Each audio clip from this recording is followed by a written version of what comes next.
Hey, I'm kind of glad you didn't pick up. I kind of just called to hear your voice. I miss you. I've been thinking about you, and I've been thinking about our love, and how much I miss you.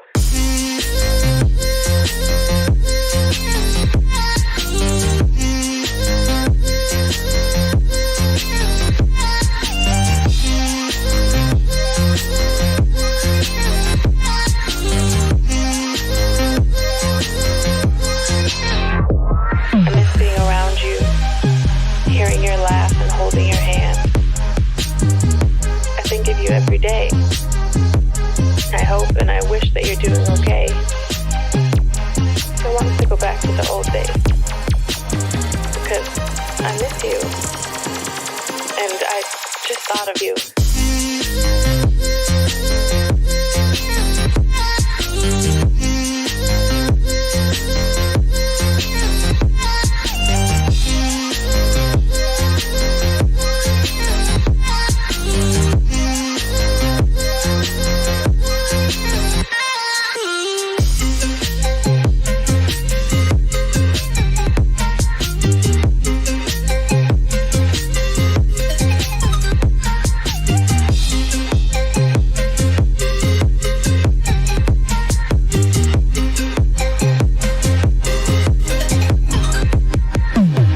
The idea of you listening to this, the thought of you on the other side of the line, I can't hang up. I don't want this to end. Not again. I don't know if you miss me too, but I hope you do.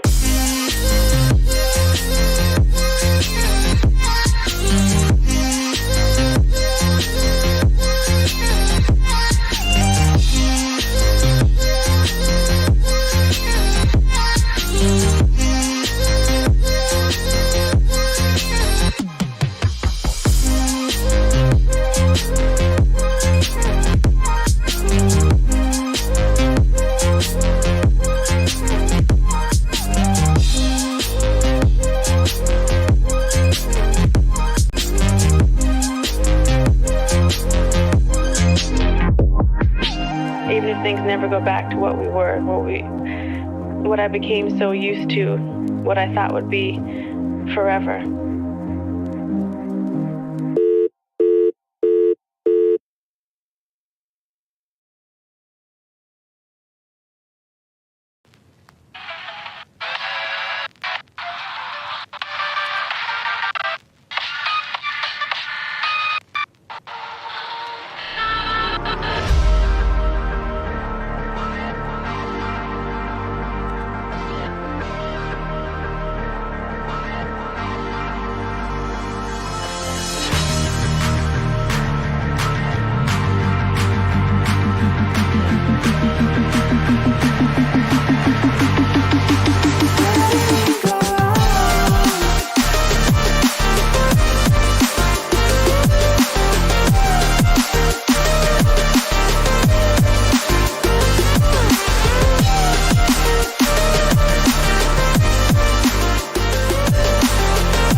Finally tired of all the standing by. Never said that I was perfect, but I'm willing to try. Let me show you what I'm made of. I am so much more than my mistakes. And I'm finally tired of all the standing by. Never said that I was perfect, but I'm willing to try. Let me show you what I'm made of. I am so much more than my mistakes.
Welcome to the Acer Predator League India. My name is Permasneeze and I'm joined by K-Dog, and we're here to bring you so much Dota 2 action. After that video, I'm feeling a little bit hyped. What about you, K-Dog? Yeah, dude, of course. I mean, we have the best Indian teams playing, and this comes shortly after our bronze medal finish at the Commonwealth Games. So, looking forward to Yeah. some good Dota today. Yeah, so my name is Sneeze. I'm from Singapore, so I'm not too familiar with some of these Indian players, so I'm going to be relying on you to get me up to speed. But first, let's talk about what exactly these teams are playing for today. I believe if you caught a glimpse, if you caught a squeeze of that intro video, you'll already know that the grand prize pool for this tournament is 4 lakh rupees. So that is a big sum to work up towards. And right now, today, we'll be covering the quarterfinals, which will be a best of one. So we'll have 4 best of one matches between some of the teams that have made it through the initial qualifying rounds to get here today. Yeah, I think we're gonna have like a really hot contest, and I do believe that like we said, total prize money 4 lakhs. This is the highest prize pool that's been given to an Indian Dota tournament, and this comes shortly after our Oh. success in the Commonwealth Games. Like I said, first place walking away with 2 lakhs, second place with 1 lakh, third place with 40,000, fourth place also 40,000, and the MVP gets 20,000 rupees. Dude, Oh. this is insane, especially for like the Indian Dota community. I feel like all this time, players have been they've been having to work like full-time jobs and then play in their free time. And I feel like Yeah. with prize money like this coming in, this allows them to really, push their Dota to a priority and go at it full time. Yeah, so this is something I want to talk about as well, because I think even though we come from different countries, we share a bit of a similarity, right? Of course, I came into this tournament fresh off covering the Predator League qualifiers for Singapore, and there's something Hmm. pretty similar to what you're saying, because Singaporean Dota isn't very big as well. The Acer Predator League was the biggest tournament for us as well, and a lot of these Yeah. players in the scene, they don't really have that support. It sounds to me like the Indian scene has that as well. So having a tournament like this is such a big deal for these players to really show what they're worth, and perhaps even set some eyes on the international stage moving ahead as well. Yeah, of course, dude. And when you see prize money like this, and you're like, oh, I can earn up to like 2 lakhs over like the span of 1 week, as Yeah. opposed to earning like 50,000 over like 3 months. It was like, okay, man, time to play some Dota, So Yeah, let's everybody's play like, some Dota. yeah, for Yeah. sure. So without further ado, of course, we have the brackets ready for you. Now, even though K-Dog, you're very familiar with the local scene, as you've told me, a lot of these players, they like to change their team names quite a bit. So we might not know exactly who's Yeah. facing up against who, but K-Dog, I'm sure that once we get into the game, you'll have it all for me. Now, let's run through the brackets real quick. Of course, for the first match of the day, we'll have Team Whoops versus Team Truestrike. Following up, we're going to have Stylish Gamers and Venkateshtyle. I don't know if I'm pronouncing that correctly. Of course, for quarterfinal 3, we have SuckWeed versus Win. And for our last match of the day, it'll be Revengers versus DefyTheMeta. Any particular names stick out to you, K-Dog? Yeah, of course, dude. So Team Whoops has actually been around for a really long time. Of course, the players in Team Whoops have shuffled around quite a bit, but the captain of the Indian team, who is No Chance, Moin Ejaz, he is on Team Whoops, and he is also the captain of Team Oh. Whoops. And I do believe that 4 out of the 5 members on Team Whoops were representing Team India, so that will be the team to watch in this tournament for sure. But like I said, high level of competition. We're down to the last 8, so I'm sure Team Two Strike are also going to give them a good run for this money. Yeah, I mean, I'm just excited, right? Because I didn't manage to catch a lot of what the Commonwealth during the Commonwealth Games as well. I didn't get to catch what India had to bring to the table. So this is gonna be a bit of a showcase for me. I'm excited to see what Team Whoops can bring. K-Dog, if you're backing them up, then I want to see them for sure. I mean, what a treat to have them start off our day here today. And yeah, I mean, any other significant players that you want to highlight? Of course, like you said, we're not sure exactly what teams they're in right now, but any player names Yeah. that come off to the top of your head that we should watch out for. Yeah, there's actually quite a few, but you know what? I'm gonna wait for us to load into the game, and then I'm Okay, gonna give okay. you like all the good juice about all the players and the scene. So I'm more yeah, than yeah, I'm excited for that one, that's for sure.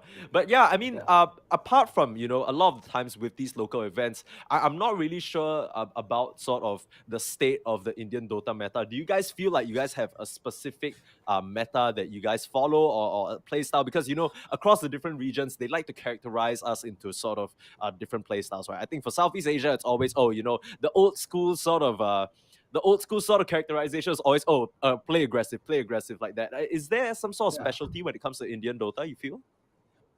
Yeah, dude, of course. So I feel like, the thing is because there's a lot of like these teams play against each other all the time, right? And these players know each Mm-hmm. other because there's so few at the top that you end up having like very characteristic, you have like very targeted bans because of it. So I'm sure we're going to see a lot of that. And because of those targeted bans, you also get like a different meta that forms. So Mm-hmm. I'm sure we'll get a lot of that as this tournament goes on. And even in the tournament itself, based on the current meta, I'm sure players will adapt to that too and incorporate that into their game strategy. Yeah, so I think it's pretty interesting because I think the past maybe 1 month or so we've had such a high volume of back-to-back high-profile tournaments, and the interesting thing is we still Yeah. haven't had a patch, right? So it's been the same patch that's been running for the past few tournaments. And with that said, we're gonna get into our first game of the day. It's Team Whoops versus Team True Strike here, and we have the draft. But like what I was saying, I think it's pretty interesting because we actually have a lot of different takes on the meta. As even though we're still in the same patch, the picks and the strategies have evolved to such a high degree. Yeah. Wow. Okay. So coming off, we see like a puck ban. That's obviously like a generic meta ban coming out. We've For seen a lot sure. of puck in these recent tournaments, right? And yeah, I feel. Oh, we have our Indian national team 4 out of 5 players. I believe it's only the carry Oh. who's a little different now. And True Strike have a player called Error. Now, Error is like, he's like Big Daddy Fear for like Indian Dota. He's been around since the Oh. beginning. He's like the old man who knows everything and has been around so long. It's like, every single esports player in the country knows who Error is. He's been around Wow. that long. And he has Wow. some very signature picks too. He has like a very signature Broodmother and a lot of micro heroes that he Is really he excels a at. mid player? Yeah, he is a mid player. Damn, okay. I mean, pretty stock standard so far in the first phase of the draft. We see the Razor and Tiny being banned out by Whoops, and of course, like you Yep. said, a pretty meta ban in terms of the park. But the Skyref is a bit of an interesting one. Immediately, we see Yeah. two of the new heroes that really have been terrorizing the competitive scene, right? Marcy and Dawnbreaker. Which one do you prefer? Honestly, like Dawn is like Marcy is annoying in lane, yes, but Dawnbringer, man, Dawnbreaker, she's just too annoying. You want to gank someone, she's there. You want to go on her, she jumps out. It's too annoying. You try to, chain stun, she gets her shard, and she swings that thing 2 times, and then you're done. Yeah, So I think the scariest thing is just like the lane prowess, right? Like how much damage you can do with your first 2 spells just early on can really wipe the floor with some supports, and they just can't stand up to it. yeah. Also, you mentioned the sky being a question mark, right? So that Yeah. actually comes down to our Indian meta, like we were talking about, and that's a very, very Ooh. targeted ban towards Madness from Team Whoops. Okay. So Sky is actually a very signature hero of his, and he literally he's I think around rank 400 or so, and Woo! yeah, he's like a Sky and Snapfire genius. And dude, this Oh, guy will damn. just find you like you see a character and you see the enemy carry on the other side of the map. You're like, oh, I'm kind of safe. Uh-huh. I can farm top lane. No, he just comes out of the No. trees. Boom, you're dead. Yeah, Deleted. he's insane, and his map movements are insane. So nice ban coming out from True Strike. That's definitely part of our Indian meta. Yeah, I mean, Skyref, I personally am a huge Skyref Mage player myself. I love playing that on the position 4, but I mean, Skyref Mage mid really requires a lot of finesse because one look at you and you're dead, right? You really need to master those map movements, like you said. And I mean, Yeah. we talked about lane matchups a bit with the Dawnbreaker, but with the Juggernaut as well, a nice little counter pick to the Centaur War Runner in the lane because, there's never going to be a situation where you can't spin in time. Centaur War Runner, with his stomp, it's very telegraphed. He raises his little legs and they all come falling down, and you're always going to be able to get your Blade Fury off before that. Yep. And very interesting though. They see the Marcy and Centaur, and Jug, obviously, with magic immunity, able to sort of counteract those two stuns a little bit. But so far, I'm kind of liking the Marcy plus Centaur pickup just because Hmm. I'm a big fan of stuns, right? You stun, Yeah, you just, you like a perfect chain stun is like art. It's beautiful to yeah, watch. You just 100 to 0 a guy and he's mashing all his buttons, but it doesn't matter. Like there's literally nothing he can do if you get that first stun off. So yeah. yeah, I think in general I just like the whole stun combos coming up, and I think just maybe if you I guess that's why the Dawn plus Jug is also kind of nice, because if you get the Dawn heals long enough, you get your spin off, you get your healing ward down, and boom, entire initiation gone. Yeah, I mean, speaking of initiation, some bans coming out for some pretty strong initiators. The Pango and the Bat Rider are going to be eliminated by Whoops. And on the flip side, though, True Strike, they're opting to ban out some of these carries, right? It's pretty interesting because, you I guess on one hand, you've already picked your Juggernaut, but at the same time, I feel like Ursa, Yeah. Monkey King, these are heroes that would really do well versus Centaur and Lane. But, they've already decided, and maybe it's more to protect the Jug, right? Which heroes can kind of stand up and deal with the Jug one-on-one. They don't want their carry to be out man-fought. So those are where the bans are coming in. Faceless Void, another good pick versus the Jug, because even if you Omni Slash, you can always just time walk it off, and in the chrono, we know who wins that fight. Yeah, of course. And you have this really annoying meta now where like the voids, because of the new change to his talent where he gets attack speed, they Hmm. generally don't even need that many items, dude. Instead, they just prioritize getting the chronosphere, and then they just go refresher, and then Yeah, boom, double chrono, and they already have like a bonus 120 attack speed from a talent, and there's just yeah, not much you can do to a double chrono. So I think just it's a good idea to just take out heroes you don't want to be playing against. And if yeah, you for sure. notice, a lot of these heroes are also like kind of jump heroes. Like the Void can get in, get out. Your Ursa is also really annoying to go on. A Monkey has a heal and ring. Just really annoying physical heroes for a Jug to be fighting into. So Yeah. I think it's, and also they work really well with Marcy, right? Like your Monkey plus Ursa with Marcy and her lifesteal in lane, the lifesteal plus damage, that's insane amounts of damage. And I feel like just good idea that since they've seen the Marcy, they want to try and remove heroes that work well with it. Yeah, for sure. I mean, the one thing that's curious to me, and it'll probably be answered, it's going to be a Lion picked up for the side of Whoops. That most likely is going to go into the support role, which means between Marcy and Lion, that most likely is our support duo. Now, Lion, not really a hero that I've been personally seeing quite a lot. Is this another specialty, or is it something out of the blue for you as well? Yeah, so Lion again is another madness hero. So I Oh, think they're probably gonna. So No Chance is actually the offlaner, and I'm right. guessing they're gonna put Centaur on him. And like we said before, if you have chain stuns, you're gonna die. And True. I feel like Lion is generally one of those heroes that's really good against the Jug. Not just obviously disables are nice, but you Mhm. also have the mana drain, right? And when you have other stuns in your team, you can literally just sit there and remove all his mana, no spin, no problem, no omni, no problem. And Yeah, I also the mean, shard, the lion shard with the magic mhm. immunity is another really good counter for like the dawn ulting in or the jug trying to spin and knock you out. So I feel like it's like a good answer to the heroes that they've already got, and it synergizes well with their team already. Double stun lane.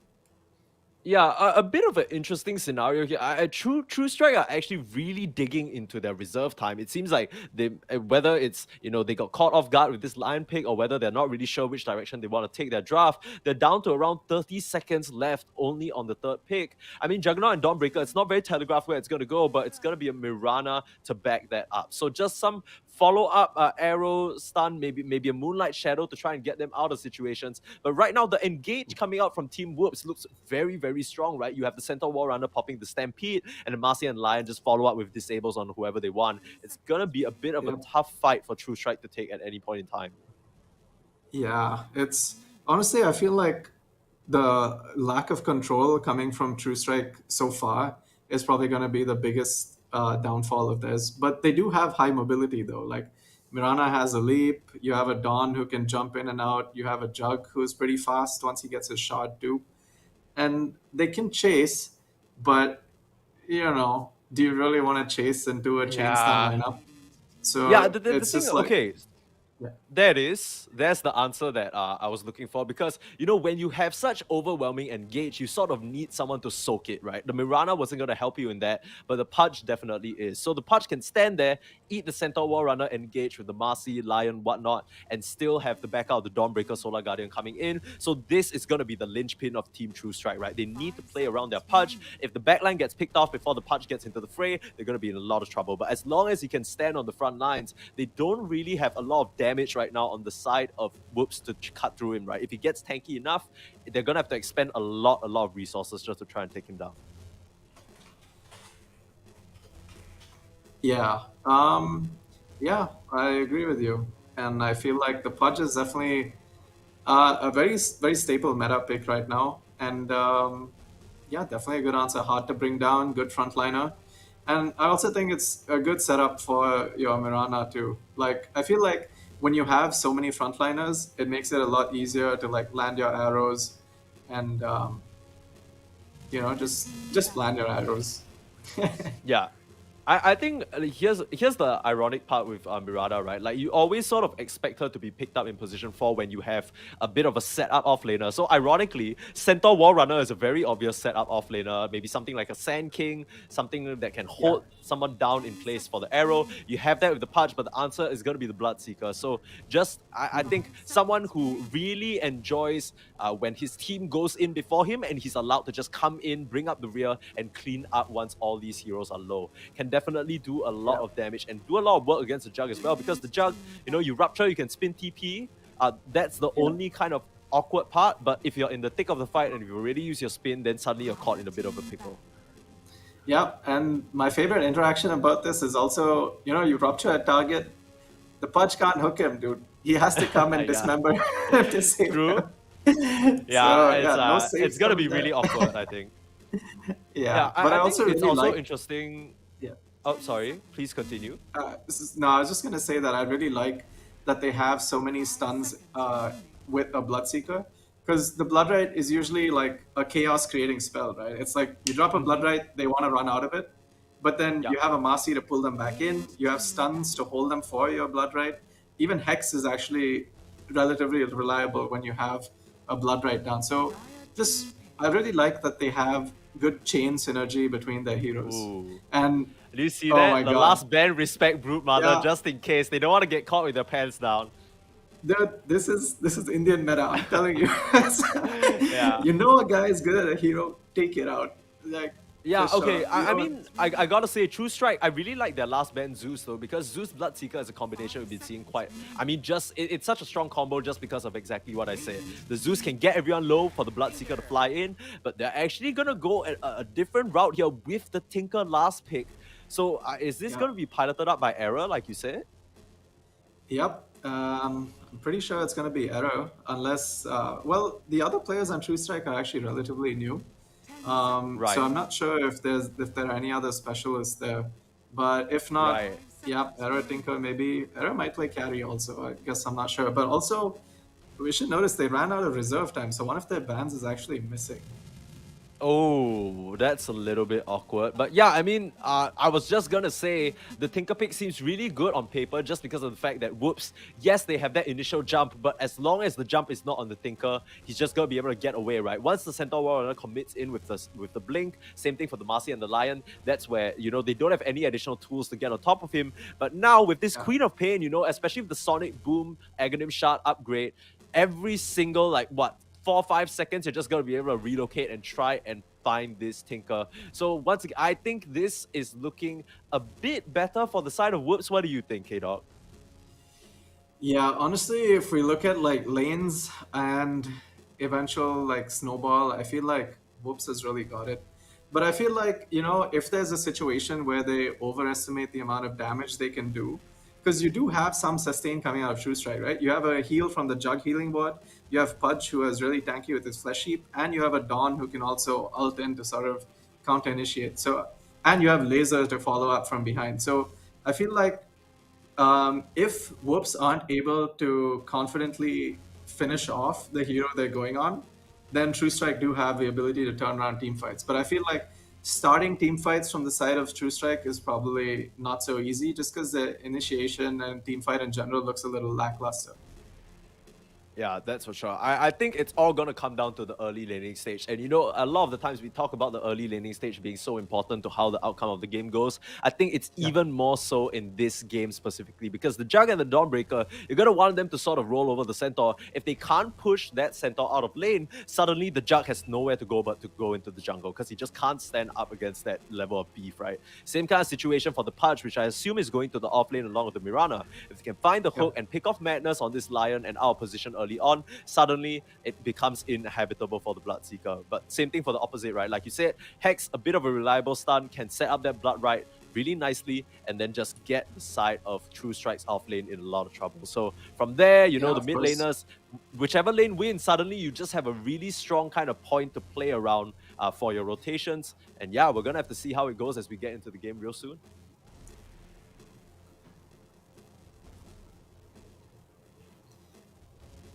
Yeah. Okay, so like...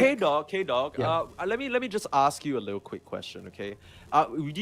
What role do you like to play?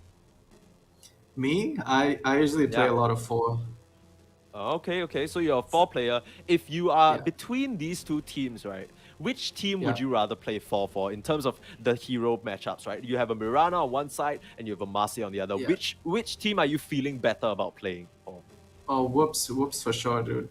Like, yeah. If I like, I love being that annoying Lion with Shard, who just stands in the middle of a team fight and like mana drains 100 mana per second from like 3 heroes, while they can't do anything to me because I'm like BKB'd. So you know, it's.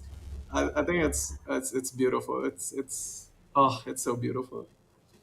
Yeah, I mean, the thing for me is Lion always feels like this high risk, high reward kind of hero, right? Because it takes so much time. It's not really like other fours where, you know, you have these strong tools, but a lot of it requires positioning, right? And that's where the early Blink Dagger comes into play. Reminds me a bit like an Earthshaker, but at least Earthshaker kind of has that long range fissure to really trap people off. Lion definitely relies a lot on getting ahead, or at least finding some sort of pick off or some sort of just kind of momentum rolling. If not, it's going to be so hard to get that Blink Dagger. And from there, it just feels like you end up feeling a bit like a range creep sometimes.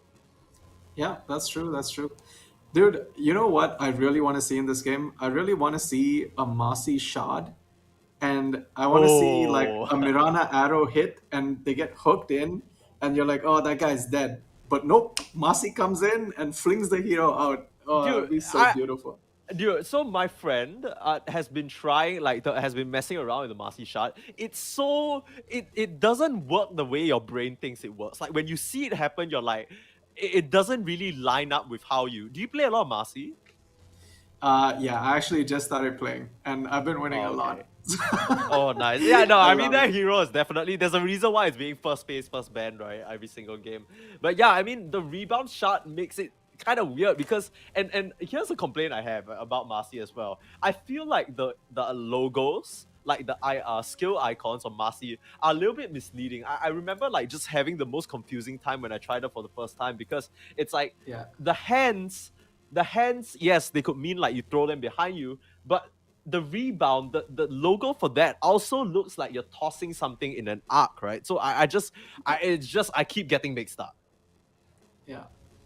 Dude, you know, my biggest thing is I play Legacy keys. Do you play Legacy or are you QW? No, I do not. I'm a QW. Okay. Yeah. So sometimes when they bring out these new heroes, like some of these hotkeys will be really, really weirdly placed. You know, there'd be like a P or something in there. I'm just like, bro, how am I supposed to like reach that character with my left hand? You know, it's But yeah, no, Marcy doesn't have any of those problems, thank God. But yeah, that was just a bit of info I wanted to throw out there. Yeah, but, it's like one of the unintended sort of upsides of new heroes being added, right? They don't have those old like, you know, you're used to these specific keys and then now everything's just kind of different. But yeah, no such thing here. You know, QWER, it's pretty straightforward. Yeah, dude, I'm not. You know, I'm really. The more I see it, the less I'm liking the Pudge lane. I feel like. Like, you know, when you're playing an offlane hero who doesn't have high mobility, Yeah. like Marcy is really good at punishing position, right? Right. Because you don't even see her, and then she comes from the trees, she does a whoop, poop, and she like jumps Yep. onto you, Yep.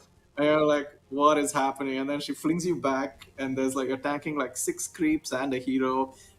It's just not fun.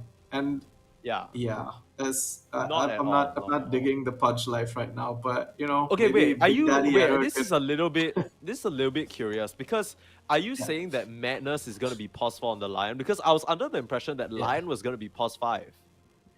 No, so usually Madness plays post 4, like that's his specialty, Right. and Okay. Orange is actually Evil Ash. I think his name isn't there, but his name is Evil Ash, and he normally plays post Okay. 5. Right. Yeah, Right. Okay. That he's makes a lot also more one of sense. a bit of trivia about Evil Ash. He is actually one of the old. So there was a wave of Dota.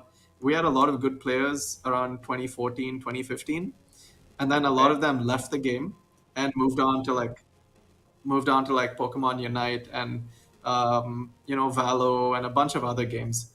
But Right. Evil Ash is one of those guys who actually left and then came back, and well, obviously he's on Team India now, so he's still got it. So Yeah. yeah, yeah, No, that's I mean and no that's chance. Yeah, oh, no sorry, no chance. chance is also another one of those players, except he never left. He's been there Right. from the beginning, and now he's captain of Team India. So I guess his hard work has really paid off. And he's always been around like rank 100 or so, since the beginning.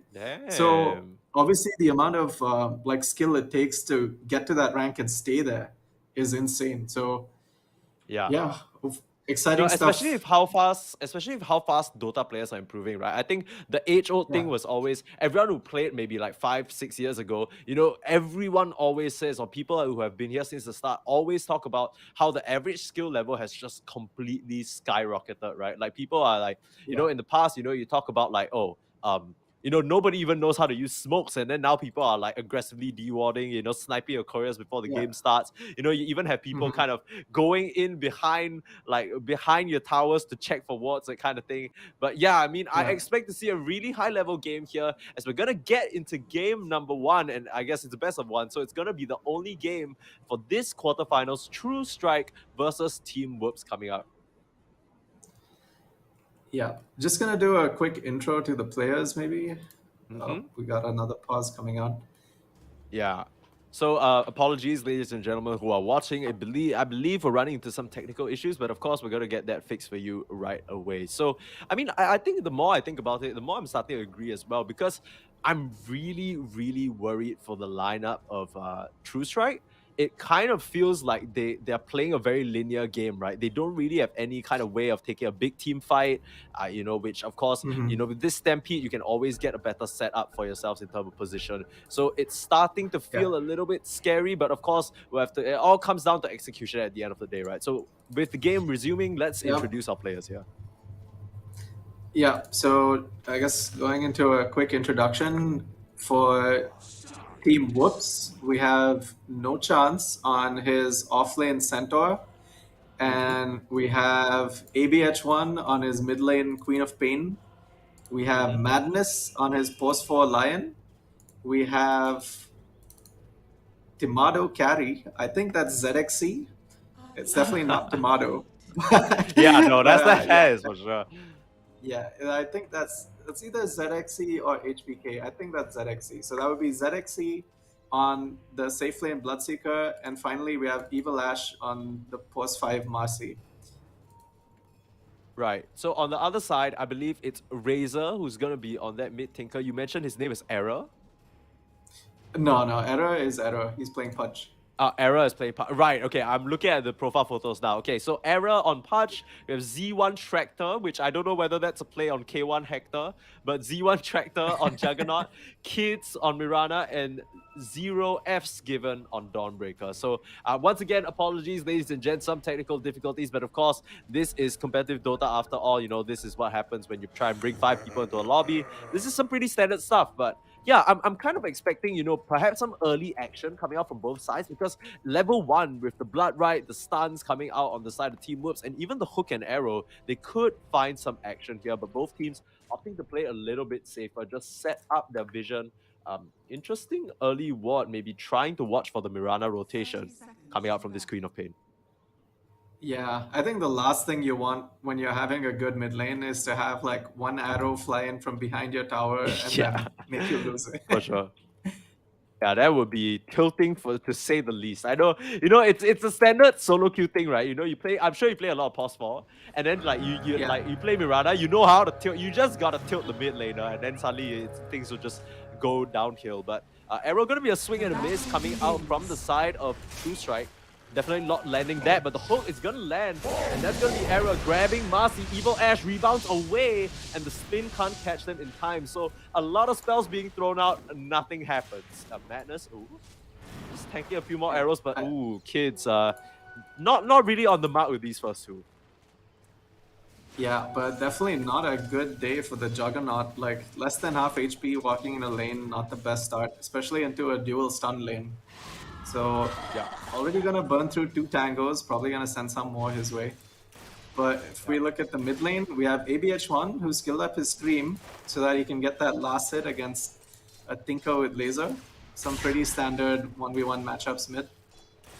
Yeah, I think this is kind of awkward, right? Because we always know Queen of Pain to be this lane dominator, but Tinker, with how much damage he can put out with that laser, especially the disruption to, how ABH1 is going to be able to last hit. The Scream, maybe the option of just trying to push out the wave consistently, but Tomato carry dodging quick feet on those arrow dodges. I'm going to keep him alive for now.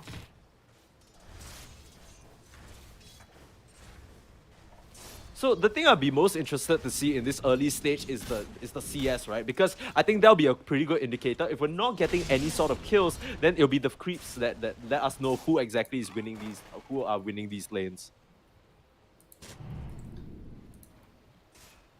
Yeah, for sure. And especially when you look at last hits, you always want to look at mid, right?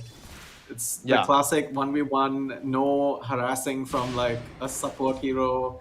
It's like a pure skill It's matchup. a man versus man kind of situation. Like, don't mess around. Don't come in here with your additional pos. Don't call your pos 4. Don't be a coward. Bring it on. Face me in the ring. Yeah, but I mean, both of these players, of course, duking it out. Still pretty relatively even, but it's going to be these water runes, right? We have to see whether the supports are going to rotate for them because they play such a pivotal role. And, yeah, I believe there's some action in the top as I saw the jump falling a little low, but they're turning back around. Madness as well, dropping a little low, but the healing ward going to be out. Gonna get sniped out. So nice little kind of pick off from Madness there. And that's going to prevent some of the regen coming in from this jug. He actually doesn't have any more tangos. I mean, as I say that, he just gets them delivered to him, but no chance, sitting pretty in terms of just the farm. Yeah, bottom lane also, we almost saw Error almost go down by the classic Marcy shenanigans, but he does manage to get away with just a little bit of HP. Yeah. I mean, so both of these teams obviously trying for some aggression, but it's going to be first blood. We missed it, unfortunately, in the bot lane. That's going to be Tomato carry. So like we said, you didn't feel too good about this part lane. And yeah, it's going to be another kill. The jug is going to drop on the top side. So action happening all over the map. Unfortunately, we seem to be a little bit stuck on the mid lane right now. But yeah, I mean, things going off to a good start. 2-0 to the side of Team Whoops already. Yeah, and we see ABH1 skilling 2 points in the Shadow Strike. So, all this harass, especially with the new Queen of Pain change to Shadow Strike, where it heals you every tick. It's so good against these heroes like Tinker that just like to dish out huge nuke damage and then sit quiet for like another 15 seconds or so. Yeah, that's for sure. I mean, at the end of the day, the Tinker's still doing pretty well in terms of farm, pushing away ABH1. So, there's only so much you can do, right? He's just gonna stand here and still be able to get his farm.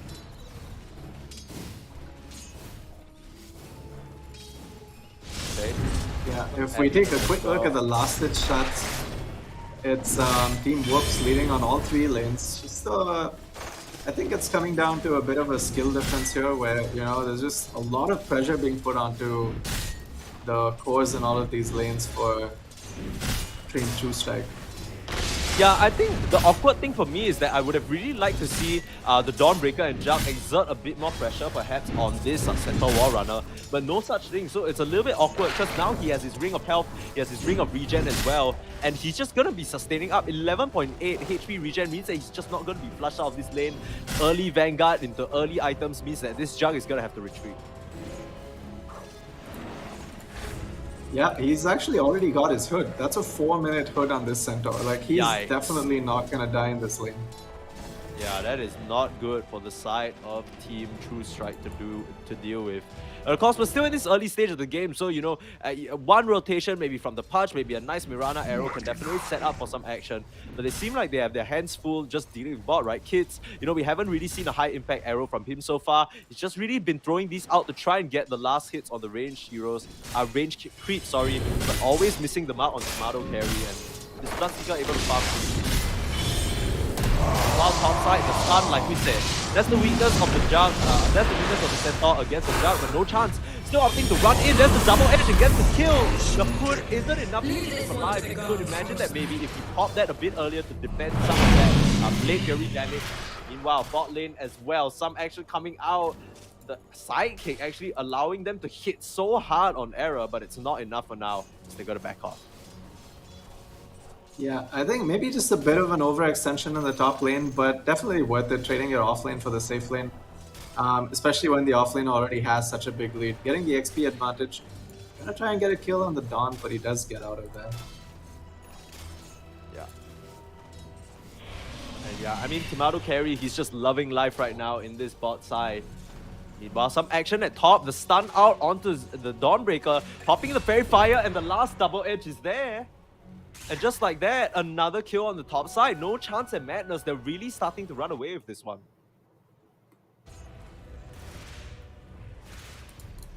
Okay, another stun out, no chance. Brings the healing ward in range, but that was just a bait. But can they just auto-attack him down? They're not afraid at all, no chance. Just running after him, the second double edge yet again. Meanwhile, bot side, Tomato carry finds Error. So already carnage happening all over the map. They don't really stand a chance. There's the Rupture coming out.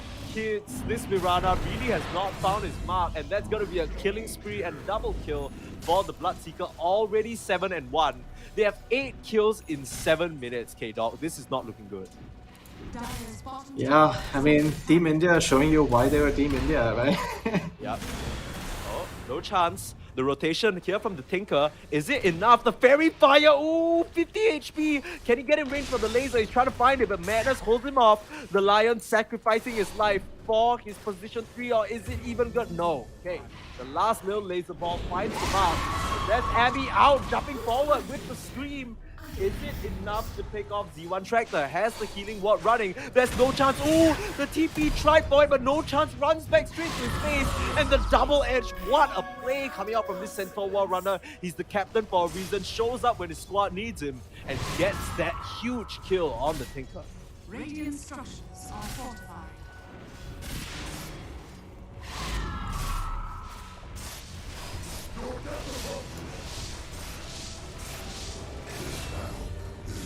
Off K-Dog, it's 10 kills to 2. They already have a 5k gold lead.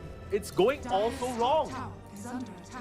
Yeah, dude, ABH1 really just styling on this top lane, along with no chance. I think both of them are just showing them what, like, a very, very clear skill difference here. Just really outplaying them completely.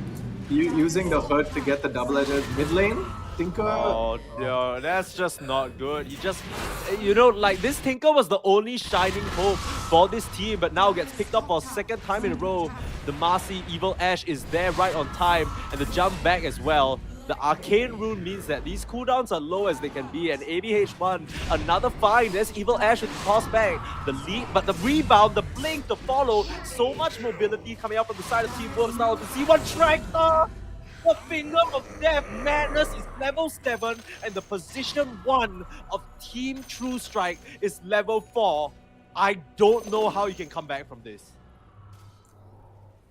Dude, this is a 7k lead at 8 minutes, well, 9 minutes, but they're making them look this like is not bots at this looking. point. They're just farming them. The Jug is 0-5 right now. Yeah, things definitely not looking good for Team True Strike at this point. Oh, and I don't know. This Jug is gonna have to go serious recovery mode. He's queuing up the Midas, but I don't even know whether that's enough. On the flip side, this Bloodseeker already has the Javelin working his way towards what I assume will be that Maelstrom.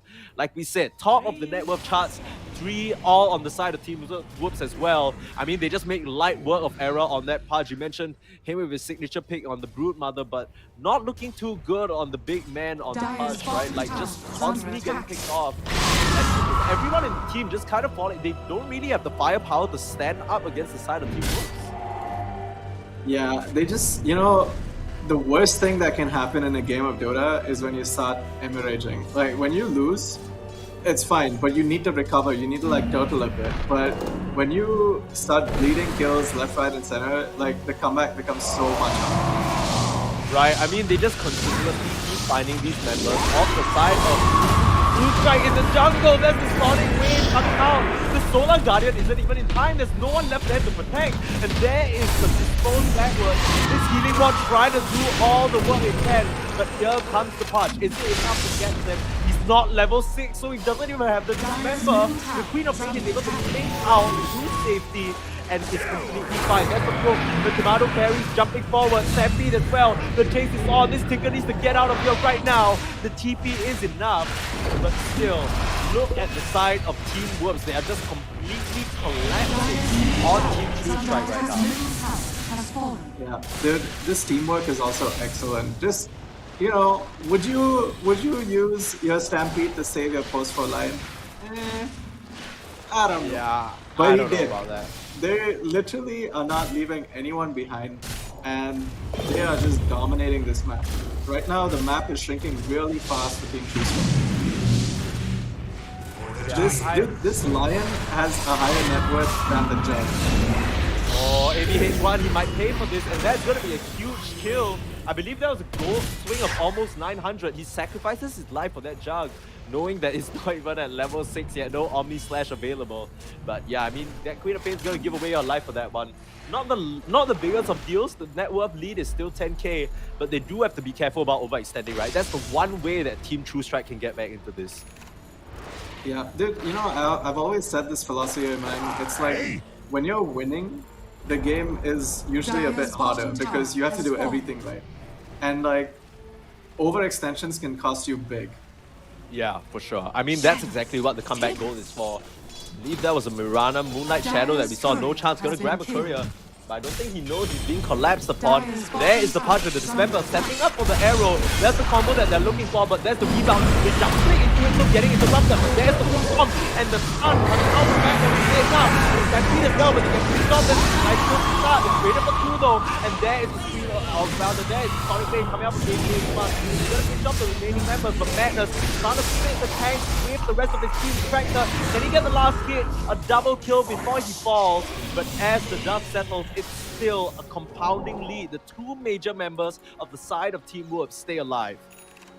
Dire's middle tower is Dude. under attack. I also really like this Witchblade pickup from the Queen of Pain. It's like, it's like Tinker Laser, and then you're like, oh, well, now he can't do anything to me. But nope, you're wrong, because the first hit of Witchblade is still gonna do damage. And then the poison on top of that. Sure. And then the Shadow it's a Strike little bit poison on awkward top now, of right? that. Because So- I think. Oh, sorry. Oh no, that was it. Oh, okay. I mean, we're in this weird situation where it's just complete carnage from the side of Team True Strike. ABH1 being found out, but no Omni Slash Vita is doesn't yet do enough damage. Ooh! A little bit too far forward, but there's a nice stun. Setting up for the follow-up hook stop. Can he get the punch from the Tinker? This will be a big one that they need. The hook stop and the double edge isn't enough. And this is what we're starting to talk about here. We found ourselves in a position where the side of Team Whoops are really rolling over the side of True Strike, but they're starting to continuously just run in. It feels a bit like a meat grinder situation where they don't really need to be overextending this much, but they're starting to give over some gold back to the side of True Strike.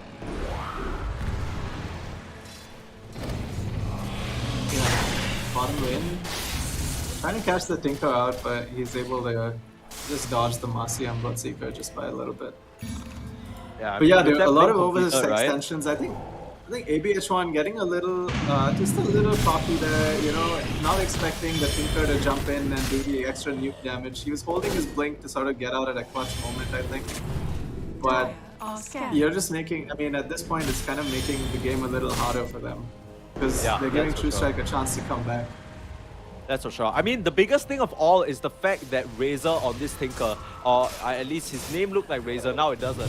But Razor on this Tinker, as you see some action, he'll make that point later, but Solar Guardian, can he keep the Jug alive? Absolutely not. Still too weak in this early stage of the game, and we're looking away from the fight, but that Dawnbreaker is going to drop to the deck. No shot whatsoever. Double kill for the side of this Queen of Pain.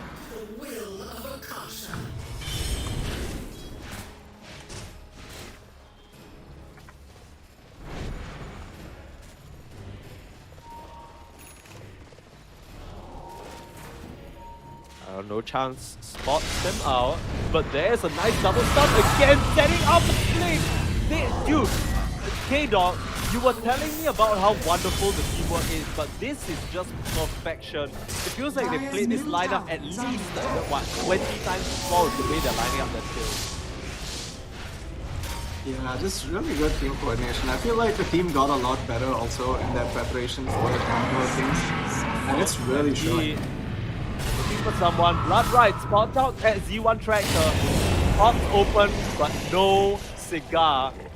Has only the healing ward left. That's the only thing that remains of that Jug as he just gets completely axed down. Like you said, back and forth, mid lane to bot, mid lane to bot.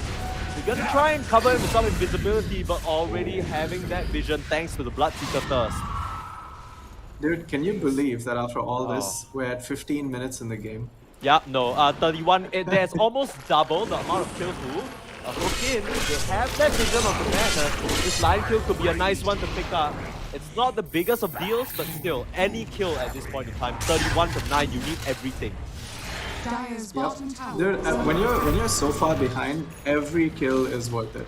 Like, it doesn't matter if you're trading a hero for it. Yeah. It's just, every kill is gonna give you more than you can get on the map. Because it gives you some vision, it gives you some, like, peace knowing that hero isn't there. Yeah. And just a nice pick off. Yeah, ultimately, Dota is a game of all these minute differences, right? As we see Evil Ash going for the TP. That's a nice recognition then, knowing that both of these heroes, as strong as they can be, don't actually have a way of stopping him. There's the stun. They found the Tinkler. Sorry, not Tinkler, the Dawnbreaker keeping in to try and help. But no chance runs into an arrow. Doesn't even matter because there's no follow-up. Tinkler actually doesn't make it here in time. And now Kid ruptured up. If you break, you're gonna die, my friend. And Tomato carry banks on it. That's gonna be 3 down yet again. No chance with the blink in though. Finds the Tinker. But immediately there's the buyback from the Dawnbreaker trying to cover him. Now no chance is the one in a little bit of trouble. Laser and the rockets. But there is backup Madness with the stun.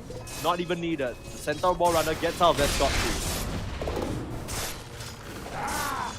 Yeah, I feel like now truestrike kind of have a few tools that they can play with. And here's the thing, right? Whenever a team is losing, I always try to look for their win conditions. And in this case, they now have a Blink Pudge, they have a Mirana Arrow for setup, they have some nuke damage that can come in from a Tinker. Is he level 12? He is level 12, so he also has the hero TPs, right? Yeah. Okay. Yeah. Found no chance. No, the lane Is it enough damage? Tomato is there to save him. There's a Tinker blink over. But straight into a stun. No chance, it's so tanky. But they're turning around to see one track and then Tomato running in. No way, no shot. Sonic Wave to blow them up. No chance with the last double edge. Finishes off that Tinker was trying so desperately to pick him off. And that Dawnbreaker, the first pick. The GG is called 18 minutes in. I mean, true to the Centaur's name, they stand absolutely no chance. Whoops just wipe the floor with truestrike and knock them out. What a way to start our day. Yeah, dude. I'm gonna be feeling good if I'm on Team Whoops right now. Yeah, that dude, was an overwhelming victory. Yeah. It wasn't even close. Like, it just felt like they were getting farmed at some point, right? Like, but I mean, how much of it do you feel like goes back to execution versus the draft? Because I feel like we were talking about it during the draft as well. truestrike, the heroes, if they don't roll away if the lane wins, they kind of lack moves to make, right? They don't really have any obvious gang squad, you know, they don't really have any way of reclaiming the map or flash farming or stuff like that. It's just really awkward. Yeah, definitely a lot harder for truestrike to execute in this game, but I feel like they they were just rolled over. Like, this was Yeah. not even close. And I think that just comes down to like a sheer difference of skill. I mean, these guys are really, really good players, and it's just showing. They were outclassing them in like every lane and every move. So I like props to Whoops. They really, really, really outdid themselves. And I feel like for people who missed the Commonwealth Games, you probably wonder, oh, how good is Team India really and stuff. And, just for context, truestrike is a team of all immortal players. Like, they're all immortal ranked players.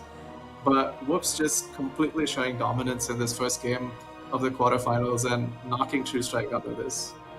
Yeah, I mean, I do want to say that I feel like, truestrike, they tried to kind of put up a fight, but it does feel like, they didn't have the punch to match what Whoops were bringing to the table. It felt like, I'd like to say a large part of it was this draft, right? We didn't really see a lot of magic come out from this Mirana. The arrows just were not landing. The Dawnbreaker and the Jug, this lane was supposed to kind of snowball, but, no chance able to just stand there and get his early 4-minute Hood of Defiance. And at that point, it's just going to be complete a disaster. But very well played, the Team Whoops here. Props to them. They're going to move forward to the next round of this tournament that will be happening tomorrow. But of course, that is just the first match of the quarterfinals, right? We still have a whole lot of Dota for you to watch. Yeah, 3 more games of Dota are coming up. And, well, ZXC died 0 in this game, 9-0-3 on the Bloodseeker. So really flawless performance by him. And AVH1 17-11.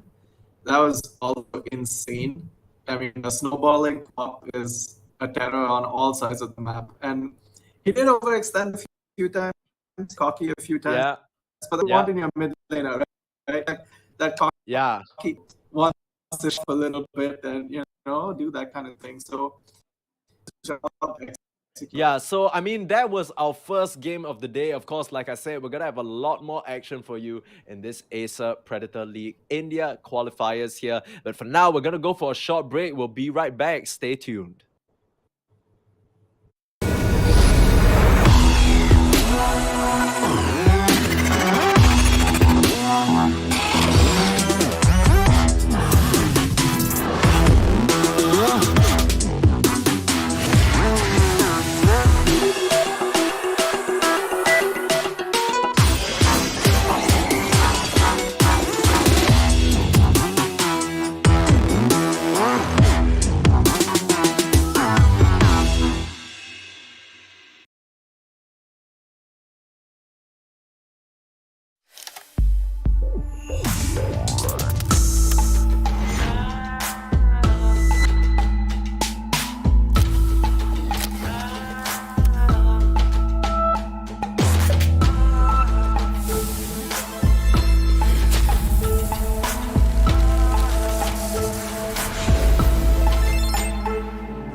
A warm welcome back to the Asia Predator League 2022 India qualifiers. We are covering all the quarterfinals for today. They're going to be a best of one. My name is Sneeze and I'm joined by K-Dog.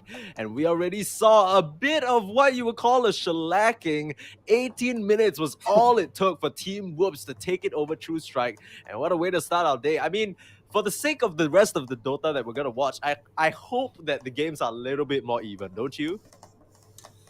Yeah, dude. Actually, now that we see the players in the lobby and stuff, we're gonna have a very, very good game between Stylish Gamers and Venkateshtyle. I'll give you a lot more juice about both these teams. Actually, I know all 10 players in this lobby, so Wow, that's let's fun. go. Yeah, I mean, we have so the expert of Indian Dota here himself, Mr. K-Dog, of course, and we have this team versus team. So it's going to be a battle of styles here between the Stylish Gamers and Venkateshtyle. And if you know all 10 of them, of course, we're going to get some juice on them once we get into the game. But one thing I do want to mention before we move on, and something we didn't mention just yet, is, of course, the official... This entire tournament is put together by Acer Predator, right? And of course, how can we have this tournament without mentioning the official laptop of the tournament? Of course, it's the Acer Predator Helios 300. Now, what's so good about this laptop? You know, the thing with gaming laptops is it's always a little bit awkward to use them. That's what I feel, at least. I don't really trust it. You know, I can't risk having a disconnect or my laptop overheating in the middle of an intense Dota game, right?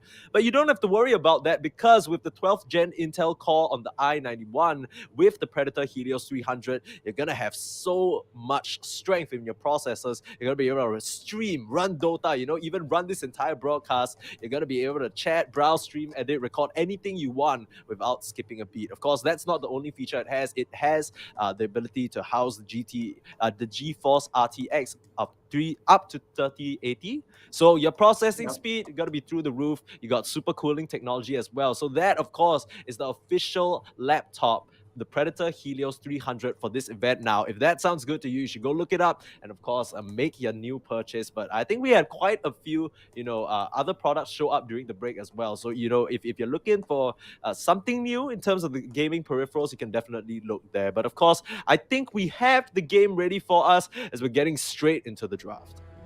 10 seconds remaining. Yeah, so about the draft, we have Stylish Gamers versus Venkateshtyle. Again, all these players are all immortal players, all very high ranked players, and they've been in the Dota scene. And they've been in the Dota scene for a long time. They've all been playing Dota for at least 8 years minimum. And we have some very seasoned veterans. For example, Pasol on Stylish Gamers has been captain for, well, every team he's been on for a very long time. Really seasoned drafter. We're going to see some really good drafts from him. And the really nice thing about Pasol actually streams a lot on his own too. And the really nice thing about him is this a plug? I got plug the stream or what? No. I'm not selling out that much. But he does encourage new players to come and play, and he plays with them a lot. So that's really nice. Yeah, he really encourages the community a lot. So that's good on him.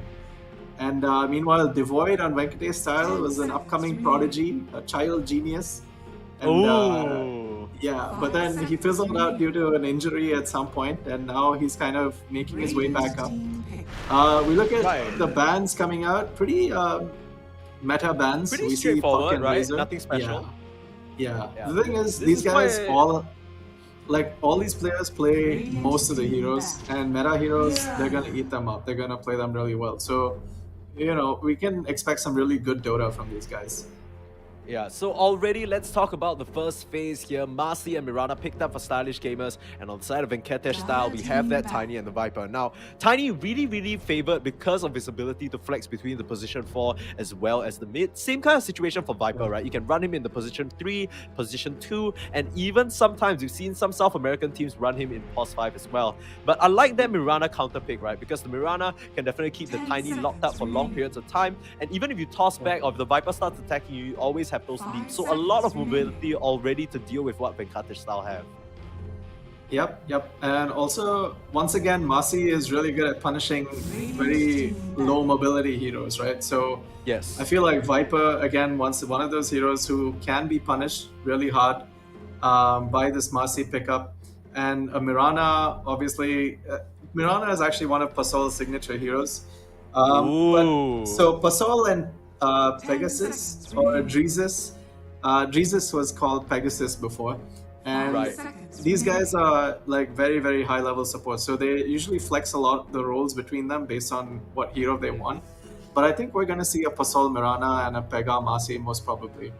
Yeah, And I'm honestly, I'm not gonna lie. From what you're telling me, if I don't see a Pasol Mirana, I'm gonna be upset. Like, ladies and gents, this is the guy who, like, you'd love to hear it, right? Because someone who's so high ranked, you know, usually this image that we have of high ranked players is that they all kind of get like, oh, you know, everyone below this rank, I don't want to play with you. But it's super cool to see that he still has such a heart for the community, and I want to see what his Mirana can bring. Now, next to the first phase of the bans, we're moving into the second stage now. We have the Queen of Pain and that Night Stalker band out, the venkateshtyle, they removed the mask. So I'm not really sure whether these are signatures, but of course, K-Dog, that's where you come in.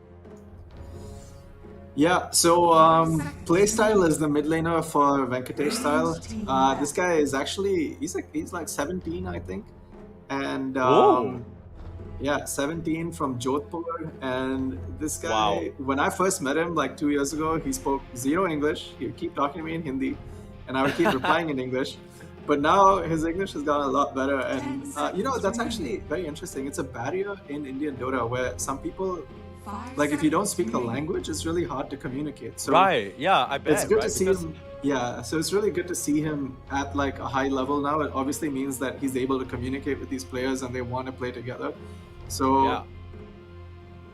yeah, I think just yeah, really this good is something that I develop. didn't really consider, but I guess it's very sort of endemic to the Indian scene where, you know, you guys have so many different languages, and depending on where you're from, you know, getting everyone on the same page, you know, in a team. Dota is already so hard when 5 people speak the same language, right? I'm sure you've experienced it before. You know, everyone's speaking Yeah. English, but everyone's just shouting at each other. Nobody knows what's going on. It's even harder with the language barrier, like you said. So really heartening to see, you know, up and coming young talent like this. And you mentioned it earlier as well. Dota is a bit of an old game when it comes to the Indian scene, right? Like, it's all these OGs who have been around for so long. So seeing someone like Playstyle rise to the ranks and join a significant team like venkateshtyle definitely warms my heart. Now, Yeah, we of still course. haven't seen his hero yet. Are Viper and Tiny anywhere near, you know, what he would touch? No, not usually. Tiny maybe Viper, but he usually likes a lot of playmaking heroes. So Right. like your The pucks, spirits. your spirits, yeah, he loves Right. that stuff. He'll just swallow that shit up. So yeah, I would love to see them give Playstyle a bit of a, you know, a more mobile hero that can do stuff on the map. In fact, so actually Sneeko is actually this guy called Vanquish, and for some reason at some LAN a long time ago they renamed Vanquish Venkatesh, and that just stuck. You know, it was like it was just making fun of his name, and now they were like, I'm sure. So the way Indian teams work is when they don't have a team name, they just make fun of one guy and put it as their team name. So now it's become venkateshtyle. Yeah. Right. I mean, it's definitely showing some flair and a bit of personality, right? And that's what you like to see. I think the biggest thing with Dota players is, you know, Dota players really, really like to just play Dota and nothing else. You know, you rarely ever see the other side of them, but a lot of, you know, good humor coming out, even from the names itself. Venkateshtyle, definitely a bit of a mouthful, but I'll be glad to be saying this name, especially with the amount of amount of pride you seem to have in them. And one thing I noticed as well, some of them are in the same guild as you, so you must be very, very close to these guys. Oh yeah, on both teams, on both. Yeah, Never Trust Yeah. Pampu, World Fave, Small Stepper, Zhu. Tell me a bit about Small Stepper. He's drafting for the side of Venkateshtyle. Is there anything that stands out about this captain? Because you mentioned a lot about Pasol, you know, being this guy who's Yeah, a figure so in the Small community. Stepper is the child prodigy guy I was talking about, who kind of fizzled out and is now making his way back. Yeah. So Okay. he's actually, I mean, his ID is usually Devoid, but I think it's not a ticketed game, so Right. it's not showing. But yeah, Right. Small Stepper is Devoid. And Okay. yeah, he usually, the thing that's nice about him is he likes to go for funky stuff. 10 You know, seconds as we see Dazzle and Viper, like some heavy toxicity coming out with this draft. But yeah, Gross. and another thing is Stylish Gamers actually is a signature of Master Instinct's team. Master Instinct is the mid laner for Stylish Gamers, and Right. yeah, he's really good. He literally spams a lot of. He's also a bit older, but he's recently come up. In the last 2 years, he went from like rank 3000 to like rank 500. And Wow.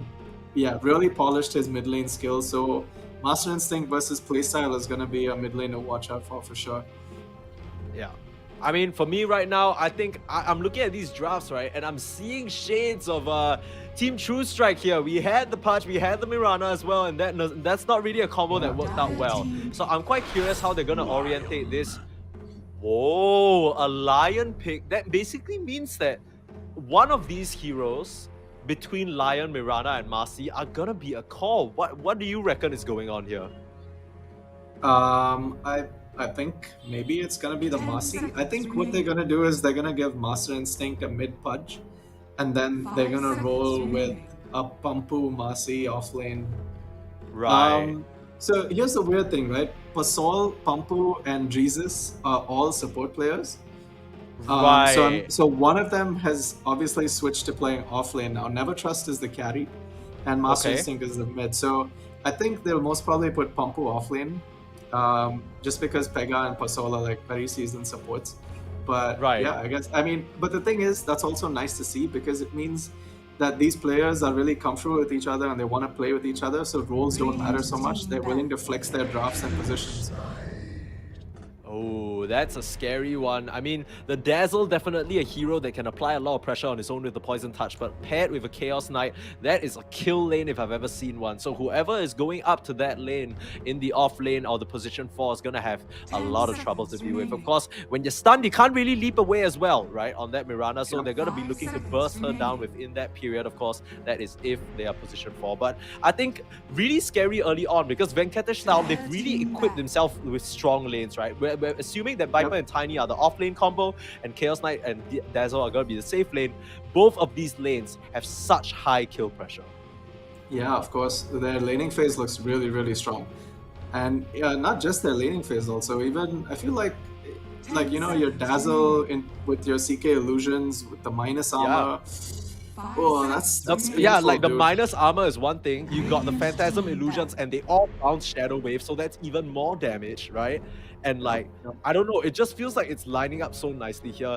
And the one thing that they're missing, ironically, is exactly what you said, right? Something like a Void Spirit that's been banned out, but maybe like a mobile hero that can just get things done, who can start the fights and give the Tiny the vision he needs and the CK and opening to start these fights. That'll be the last pick we're most likely looking at for playstyle. Meanwhile, on Stylish Gamers, it seems like they've given Never Trust the last pick on this position 1, unless it's a sneaky Pudge position 1. Yeah, so Pudge actually is one of Never Trust's signature heroes. And he does play post 1 a lot, so that is a very high probability. And Pudge Marcy, no, Pudge, I guess they can't put Pudge Marcy because they have a Mirana and Lion then. It's probably going to be just Pudge Lion or something like that. Right? I mean, it's a little bit awkward because regardless, one of them is the off lane and one of them is another core, right? I mean, here's the thing. The thing is, you don't know. Even I don't know. So does Devoid know? Like, does Lion? Okay, but the thing is, and here's the one thing. Venkateshtyle, that's what I like so much about them, right? It's a bit of confusion on the side of Stylish Gamers right now, but they have equipped themselves with strong lanes. And because of that, they also have the last pick. So all they need to worry about is maybe banning out a mid-hero that playstyle doesn't want to go up against for what he's picking. It's going to be that Lina. So a very strong lane dominator and one that can really just run away with an early lead in the mid lane. They're just going to take that out of the picture. And now it's going to be a bit of a counter pick situation, right? Because this last pick is more than likely going to at least give us a better idea of what the lanes will look like. Yeah, I hope so. I mean, yeah, same. You know, I got a friend who loves playing mid Lion. Ever since they added that talent change where every finger kill gets stacks, it's gonna be a Pango. So we still have no clue. But if I had to guess, it'd be a Pango off lane or Pango mid, and Pudge safe lane and Marcy position 3. What do you think? Yeah, I think it's Pudge safe, Pango mid, Marcy 3. Is that what you said? Yes. Nice. We're locked in. We're on the same wavelength. wavelength. I think so. Okay, but I mean, I hope- like this Pango pick. I feel like it does solve a lot of problems for them. Number one, you get a lot of disarm with the swashbuckle. You can clear illusions. You have that mobility. But speaking of mobility, play style wants to ground this Pango right in place. You gotta pick up that Kunkka with the X marks combo, potentially going to just stop any type of shenanigans coming out. I gotta say, I really like what venkateshtyle have going on.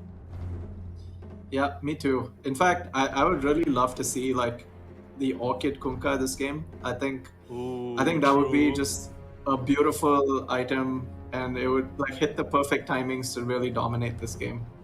But all Right. these players are really skilled. I'm sure they've played these matchups a ton of times, and yeah, can't wait to see what they show us.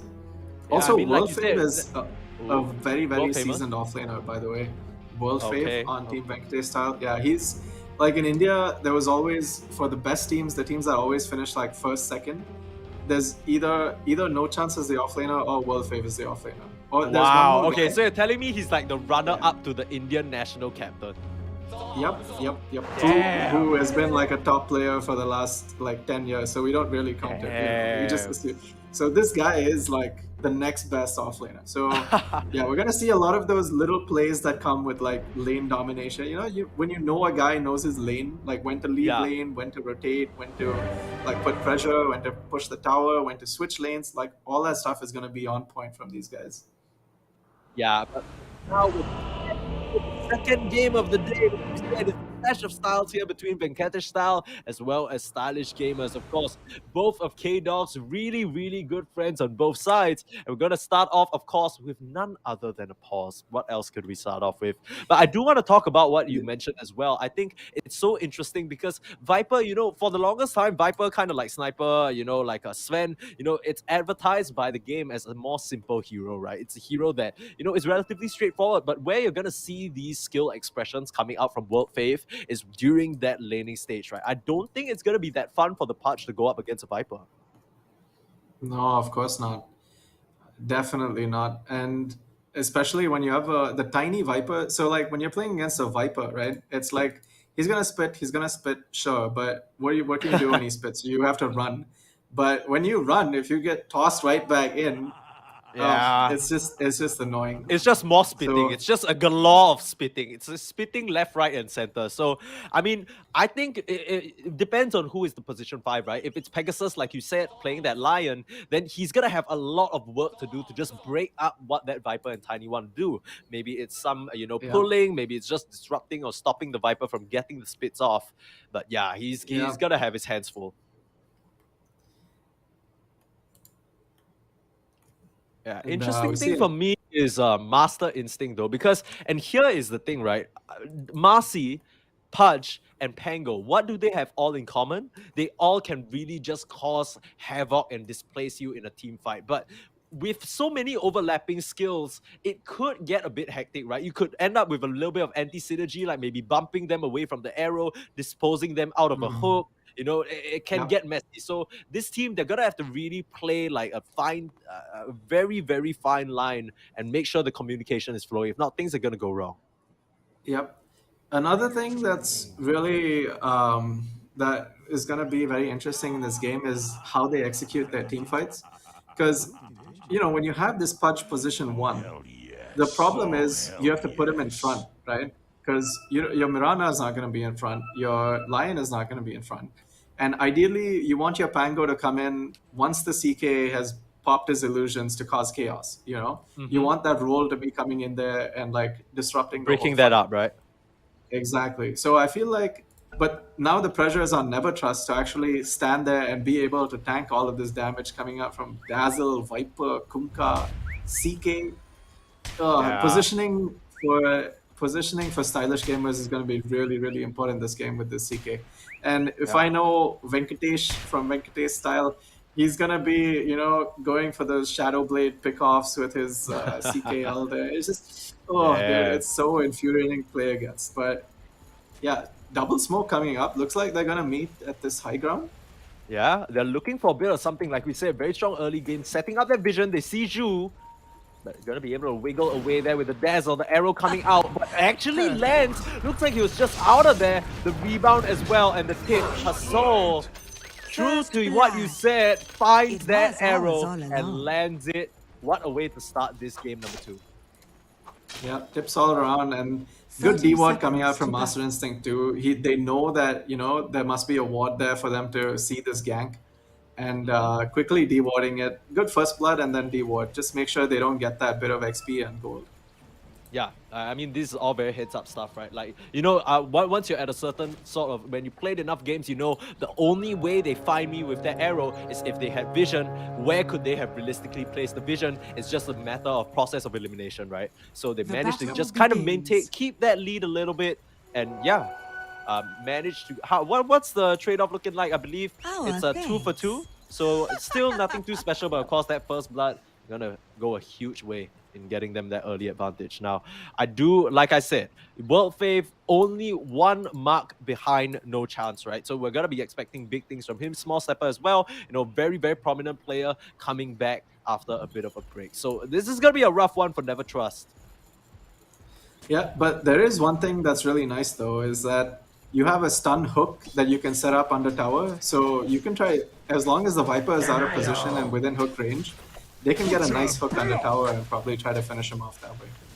Yeah, but apart from that, that's the only way. So as long as World Fave keeps himself out of their reach, they should be okay here. Just need to be careful with how he approaches. And as I say that, hook into the tower, it's not nearly enough distance, but this is a lot of damage coming out of the Viper. That's exactly what he needs to avoid. Come on, buddy. I just talked you up. Yeah, come on, man. You just cast the curse and then there's the stun. World Fave, no, not like this. It wasn't supposed to happen this way. And just like that, Never Trust, this lane we're talking about, there's so much spitting, none of that is happening. They're going for more though, Never Trust.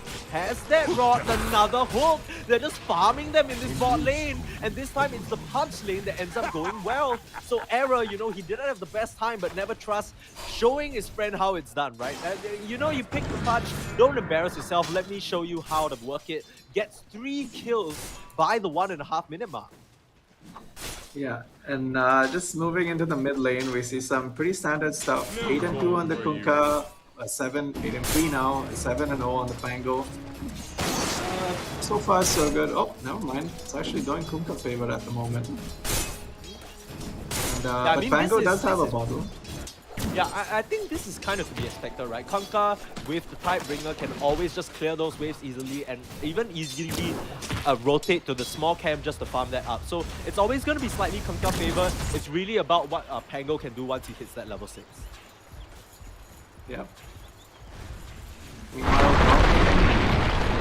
Oh, never mind bottom. Tiny and Pudge. Pudge a little out of position here. They're probably just trying to look for that kill. Yeah. No, I actually like this a lot from Never Trust because I feel like this is what you need to do. Dire's If you courier imagine like has what been he's killed. doing in the mid lane, I mean not mid lane, sorry. If you just kind of imagine, okay, what if he was in bot lane instead? He's just gonna get spit at by the Viper, right? The Viper's gonna also attack him. So why not just make his time useful, like going over and making sure small stepper can't interrupt the pull that Lion's trying to put off. So I really like that heads up play here. Take a look at top lane, like you said, Venkatesh on that CK, pushing a bit of a lead here, 11 CS up on his counterpart, only at 3 on the Marcy.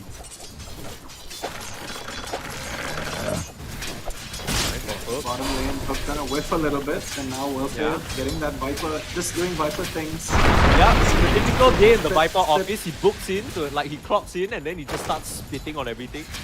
Very nice. It's what you want to see from your Viper. Of course, tanked a few deaths already, you don't want to keep... the thing about Viper is, he's not necessarily the fastest recoverer, right? So if you tank 1 or 2 more of these, it's gonna start looking ugly. Top lane. Seems like Mojo and Venkatesh are just kind of dominating this lane at this point. I mean, there's no real way for Pampu to contest them at this point. If they walk up, walking straight into Venkatesh, just stunned into the minus armor, it's just a bit too much for him to bear. And the Mirana not really able to find any opening in this early stage.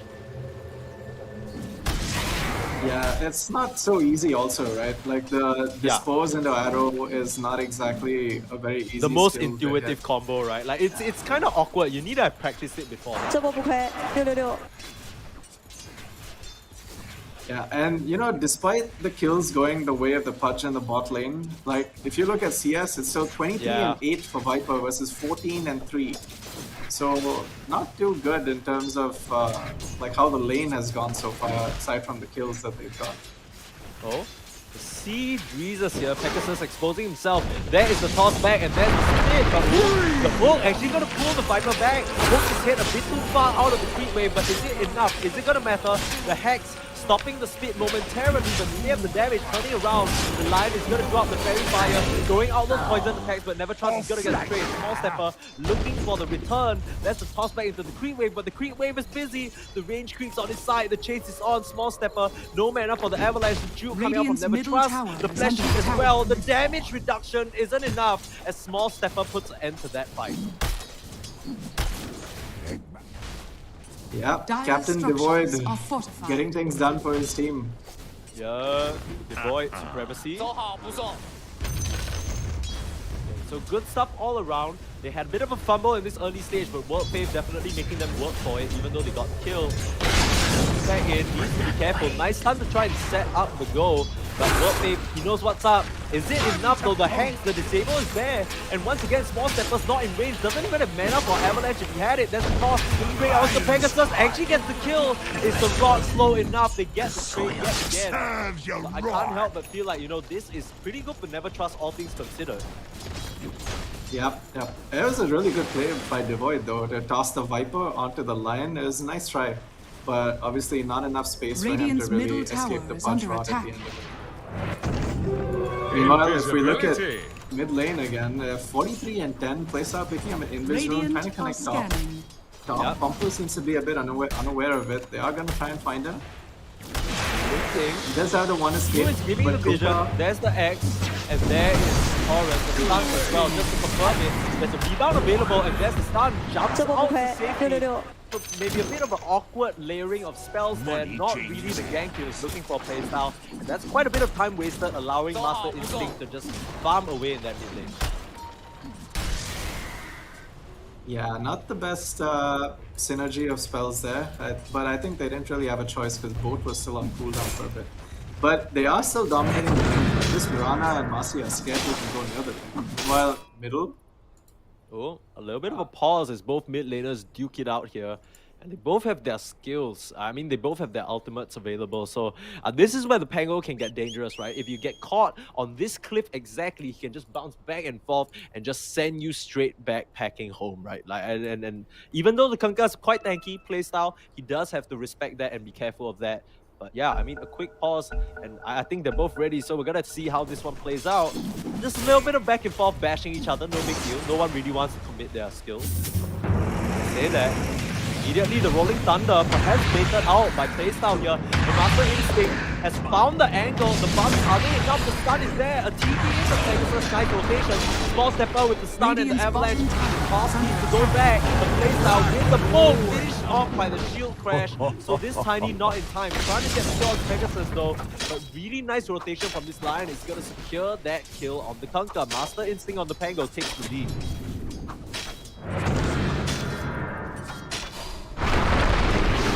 Not done just yet. Small Stepper.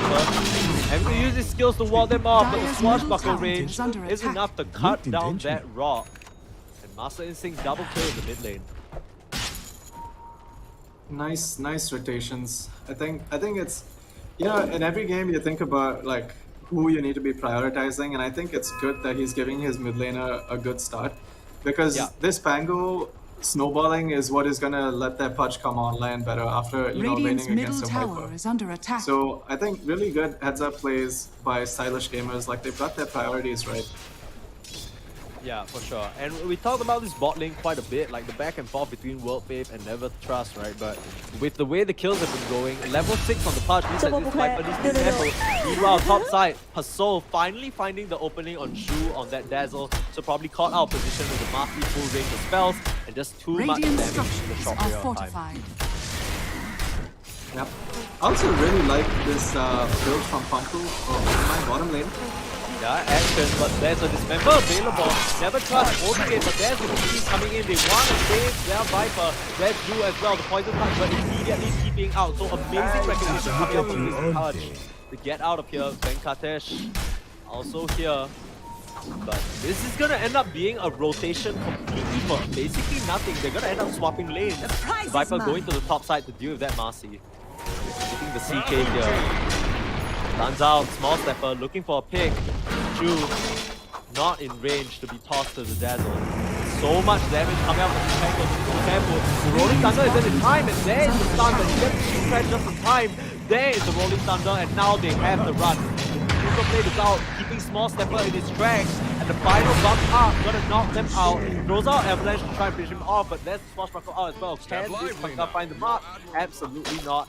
And I think Radiant's Master bottom Instinct, tower very is well under played from attack. him. Master Instinct indeed. I mean, that was the perfect usage of spells to survive that Dire's fight, top and even tower getting a is kill under attack. 1v3. Radiant's So bottom good, tower is so under good. attack. I think most important part was that two pressure. You see now it's world phase. No real way of getting out of that one. The tips coming out imply to me that it's Radiant's Patrol bottom with tower another has God fallen. arrow. I wish we saw that one. Dire's But top man, tower this guy is has under been putting in attack. the world of Mirana. And Radiant's middle previously, tower is under attack. True Strike, they picked apart Mirana as well, but I think stylish gamers, they are making it look good. Yeah, these guys are playing really well. Dire's Their top rotations tower have been has fallen. good, their priorities have been good, and venkateshtyle are looking a little lost at the moment, you know? But they still do have farm, so this game is still 1k, only a 1k lead.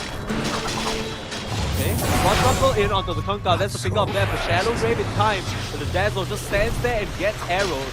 Now getting shielded out by Master Instinct, the Avalanche and Toss finishes off the Tiny, but then Temple the rotation. That is the offlaner. This Tiny small stepper pretty tanky from those early kills. Level 7 already, but it's not nearly enough, just trying to buy as much space as possible. Rolling Thunder looking for more Master Instinct.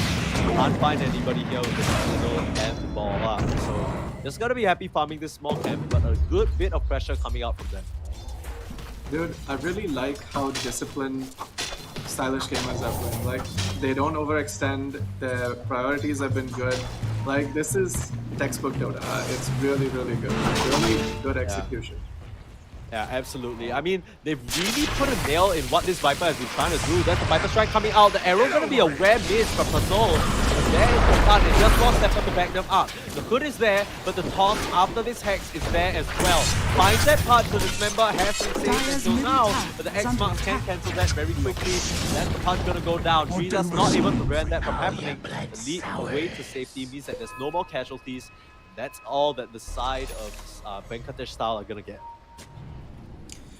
Oh yeah, a bit of drama. There is also some tournament again. Oh, stun up! The pick is there for Soul between the raindrop as well as the pick. Gotta keep himself up. The pounce down as well. What a perfect play from this Mirana. Oh, Tango looking for Zhu. Dazzle needs to run, but well played with the kids up as that Rolling Thunder. So it's just baiting the whole time. Now needs the juke, but can't find the right angle. Gonna DP out using that last bit of magic immunity. I've heard a Slammer coming out. That's Venkatesh's found. Gonna pop that Phantasm, but it's gonna be right before he just dies. And things just falling apart so quickly for the side of venkateshtyle. This is not looking good. Yeah, things looking really good for this Never Trust punch here. Dire's middle tower is under attack. I mean, you know, Dire's structures are fortified. it's so good. There's also a little bit of beef between the Tiny and the Mirana, I believe. So we might see a few, you know, impulsive, emotional decisions when it comes to, you know, fights there. You might see like overextensions. We definitely saw it, right? Small Stepper was hard committing to try and get Pasol, but immediately there with the save, I think the rest of the team covered his tracks very nicely, and the last lead off, I think that Mirana knew, you know, the Tiny was gunning for her and baited that to perfection. But now I think venkateshtyle, they need to slow down the game. They can't keep letting stylish gamers just run all over them.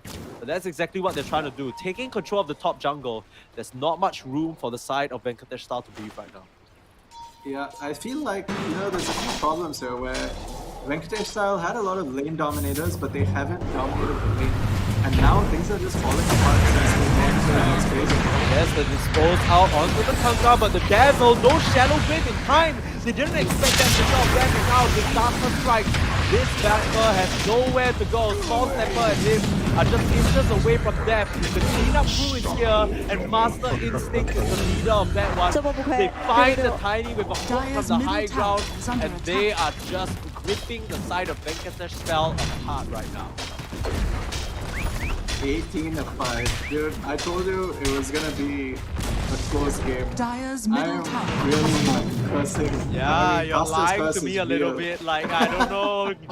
Okay, you're supposed to be my expert of the scene, man. We're getting completely stomped right now. But by the Only way, 5 there's one more piece of trivia.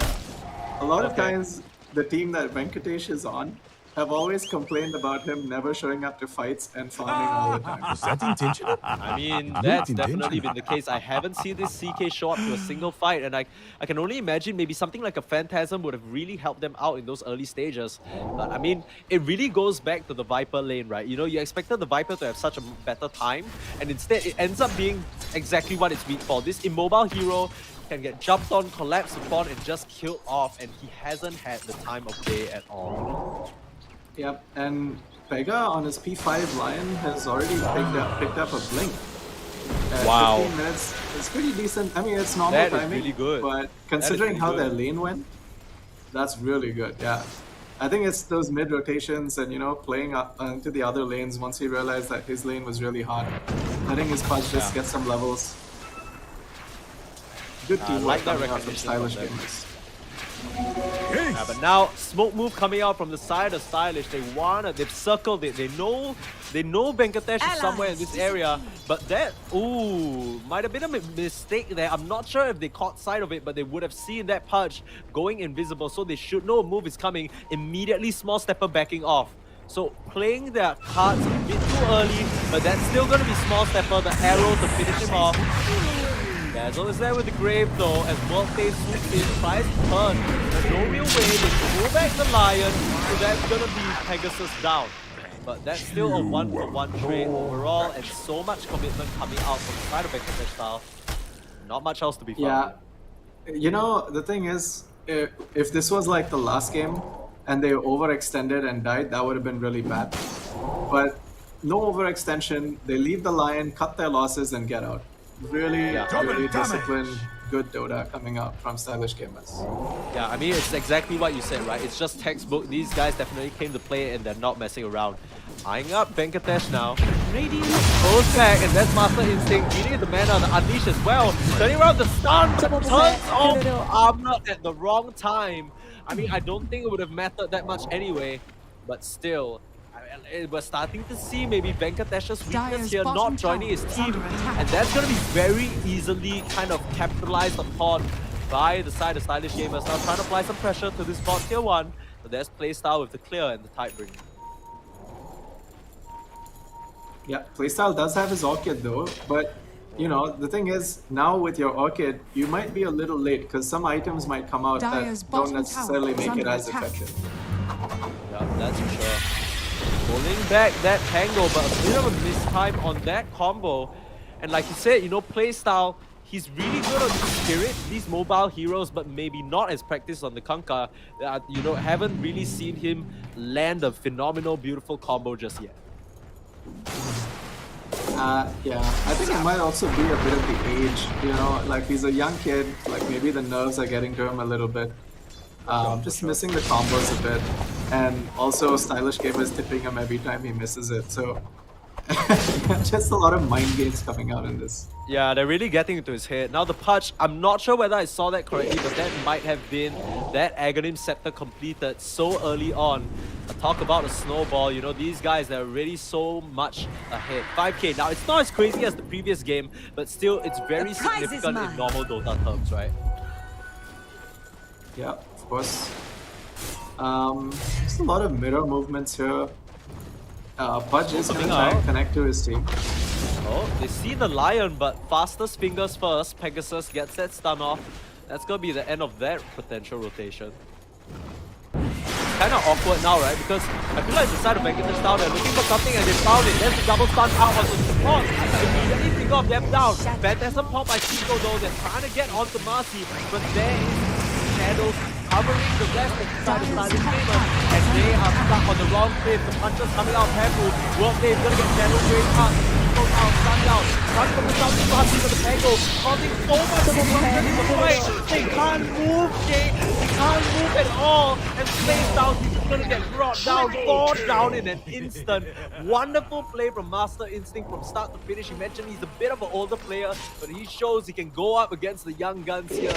So much initiation and just pure disruption coming out from his Rolling Thunder. Dire's middle Yeah, tower is really under good attack. heads-up play, using their Dire's ward to the structures fullest are advantage. fortified. Just good team fight execution. In fact, excellent team fight execution.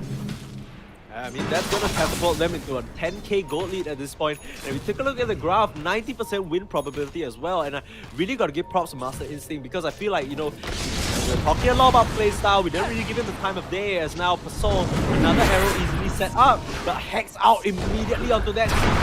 They're trying to make that escape. Is it going to be Mirana, the one to die for this? The captain's going to tank it for the squad. And that's the only kill they're gonna get. It's still a nice chunk of gold though. 500 going over to place World Fave, sorry. He definitely needs that one. Invisibility. Okay, more action. It's not done just yet. Third member coming out. I think the punch has found someone immediately on, but there's a nice forward. This combo they need up, but it's too late. BKB from Peppu already purchased, and a punch that's level 16. Now on to Small Stepper, swing and a miss on the hook, but the chase is on. They're not gonna risk it. The magic damage first. They do want to get away and kill. Instead, looking towards World Wave. And that Viper is gonna get his wings in. Small Stepper, the combo out.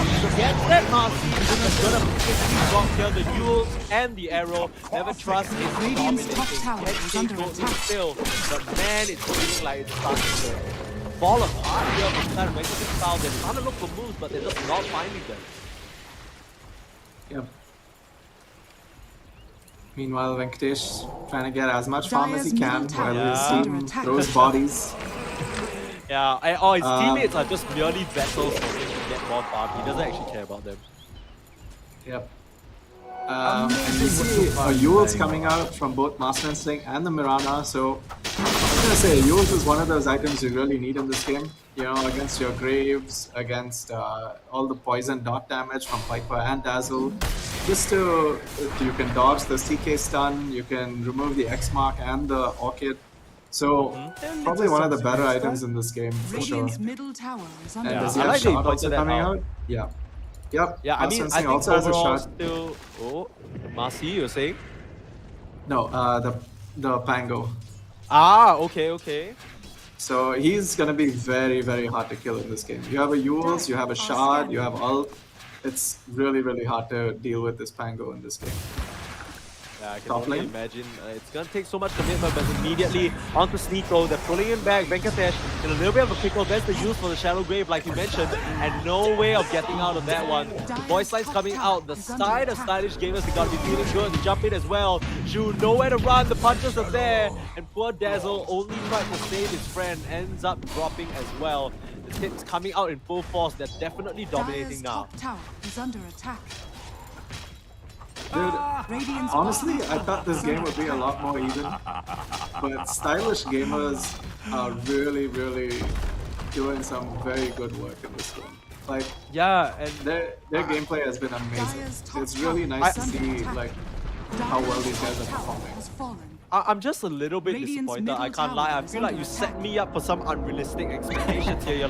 You're telling me no chance is the top, and then that means World Fave is his like second in line, right? But I mean, there is an element of the Viper that really only expresses, skill in such a small degree. Like Viper is a very straightforward hero. It's not really one you think, oh, it's gonna make this sick play, right? I mean, I'm not sure if you saw that GPK clip where he dropped his items and wandered just to win a 1v1. But apart from that, there isn't really anything that this you're gonna go like, wow, this Viper played insane.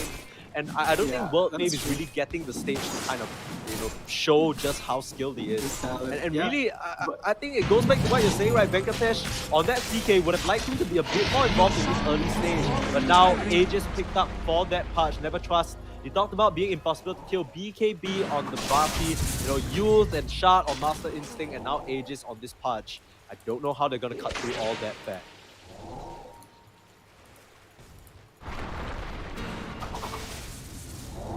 One more piece of trivia. Even Wolfave is also known for being an extremely greedy offlaner. So if you combine Wolfave and Venkatesh, they basically have two very, very greedy players. And then, and then there's the rest. I mean, I really like piece them together. I feel like your assessment was right? Like we needed to see that Kanka come out with the Orchid and would have hit a really nice timing as well if they had someone to play around. Unfortunately, World Fave didn't have the best start, and the CK, he was just busy farming. So there really wasn't anyone for this Kanka to set up with, and because of that, now the Orchid is a little bit of an awkward item because there's not much you can do with it anymore. Yep. And now he's kind of forced to go into this. You have to get a BKB at this point. Yeah, you don't have a choice. And then after that, you'll probably have to just go like Ags and be Playmaker. But they already have BKBs and Yule, and a Fangle. So it's like, and Lion has his Shard, the best Shard in the entire game. They found this Mirana Pasol. It's time to keep him alive, and he manages to jump out. BKB fought by World Fave, but they don't actually need to commit anything. He's gonna PP in front of the punch. That's not something you can do, my friend. Never trust, just grabs him, and the arrow to finish him off as well. Perhaps forgetting that he's facing the king of disabling through BKB. That was a bit of a slip up, that's for sure. I think it's just one of those things you do, right? You're like, oh yeah, I can just BKB TP. And obviously the really good players also try to use 4 or 5 seconds of their BKB before they start TPing. But obviously the Pudge, perfect positioning, perfect timing to cancel that. Oh, look at Pasol being so annoying, baiting in small stepper. You can really see sort of the beef coming into play at the start as well. The tag teaming up, but there's the hook, setting it up perfectly, but never trust to come in and kill. I mean, small stepper's gotta be kicking himself right now, but Pasol's grinning from ear to ear. Yeah. Dude, it's really funny because I can picture both their faces, and I can probably see that happening. Yeah, right? Pasol, he was just waiting it out. Small Stepper used both his skills, and then immediately the use to set up. He got the whole gang to just beat his ass up, and then that was the end of that. And now, 32 kills and 8. This is starting to look a bit like game 1, and I mean, for my sake and yours, I really hope that the games aren't all like this, because I like to see a bit more fight, but Venkateshtyle, they're really stuck in the pickle right now. Yeah, once again, if if we try to break it down and imagine you're on the losing team, what do you do to come back, right? It's like your CK has a BKB, your Kunkka has a BKB, but that's about it. Now you kind of have to use your skills somewhere to get a kill and then BKB and TP out probably. But even then, it's really hard because you need to commit a lot, and these guys already have they have blinks, they have BKBs, they have talents in their shards. Who do you even kill? Who is an easy kill? It's really not an easy game at this point. Yeah. Now, I mean, what you're hoping for ideally is maybe someone overextends, you pull them in with the CK, but at this point they have so many items ahead of you and they're so much tankier, like you said. There's no one who's going to be a quick kill, right? And even if you try to, we already saw there's so many defensive measures, whether it's a hook out or whether the Mirana Moonlight Shadows just making it that much harder for you to get a touch onto them. It's just Master Instinct as well has been so on top of the disruption, and now it just kind of feels like it's a waiting game, right? Like you're kind of hurting in your base, you can't really do much. You're still out on the mid, they're trying to look for something. Another thing I really like is the damage that's been coming out of this Masi. I feel like he's really been getting in there. In the mid, it seems like we have some action happening, but unfortunately, okay, maybe it's just a clash. Okay, Small Stepper ends up being the one to go down, and yeah, we unfortunately missed that, but still, sorry, you were saying you like this damage coming out from? From the Masi. Just, it's because he's been off lane. He maxed out his sidekick at level, first. So at level 7 he had plus 65 damage, him and someone else, and 50% lifesteal. And he's been just doing a lot in these fights, and now he also has a blink for setup, he has the BKB to follow, you can't really kill him so easily. Just nice plays, and unexpected. It's like, normally you expect the Masi to just set up and then get out because she's a support, but this guy is actually doing a lot of damage. Yeah, I think it's a bit of a difference, right? Because when we saw the early CS, we were looking at Venkatesh and he was really out farming the Marcy. Like he had 22 and the Marcy had like what, 5 or 8, right? But it just feels like they didn't really snowball it into any sort of an advantage. Like the CK and Dazzle lane is definitely one that can run away with the game, but it just didn't Radiant happen, are right? scanning. Yep. Now we get a smoke Smoke out from out. Venkateshtyle. They're Smoke looking gonna for break. something. Pasol sees him. Yeah, It's gonna I mean, miss. immediately onto the Dazzle. They kind of went in a bit of a scattered fashion and now never trust in the thick of it all, but has Pampu for backup. The TP out from this Dazzle, but it's gonna be small stepper first one to fall. Mix on the list is World Save on the chopping block. Turns around, Pampu no more BKB. But they understand this is not their fight to take. They need to run away and scatter for the kill straight in. Pegasus with the Hex. Setting it up for the team. Pampu with the double man stun into the Earthspite. Perfection. Coming out from the side of Stylish Gamers, knocking them all up and striking them down. The Dazzle holds them off with a Shadow Blade only for a moment, but never trust. Ends that with a triple kill. A hook as well. Gonna be a swing and a miss, but still, they're running forward. They're still looking for more. But there's nothing left to be Radiant found because structures are 4 fortified. members of the side of Dire's middle Venkatesh dead in tower an is under instant. attack. Dude, you can just tell that these guys are feeling themselves, you know? It's like Yeah, for 3-man sure. stun after 3-man stun, Pampu diving into their fountain to try and find this last Dazzle. Middle tower Like, has these fallen. guys are so confident right now. It's amazing. Like, they are not afraid of anything. Yeah, this is the type of Dota that you love to see, where the team is so in sync with each other that they're just firing on all cylinders. I don't necessarily think that Venkateshtyle played bad. It just was a bit awkward, right? Because you know, they just never really found their mark. It kind of feels similar to the previous game where I don't think it's that much of a draft issue. Just like play style, he didn't have anyone to play with because World Fave was so far behind on that Viper. And I mean, small step Yeah, for so he I would had a actually nice- say it's the opposite. I feel like it is a draft issue. Just because Oh, okay.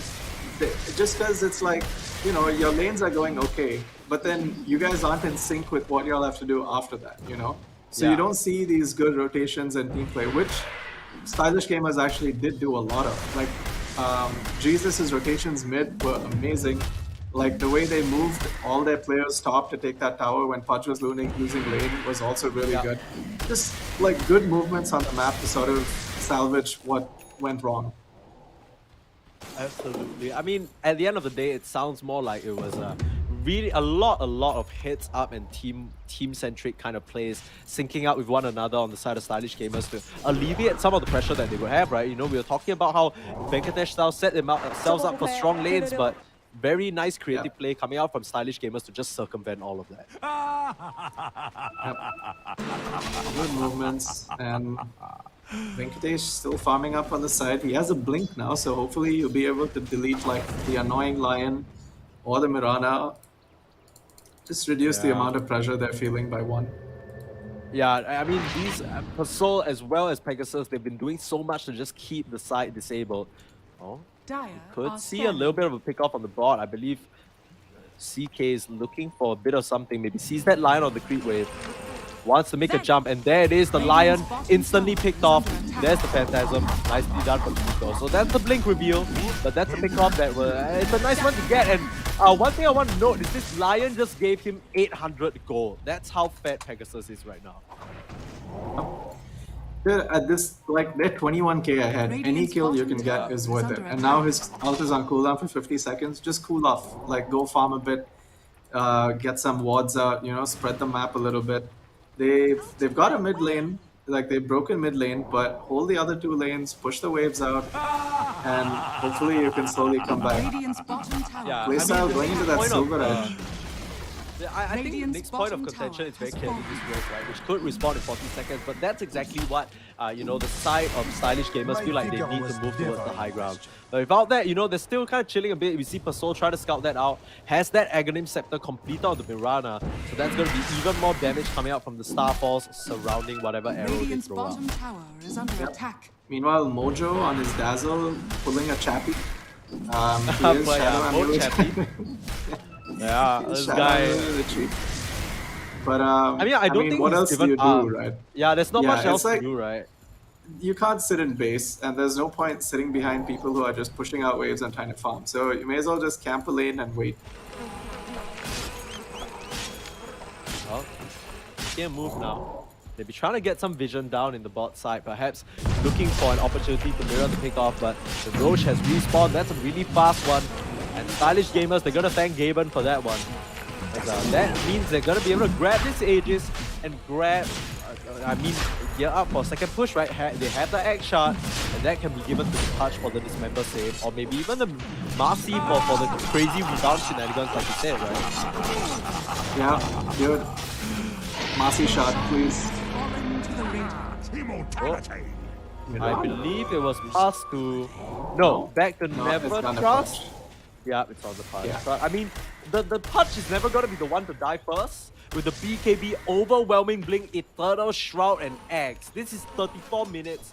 Almost full build, ladies and gentlemen. And this guy now with the shot as well, going to be make sure whoever maybe Venkatesh tries to jump on, immediately can get saved.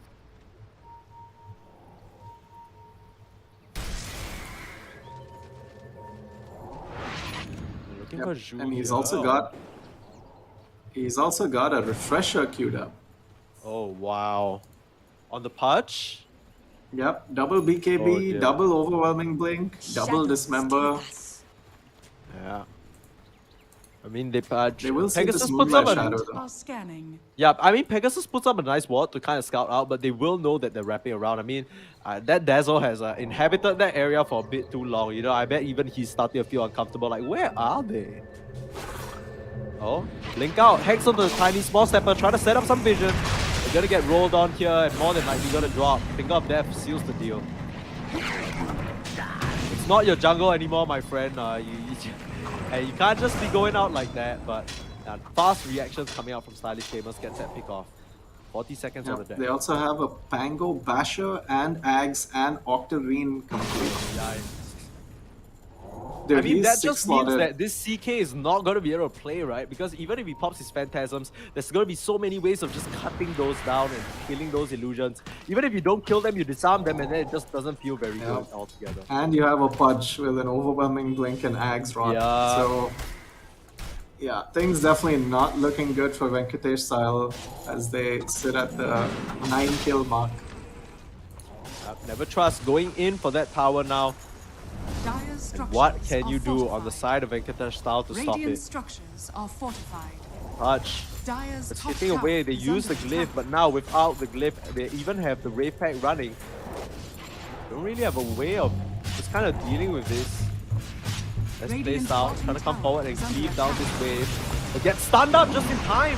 But there's the use, cancels on the X. Small stepper forced to react. There's the BKB coming out, and immediately the Lion is down. That's crucial. There's the boat as well. The damage reduction. Is it enough? Master Instinct trying to buy the time, but getting caught in the tree. Now, side of Venkateshtyle, they've gotten a good start to the fight, but there's this full Master Instinct jumping forward to pull back from the hook. That's Aegis down from the punch, so this is his second life already, but runs in with the BKB, no fear, look at that drop damage, pulling in people, no way for Chu to save it, forcing out mass climax, but there's only 4 left. 4v4 situation, they're gonna blink out before Small Stepper can find them. Immediately back in, no fear whatsoever. They know most of the important outs have been used to poke out the X for Master Instinct immediately into the roll up.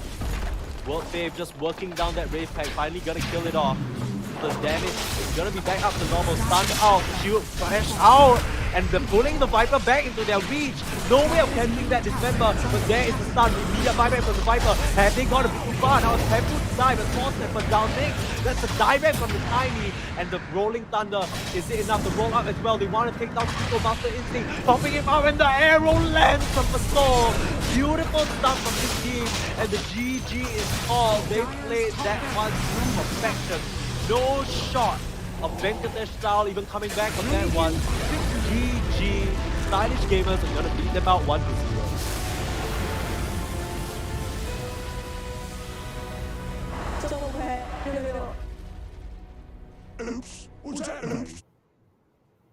K-Dog, you're sounding a little bit speechless there, but I don't blame you because, man, what a game. What coordination coming up from Stylish Gamers.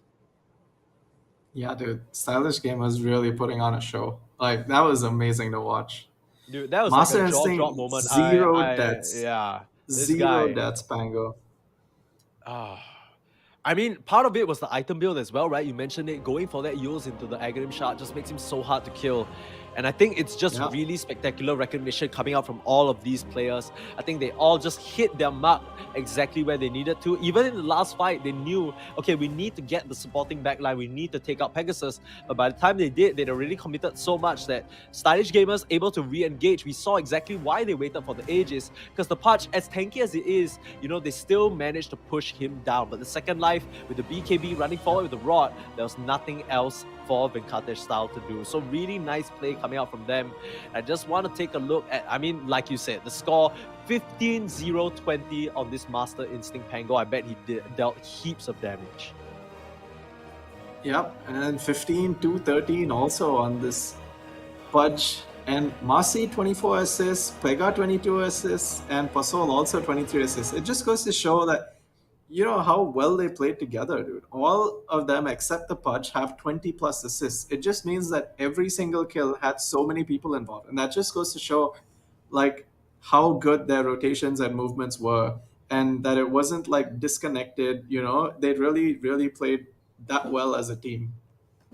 Yeah, that is for sure. But I mean, so far we've seen two games go pretty similarly, just complete storms one way. Of course, we'd hope for a bit more, I guess, competitive games in the next two that we have. But of course, like I said, we got a long day of Dota. We're only halfway through. We still have two best of threes available for you. And of course, we're going to have to wait later on. But that is the match results right there that we have so far. Of course, earlier on, we saw Team Whoops, basically the Commonwealth Esports Championships Indian team representatives just demolished truestrike, and in similar fashion, Stylish Gamers have just obliterated venkateshtyle.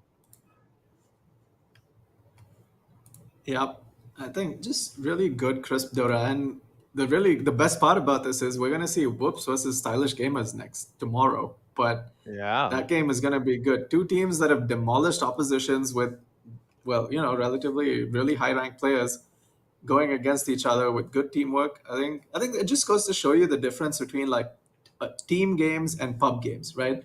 It's like you might be a really good pub player, but are you a really good team player? And I think that's what Stylish Gamers and Whoops have showed us in these two games, that when you have a good team that comes together, it doesn't matter what ranks are. It matters how good your team is. that's for sure. I mean, the thing that I really stood out to me is you were mentioning that, oh, you know, play style, you know, maybe 2 years ago, he didn't even speak a tad of English, right? It's so hard to get on the same page.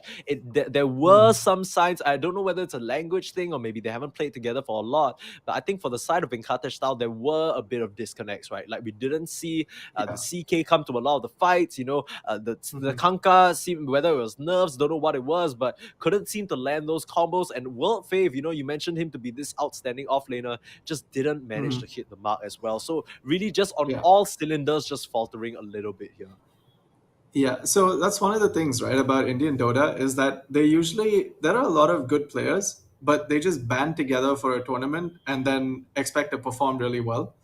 But I think it shows in this game that, you know, you kind of need good team synergy. You need guys to be on the same page, because if you're even like 1 second or 2 seconds late to TP in, that it just makes your entire TP wasted. Like we saw the double TP going bottom lane, and then it turned into absolutely nothing. And then they wasted TPs here, so Viper has to TP top, and then the Viper gets picked off top, and these things just kind of snowball into a major loss.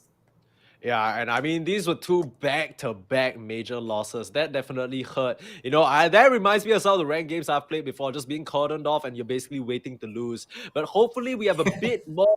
I think I would like a bit more action in these upcoming games. And of course, don't go anywhere because we still have two quarterfinal best of ones for you. Who is going to face off against who? You have to find out. Stay tuned right after this break.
I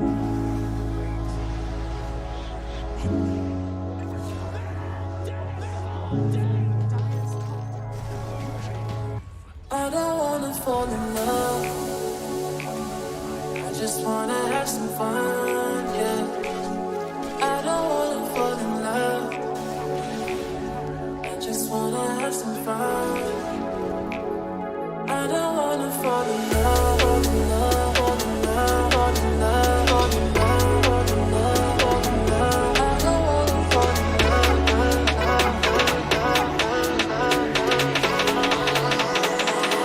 I don't wanna fall in love. I don't wanna fall in love.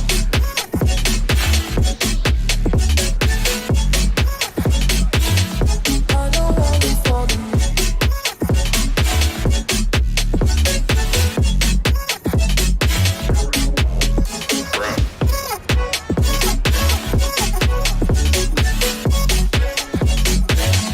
I don't wanna fall in love.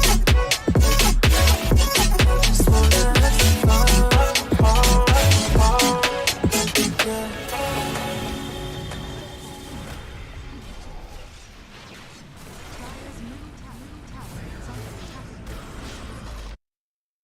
A warm welcome back to the Predator League 2022 Indian qualifiers. Here with me, Permasneeze, as well as K-Dog, your resident Indian Dota specialist. We just had 2 quarterfinal best-of-1 matches between Team Whoops and truestrike, as well as the Battle of the Styles, venkateshtyle versus Stylish Gamers. And of course, in both of those games, it was not close.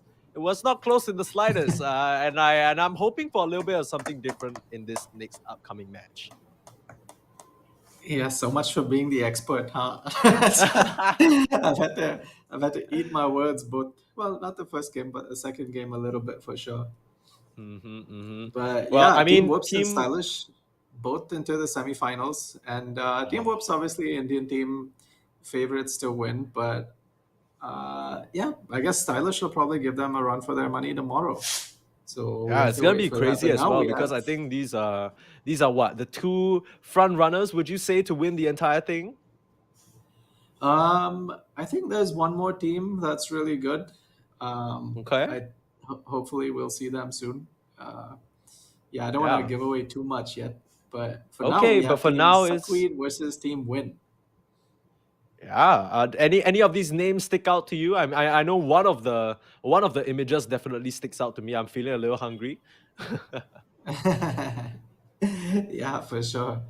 And the other one is a nightmare. It's like every game you see that hero, and it's these guys Yeah, definitely live to win. That's for sure. But But yeah, like I said, do any of these teams really stick out to you in terms of the name? Do you recognize any of these coming in? Yeah, dude. So, for example, there's on Team SuckWeed, we have HPK, Swiftblade, Flamey. These are all like old players from around Bombay. So, all these guys have probably known each other for a while. HPK was the carry for Team India that went to the Commonwealth Games. 10 Ah, seconds remaining. okay. Yeah, he's probably the most well known here right now. 5 Swiftblade has seconds been remaining. a very Radiant prominent team mid laner in the scene for a long time. So he's not the kind of guy you normally see in tournaments, but he's the guy who shows up to all these 1v1 tournaments and somehow wins Ah, them. So he's that guy. Flamey is he a has mid been in player? pubs. Is he a mid player? 10 seconds Yeah, remaining. Swiftblade is usually a mid player, Right. Yeah. Okay. and 5 HPK seconds is usually remaining. the carry. We see a lone druid ban. I feel like these guys probably know each other a little bit, so we'll probably get a few targeted bans, hopefully. Lone Team druid's a Win little curious. Dire is team relatively pick. new to me. I haven't seen any of them, in fact. But yeah, it's always nice when you see new names in the scene. It's like you don't know what to expect, so that's always nice. Yeah, there's definitely that X factor that could come out from any of these players. So far, like you said, the Lone 10 Druid band's seconds definitely a little remaining. bit curious, but immediately a bit of a change of pace, right? Warlock, not a hero that 5 we've seen in the seconds 2 games so remaining. far, being picked up Yeah. early on. And ever since the change to the consumables, these healing supports have definitely seen some prominence. And of course, Dire Warlock, team an pick. absolute monster in the team fights, but immediately it's gonna be a punch. So 3 out of 3 games so far, we're gonna get the fat man.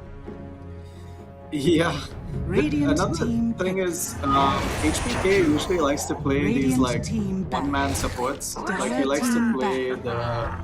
the like Spectres and Medusas, and yeah. So I feel like if you put a Warlock support with him, Radiant team these back. heroes Dire usually team suffer a back. bit in the laning stage, right?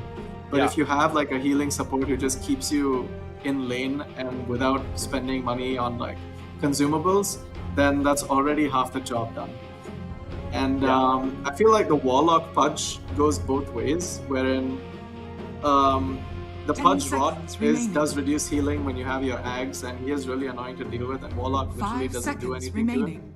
But on the other hand, if you Fatal Bonds this Pudge to anybody, Yeah. that guy's gonna have a bad time.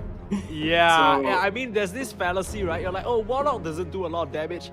Yeah, it's not really about the damage he's doing to you. It's about the damage you're doing to the rest of your teammates, homie. You're getting them killed right now. Yeah, and if you pair, Fatal Bonds plus AoE damage, oof, that's just pain, dude. That's just pain. And you see a Bristleback Warlock, that's Fatal Bonds plus Quill Spray. Like, just Yeah. thinking about it itself hurts, And it doesn't Yeah. just hurt me. It hurts like I'm feeling the four guys uncomfortable. who Like, are I'm bonded clenching to right me. now. Like, it's yeah. I mean, and it doesn't help that Pudge, historically his Radiant weakness has team always been back. physical damage, right? Yeah, you get a lot of natural magic resist coming out, but it's gotten a bit better because now Flash Heat has that damage block, but Bristleback can minus your armor so quickly with that Nasal Dew as well as the Curl Space stacks. They're gonna pick up a very robust support in the Hero though, so 10 definitely one that can seconds stand his remaining. ground and pump out a large amount of magic damage. I think the control coming out 5 from the Ice seconds Path as remaining. well going to be very useful. It's something that we don't talk about. If you run a Pudge carry, you don't necessarily have the best tower push, so something a Jakiro can help with as well. Yeah, Jakiro definitely one of those heroes that's really good against towers. Yeah, sorry, I got lost in my own train of thought. And now No, I'm no worries at all. No, it tends to happen, right? Because Dota is a game of so many, and you can imagine how that's playing into these two teams. When you have to draft and think of so many possibilities, this is where it gets kind of hard, and this is what I always like to call the hardest phase of the draft. A lot of times when you go into drafting for a game, you have an idea about what you want your opening to be, right? There are some heroes you need to get out of the way, there's some heroes you need to snatch from your opponents or pick to prevent them from getting what they want. And this is where it gets tough because you need to figure out what direction your draft is going to take. You have the solid foundation of Dire Warlock team team back. fight, and like you said, HBK likes to play these super hard carries that might not really do too well in the early game. Do you still want to opt for that? Because we have seen Bristleback being played as a bit of a tempo carry as well. Yep. Oh yeah. So what I was gonna say 10 seconds was, remaining. dude, we see a Faceless Void ban, we see a Timber ban. Both heroes really good 5 against Bristle, seconds right? You don't remaining. want to be a Bristleback into a Time Dire Dilation team pick. or a Chronosphere.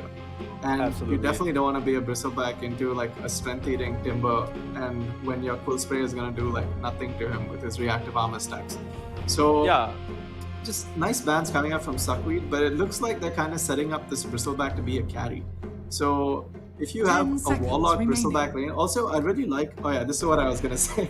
I was gonna say when you 5 have heroes like a seconds remaining. Bristleback, it's kind of like you can leave him alone in lane after a certain point. Like if he gets his Vanguard in a physical lane, or if he gets like a Hood against a magic lane, you don't need to be there to babysit. He's gonna pressure that lane, and you're free to do Radiant whatever you need team to on the pick. map. So if you're a Templar Warlock, Assassin. you heal him up, you keep him in lane, you go stack your Ancients, you stack your Hard Camp, make sure he gets those steroids to reach the point he needs to reach, yeah, And, that's for sure. So I feel like I mean- they already have like really a good idea for their lane. Like it's very 10 simple. You just seconds heal, remaining. you stay in lane, and then you take stacks. And you snowball. 5 seconds Yeah, Meanwhile, I Team remaining. Win have gone for like more physical damage, which I'm not that big a fan of, just because of yes, you have like Templar Refraction, but I feel like Bristleback is one of those heroes who just spams his way through it while running around you. So I'm not sure how I feel about this solution. Yeah, But, so the obviously thing, I Team feel Win. like Bristleback is kind of a curious bit of a tank, right? Because he can hit this ridiculous timing on the carry, but it's not like he has the most natural armor by himself, right? It's not like he can stand into 2 melt shots. So this TA can definitely tear him a new one, especially if she hits a timing. You talked about flash farming, that's something TA can do as well. Yeah, for sure. I'm not a big fan of this Jakiro into Warlock though, because I feel like, Jakiro's dominance comes from like harass, right? You spam your dual breath, you spam your liquid fire, Radiant and you just team like pick. whittle them down low more and more, and then you get them into an uncomfortable space. But Warlock just pops the heal and keeps him in lane. So I feel like they already kind of have an answer to that for the laning stage. I'm liking this clock pickup though. Actually, just a little bit. 10 It's good at seconds isolating remaining. the Pudge. It's good at isolating the Jakiro. Dire Jakiro team can't pick. cast most of his spells. Necrophos. Ooh. So, I mean, SuckWeed, they have pretty interesting components, but they're still missing that bit of control, and this is what I like to call convenient control, right? Like, you in a draft, you always want to make sure you have 10 like 1 or seconds 2 remaining. stuns or disables that you can throw out at any point in time. But take a look at what they 5 have. They have the seconds Clockwork Hook remaining. Shot, that's a 1 minute cooldown minimum. You have the Reaper Scythe, and you have the Warlock Chaotic Offering. Apart from that, how are you ever gonna stop them from just walking away or running away from you? Like, they just lay down an ice path, and how are you gonna chase? That's definitely gonna be a problem that SuckWeed's last pick needs to fill.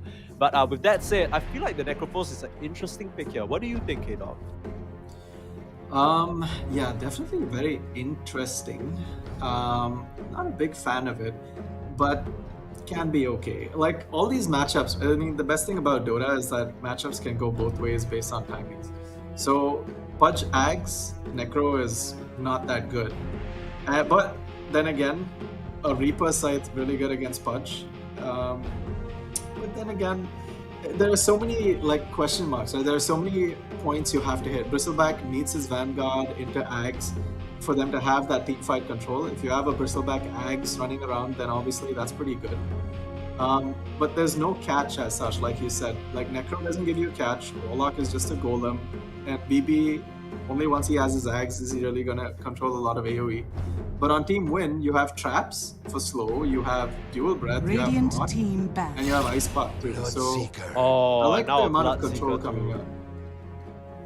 I mean, this is interesting because this basically means it's going to be a Pudge either position 4 or an off lane. The Templar Assassin and Bloodseeker most likely going to be a position 2 and 1 respectively.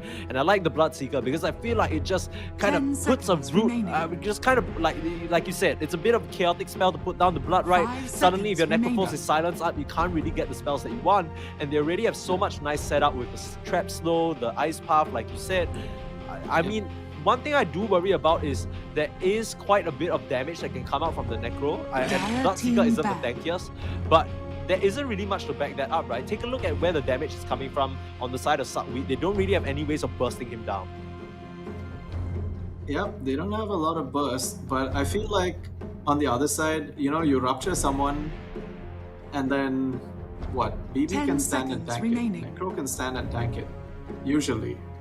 And 5 seconds feel like remaining. Radiant it's just team hard. back. I feel like you put a lot of pressure onto this Bloodseeker to make use of his Yeah. rupture. You have a Pudge Hook, maybe, and you do have a Macro Pyre, so there is a Dire damage. team back.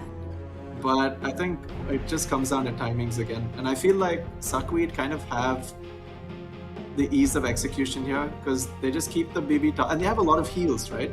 You have a Warlock heal, which becomes AoE at 15 minutes, by the way, with the shard. And you Yeah. have a Necro heal 10 plus double seconds heal with the remaining. shard.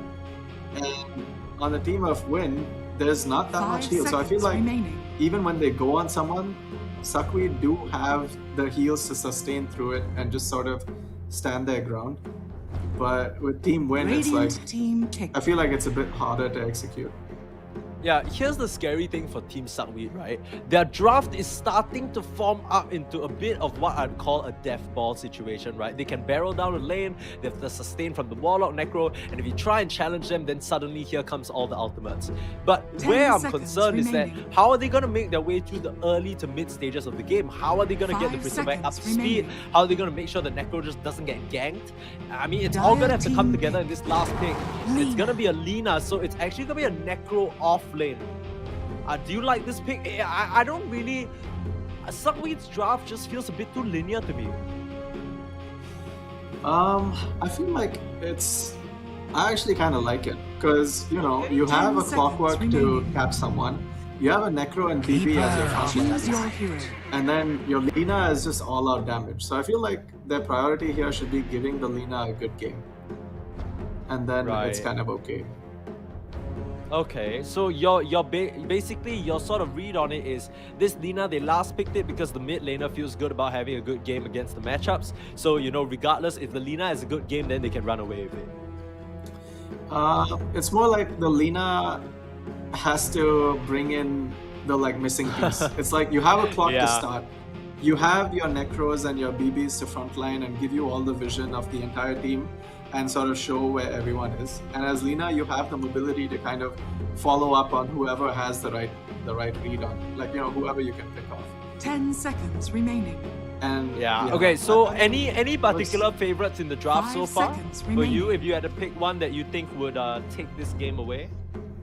I mean, I hope Kotl actually. I feel like the Kotl is a nice pick, but it's like you put the Solar Bind and Rupture kind of counterintuitive. Yeah, they're not 'cause- moving. They're not moving Yeah. anyway, right? Yeah, exactly. But so then you only have the punch hook to sort of displace them, but that's again one target. So I feel like you prioritize your hoods and your BKBs on Radiant, and you kind of run away with this game. Yeah, I think, I mean, they definitely need to tide through the early to mid game, right? And I think it's going to be on Team Win side. They need to try and find moves they can make in the early stages of the game to disrupt this slow ramp up. Like you said, if they get into that ball, that's where things get troublesome. But this is going to be our third quarterfinal of the day. It's a best of one between Team Win as Prepare well for as battle. the side of, their name eludes me for now. What is the team name again? Team Suck, is it SuckWeed? Suckweed. Yeah. Yes, what a name. What a name. But yes, immediately we're going to see a bit of a change from what we expected. We thought this Necro would be mid, but it turns out it's going to be a Lina instead. I mean, quick look at the lane setups that they have as the heroes head out to their locations. No smoke maneuvers, no sneaky business at level 1. But that just gives us a bit more time to talk about the potential lane matchups. Which ones do you think will have the most action? Lane matchups. I feel like Pudge Bloodseeker it's kind of so-so because it's very reliant on landing hooks. And Wait, you're hang gonna on. eat a lot Wait, of there's no way, right? There's no way the Pudge and the Bloodseeker are laning together. Well, they're both bottom, and the Jakiro is walking Ah. top, so Oh, what the that's heck? what it is. it? Oh, It's a damn, safe wait, lane is PA. it? Wait, it's a what? Wait, it's a Koto mid. Yeah. Wait, that Honestly, I that prefer doesn't that this, just though. kind of, yeah, I like it a lot. Like Koto is just gonna AFK farm, and he's gonna just rotate to wherever you want a death ball and just blast down your waves. Oh, I don't. Okay, suddenly my confidence in the death ball lineup is a little bit diminished because take a look at the amount of wave clear they now have with this Koto, right? They have that blast, they have the blood, right? They have the Jakiro, he can lay down macro pyre as well. How are they gonna push? Dude, by the way, I forgot to tell you this, but there's one more Okay. staple of Indian Dota, which is that the game is always paused when reloaded. Always. Why and It why is happens that? in Why is that? every single game. Every single game. It's either because some guy is lagging, some guy's PC is loading too slowly, some guy needs to go to the toilet. Ah. Why he couldn't do it before, I don't know. But it always happens. I don't think I've ever cast a single game or seen a single game that hasn't paused at the beginning. Classic, good old classic Indian pause, huh? Yeah, that's Nice, basically nice. what it is. I mean, if we go 4 for 4 on the start of game pauses, I'll believe you. But for now, I'm just gonna hope that it's just a bit of bad luck in the internet connection. I don't I want to. mean, let's hope I just cast a curse it and there's no Yeah, pause next. right. And we don't have a pause next. But yeah, I mean, let's do a quick introduction of both these teams. So on the side of Team SuckWeed, we're gonna have HBK, like you said, the carry for the 30 side of seconds Team to battle. India at CEC. On that Bristleback, Blackwater. On that Clockwork, looking to be that position 4. We have Flamey, another OG of the team, like you said, from Bombay. On that Warlock, position 5. And we have exclamation mark. Who you had a name for this Necro, right? I don't really remember who he is. No, I'm not sure who the Necro is. Okay, then we're But just gonna go Swiftblade with is- Necrophos. Yep, Necrophos on Necrophos. And on the flip side, on the side of Team Win, we have Beyond Ironside on that Jakiro, Roof on the Keeper of the Light, Quilla on the Bloodseeker, NF on the Pudge, and Blank on the Templar Assassin. So interesting little build up. I don't know if you saw, but the Koto actually started with a crown. Is that, I mean, that usually builds into a Dagon, right? But I mean, there's no way he's grabbing that so soon. It's a pretty interesting starting item, that's for sure. Yeah, I think No blood for I think you. it's all right because normally as a Kotal, you just want to nuke the waves and sort of farm your small camp, nuke the wave again, and you don't really trade so much, you don't really harass so much. So I think a lot of people just rush into their items and try to get onto the map as soon as possible. Yeah, that's for sure. I So- mean, the pause is like extending a little bit far. We're still waiting for people to load in, so apologies for that, ladies and gents. But I mean, recently, I'm pretty sure Koto mid has been a thing for a while. But man, I hate this hero. It feels like the most low skill. Like, you just blast the wave, you blast the small cam, rinse and repeat, 6-minute boots of travels, gank, kill somebody, farm waves. It's so mind-numbing. Yep, but I feel like the hero really falls off unless he has really, really good support. And the problem I see from this draft is that now with this Pudge being a support, you have a Bloodseeker offlane and you have a Kotal mid. So you don't really have a very strong frontliner. So you drop your Rupture, sure, you drop your Solar Bind, sure, you have your nukes, you have your Jakiro damage, but there's no one to really stand in front. So if they just stand and BKB or try to heal through it, you can't really do anything. Like, you don't have anybody to go into their face. But I feel like on the other side, you have a Clock who can jump in, you have a BB who wants to just run at you. But yeah, this BB is probably not going to have a good game because you try to run in, you get solar binded, and then you're like 0 movement speed. Yeah, true. not I a mean, fun game. it's kind of weird, right? Like, then you're just put in an impossible choice of, can I move or not? Like, what's going on right now? Like, what do you want me to do? Like, what's the plan? But yeah, we're finally gonna load back into the game. So our best of one, the third one, quarterfinal 3, as you can see at the top right side, gonna kick off. I mean, I'm expecting, I don't know whether you just casters cursed him again, but I'm really expecting big things from this Bristleback. The He is, battle after all, begins. the carry that represented India in the Commonwealth Esports Games where they got bronze, right? So it's not an easy task. Nope, definitely not.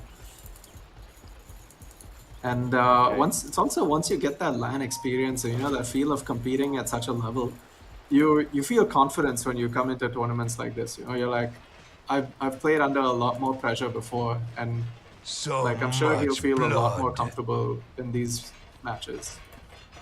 Yeah, I think it's okay. Blackwater. Ooh, this could be troublesome if he gets touched on the Beyond. And yeah, this Jakiro, nothing you can do about that. This is why they pick Clockwork against Jakiro so many times, right? Because one battery assault can just stop you from casting any of your spells.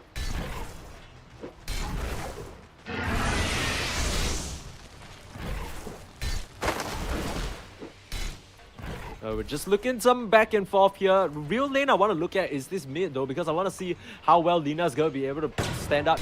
We talked about Lina being a bit of Radiant's middle a, tower is lane under dominator. But against the Koto, there's no lane to dominate. Your creeps are just going to be permanently pushed into you, huh? Yep, pretty much. Actually, I would have liked to see like the Kotal lane get blocked at least, but looks like that's also not happening this game. And Yeah, you Kotal mean like the actually small got the camp, T-ward right? at mid. Yeah. Yeah, it's a little bit unfortunate, but yeah, hopefully they do something about this. If not, he's just gonna ramp up in farm. Quilla pushing back the Bristleback HBK, just trying to get out of that blood right. No way out. And like we said, the Warlock just throwing out those shadow words means that HBK can get to his Vanguard relatively scot-free.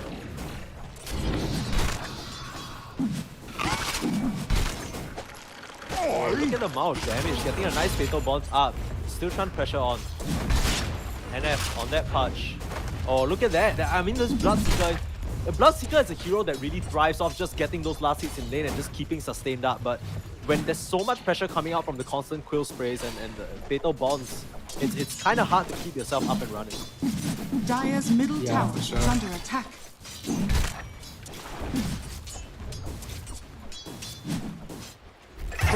Oh, actually, wow! First blood just in time. Props to our observer for catching that. Unfortunately, it's only what we can assume to be a meld into a dual breath. Blackwater not able to buy the space, and Blank gonna draw that one for the squad.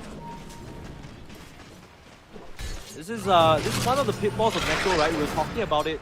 You know, it's an interesting pick because of the damage against the Pudge, but because of the pivot coming out from Team Win, they put the Pudge on the pulse ball instead. Suddenly this Necro is a little Radiant's bit of an top awkward tower pick. is under attack. Oh, diving forward, HBK wants to apply pressure, but being warded off by the Blood Rite. And F still has a hook, so they need to be careful how they choose to position here. Round the corner to find HBK. But yeah, almost full HP on that Bristleback. The ring of health secured for him. And he's not going anywhere. Out! Any follow-up? There's the Blood Rite on the bot side. I believe this Warlock, he's dropping low. But he manages to still keep himself up and running thanks to that sustain. But the thirst, it's ticking.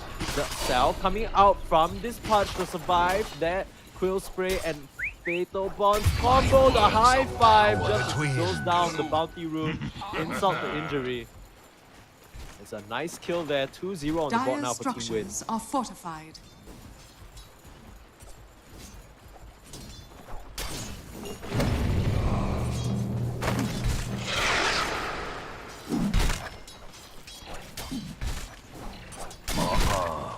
The surprising thing to me right now is the fact that this Lina's still doing very well in terms of last hits, but I guess that's a byproduct of just having free creeps, right? Like Koto, yes, he's gonna be getting free farm, but he's not really a hero that can deny you of that either, right? Unless you stand in the way of too many blasts, you're still gonna be able to farm these up. So more than anything, really nice last hitting coming out from Swiftblade to secure a lot of this for himself.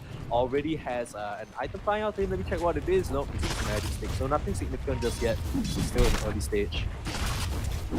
And then Pump picking a hook, not gonna grab it.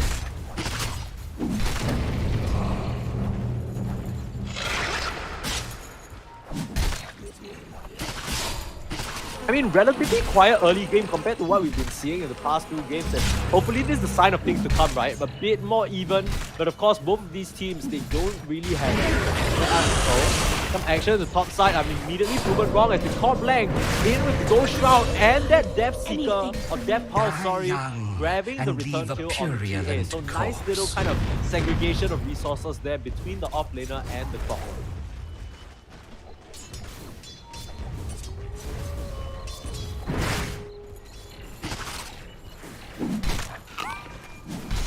Yeah, I think things looking pretty even right now. I didn't want to say anything because I was like, the second I say something, it goes wrong. Right. You gotta keep like everybody, like if you keep making these caster curses, you gotta get a knock on your door from one of them. Right? You're gonna be like, we need to take this man's mouth shut. Like you can't keep getting away with this. But I mean, yeah, like you said, very even overall. No real action happening. Every time I say that, Blank, and I mean Blank uses support. But at least he's gonna get out of Radiant's that one. top tower So this is Shakiro under TA attack. lane not going the best, but it was to be expected, right? Like the Clockwork pick lines up perfectly against this. Radiant structures are fortified. Yeah, but there's actually a lot of pressure on this Clockwork to get stuff done. But he is a good hero to do it. They don't have much space. They just have the Pudge who can hook you to safety. But that's also not so reliable if he's able to body block. Oh, he leaves the room. A bit awkward there. I mean, Radiant's yeah, middle tower is under attack. finds the Clockwork. Can he catch the catch? As the cost available, no way of getting out of this one, but the Lina's nowhere near. So no real way of punishing. But meanwhile, the Necro gets a solo kill on Beyond Ironside yet again. So the hero starting to really hit the suffering count. And this Necro already with so much armor, 8 armor, with the Ring of Protection and Chainmail alone, feeling comfortable enough to just pressure these creeps behind the tower, forcing Blank into a rough spot. Yeah, dude, I feel like, you know, in these lanes, people do a lot of small things that make big differences. Like, he left the Necro to get XP when necessary, and that's why he takes advantage of the level 6 spike to kill the hero who probably wasn't expecting that read. Yep. I mean, Pudge forces the Radiant's TP out. middle tower is under No attack. way. Yeah, we Getting call out it the fatal flaw. It's like, if you have no stunts on your team, just TP out. fatal Yeah, I mean, flaw. they're definitely going to be doing a lot of that on the side of Team Win, right? Only one real proper start from this Lina LSA. I mean, you're gonna, if Battery Assault has anyone around, you're gonna have to hope it lands the mark. But for now, it's landing its mark onto the Bloodseeker. Nice hook away from NF, getting his offlaner away to safety. So the rotation coming out from Blackwater, not gonna find his mark. Deepest thanks. And this is also really nice, right? You know the Necro is having a good lane, so you leave him and you just run around and try and do work on the map. But Koppel, using this time to TP top. Oh, nicely done. And Beyond Ironside gets his revenge. I mean, as soon as you said that, like, it's something the side of Team Win recognize as well, right? They're like, oh, they want to make a rotation here and leave the Necro, we're going to punish that. And immediately there's the rotation from the Koto. So already just a bit away from getting those boosts to travels, but he actually has opted to get an early earn first. So wants to cut down that healing and perhaps an early spirit vessel, but there's the hook. NF grabbing HBK, but are you stuck in here with him or is he stuck with you? HBK just running down the punch, one last quill spray. Quilla, no rupture means that he has no way of punishing that. The shadow word to keep him popped up. Yeah. Dude, once you have your Vanguard on Bristleback, it's like the tower is not really much of a friend anymore. Yeah, the tower is just another range creep. Like, you're like, huh, no big deal. Yeah, and just TPing out to sort of avoid the Dire's middle tower is under heads attack. up play. And yeah, Last- this is one of the things that I feel like people don't realize is that when they rotate too Dire's much, they top start tower losing is out in under terms of attack. like XP. And I feel like now you've kind of given this Lina space. Lina's going for Shadow Blade. No boots of travel early. She's going for the Shadow Blade first.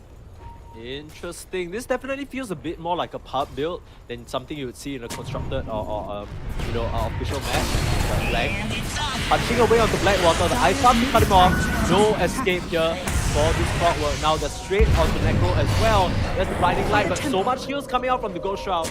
It's only momentary as there's the TA punching away. Is it enough? Can he get out of here? Back up spot there, turning around with the regular sight, but it's not enough damage to stick just in time. Nicely done for Black. That's going to be pretty big punish. 2 down on the side of Dude, he actually survived because of the Kotl heal. That was insane. Yeah, that was crazy. I mean, he I basically love popped like everything little at the right plays like time, this. right? Yeah, I love like these little outplays. It's makes the game so much fun. I mean, it's really gonna come down to Swift Blade, like you said, working towards this rush Shadow Blade, right? And we haven't really seen this Lina rotate at all compared to the Koto. Of course, the Koto has that Spirit Vessel build up, so looking to get more active to get those charges up and early and potentially cut down this Bristle, but another kill onto this Clockwork in the mid lane. So very unfortunate there as they're starting to get Radiant's advantage middle though. tower is Quilla under attack. running in, trying to disrupt some of this farm. But meanwhile, top side, Necro pressuring out again. He has that Ghost Shroud, but immediately Necro fire, and there's the Koto as well. Necro a bit too big for his switches. And gonna fall for what? The 3rd time in a row? That's 3-4 on the Necro. You know, they're just farming him at top at this point. Yeah, I feel like maybe he's left the Necro a bit alone for a bit too long. And now that like ever since like once TA hits level 6, you can kind of just sideblade the Necro down during the Ghost Route. Like he can't really escape. So probably not the best move, but hoping to see this Lina get active really soon. She does almost have the Shadow Blade. It's not in full bottle, but Kotl already got his Boots of Travel and an urn, working his way towards a vessel. This Necro is probably not going to have a very good game soon. He does have a Lotus queued up as his first item. I think this is one of the pitfalls of the Necro, right? Like if you, I guess if you just fall behind a little too early, you don't really have any plays you can make. You're kind of relying on getting an early good start or at least having a lot of space to farm. But that's not really what we want from your offlaner. You want someone who can just make space independently. And I mean, if he's not having a good game, that's going to put a lot of pressure on HBK, who's getting ruptured in the bot lane actually, getting gone on by the rest of the side, falling low. They're trying to turn it onto Quilla. Turns his back into the Macropire, no way of getting out of this one. As Moose just TP spot gets another Quilla, looking for more. The first Moose speed gonna wear out and choosing to here. It's gonna TP out. Yeah, that was a nice little juke from Flamey, but I'm not sure what HBK was trying to do by going into the corner there, but definitely outplayed by the Jakiro Macropire position. Yeah, Reaper's Scythe it's one of off the those mark in the situations. mid lane. Radiant's courier. Anguilla, there's the LSA, but not where you want to be, blasted away by the Coddle. No chance of getting out of this one. Now the earn out, no shroud. Does NF have any other start? None to offer at this point in time, as they're the ones that are out. Use the Lina for the Bloodseeker, that's really not a good way. The fight is on. There's the Cogs trying to buy him a bit of time, but Beyond Ironside has marked. Push away from the Cogs. Can he get the hook? Is he gonna land? It doesn't matter because Beyond Ironside is gonna auto attack him down, delivers that kill to the CA. And quick look at the net worth just clearly shows that unfortunately, Team Win, they're starting to run away with this game.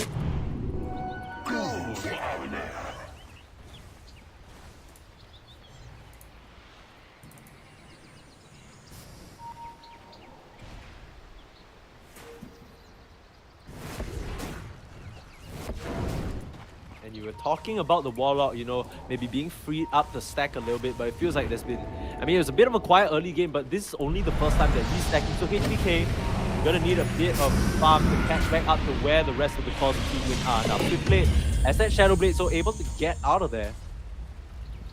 Dude, HBK is actually stealing stacks on the other side. A lot of fights going on in the Dire jungle right now. Yeah, they're looking for blank, but can't get the touch with Battery Assault. They actually committed the rock for that as well, so a huge investment for, I guess, cleaning up the stacks, which is significant, yes, but I mean, that's your Warlock Golem. That's such a huge part of your team fight.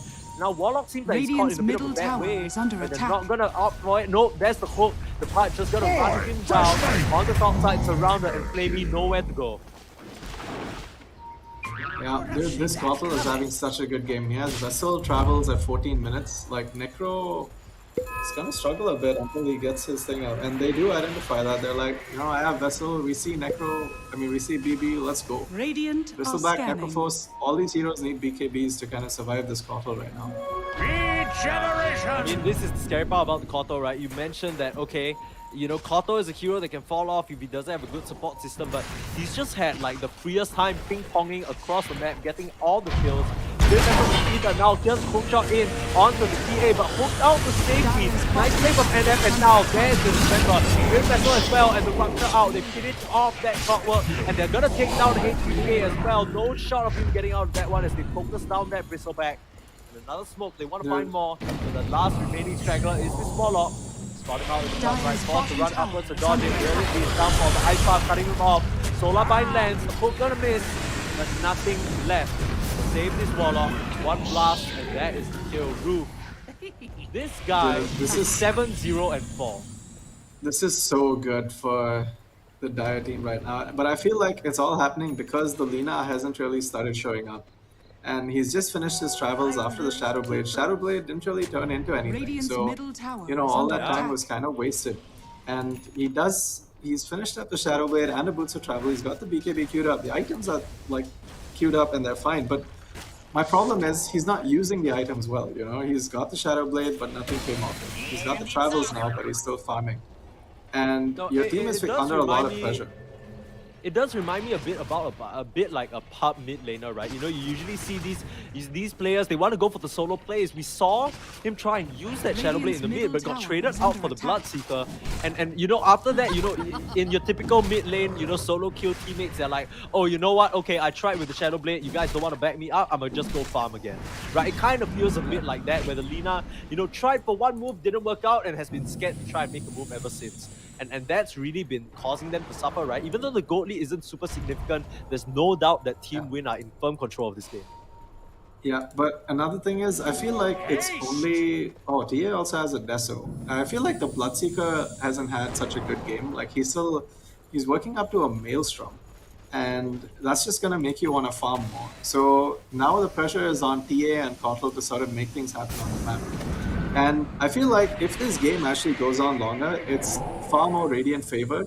But the Radiant are constantly trying to invade, and then these fights aren't going so well. And then you're just giving the Dire team more time to come back into this.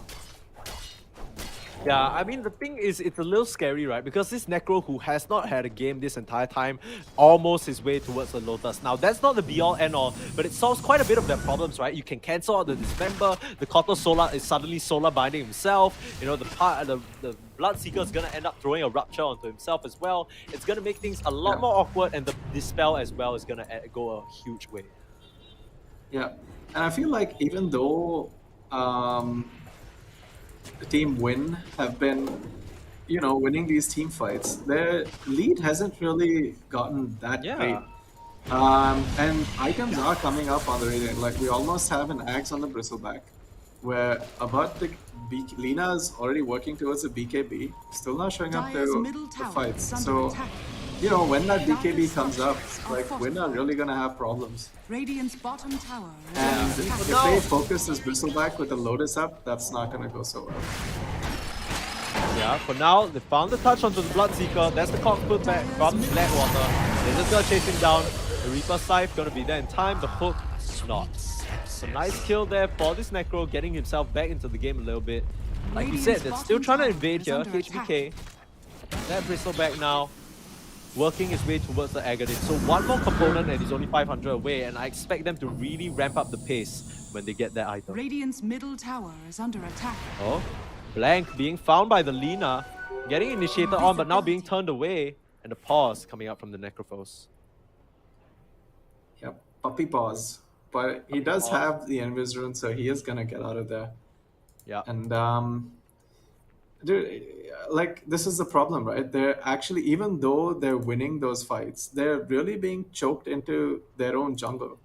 And I feel like Radiant have kind of spread out. Like, yes, Swiftblade isn't showing up to fights, but if this keeps going on, like he's getting items, dude. He's the highest net worth. Okay, No. he is the highest net No. worth, but he does have items, and like his hero does scale really well. And Yeah. BKB is the fight changing item. Like Kotl doesn't do anything through BKB, neither does Jakiro. Pudge is usually saving his spells to like save allies. So I feel like that item combined with the Lotus and the Bristleback Axe is probably gonna be the turning point of this game. But Yeah. when I make these predictions, the caster's curse really kicks in. So No, but we're I gonna do see I, I if do BKB agree with you, because it completely nullifies the Koto and Jakiro, right? Even the red. Pudge who have to walk up, he's it's gonna tank so much amazing. damage trying to get into the fray and dismember you through that BKB. So it's really gonna come down to whether the TA can find her mark or whether the Lina can just make the most of her BKB duration.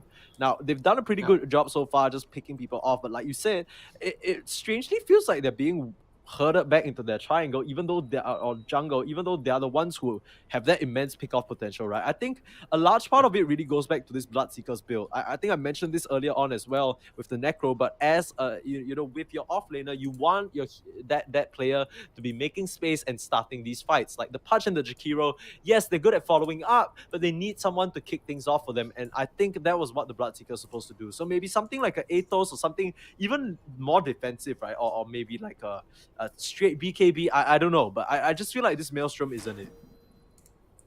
Yeah, I feel like I'm on the same page too. But I mean, this is Dota. Who knows what's gonna happen? I feel like when you make choices, there's always pros and cons. And here, these guys have been hurdled up a lot. Pros, they're winning fights. Cons, they're losing space. And Swiftblade is using that space. Yes, maybe not so effectively, because he did try to go for a kill on the TA, and now he's kind of running for his life. But you can see the whole team is moving towards this, and these guys are just farming. So even though they're 615, they're at higher net worth than the enemy team. Yeah, it's interesting, right? Because there's a certain element of like, it feels like Team SuckWeed are just dragging Team Win across the map to wherever they want, right? Forcing responses, forcing rotations. And I mean, so far, they've been able to have a favorable position, Team Win, just because of the fact that their rotations have been on time, right? The Koto can get anywhere if the boost travels. They can make these moves. But like you said, as it gets later and later into the game, it feels like they just have more and more striking power, and these moves are going to hit way harder. Yeah. Unfortunately, Flamey, looking like he's having some connection issues, has reconnected for like 2 to 3 times at this point. Hopefully, we can grab him back soon. Yeah. I really wonder what, like, the thing is, Pudge is trying to build a 4-staff, Jakiro trying to build a 4-staff. They're all trying to deal with the clockwork. But that's about it. I feel like, this Warlock Shard is also another power spike for the hero. And they have a maxed out Fatal Bonds. I think there's going to be one big fight. You start with the clockwork, the enemies, show up, they start casting stuff. When they're out of position, you drop a Warlock Golem onto the TA BKB. Oh, I just like I prefer the fights that are easy to execute, and I feel like Mm-hmm. Radiant probably have like an easier execution, Yeah. I except for mean, the we're talking Kotl. about This yeah, for Kotl sure. is like the A wrench free in the game. plan. Like yeah, I feel like if he has a really good impact, but I feel like there's a lot of pressure on him now to perform. But if he's able to do it, oh boy, it's gonna be so annoying. He's already got his first Dagon, I believe, yeah, and he has a vessel too. There is a Lotus for it, but yeah, but even as a Kotl, you kind of need someone to sort of give you that vision and for you to safely cast your spells from the back. And I feel like that's the element they're missing. I feel like the Pudge Jakiro combo is probably what's not so great about their draft. Yeah, for sure. But I think they it's a are little bit 15 awkward. So seconds. at the end of the day, right, like it really was a bit of adjustment, right? Because they picked that patch early and immediately there were so many counters to it, right? From the Bristleback to the Necrophos and even the Lina to a certain extent can really keep a distance away from that patch. But then they pivoted to the off lane instead, and I assume did a little bit of a switch up. And that's thanks to that, Roof is able to have such a good game. And like you said, they naturally they don't actually have any way of jumping on this Koto in the backline. He can get his own 4-staff or at least the 4-staffs from his teammates and get out of that clockwork. And once that happens, there's no way you're taking him down. Yeah. But dude, the thing I don't like about heroes like Kotl is that it's easy to kill them and it's easy to shut down their impact. It's like one clockwork hook and then you're playing scramble to kind of try and save him, and it just Yeah. I don't know. And like once the game goes on later, it just becomes very hard unless you have a front line. Like how do you reliably get your hexes and your dagons and your solar binds off if there's nobody giving you that vision by standing in front? Yeah, it's a bit like what was it called? It's a bit okay, he's changing a new mouse. I think he's having some mouse issues. Maybe the battery ran out or maybe it's not working. Of course, you're never Dude, gonna have having a these situations backup if you mouse is how you know this guy is like a true a gamer. gamer. Yeah, yeah. Like he just like, oh, okay, guess it's like his mouse dies. He's like, guess it's time, and then he just like opens the vault, and there's just a brand Yeah. new mouse just waiting there for him to back up. In his case, he's like, come on, man. Maybe he's like trying to convince his family, like, come on, guys, I need to win the APL here. Trying to get trying to get 4 luck, guys. Yeah. But one thing that's nice about Kotl against Clock is you can just blinding light him out of the cogs and then try to get out yourself. Yeah, I mean, So that's it's also it's nice.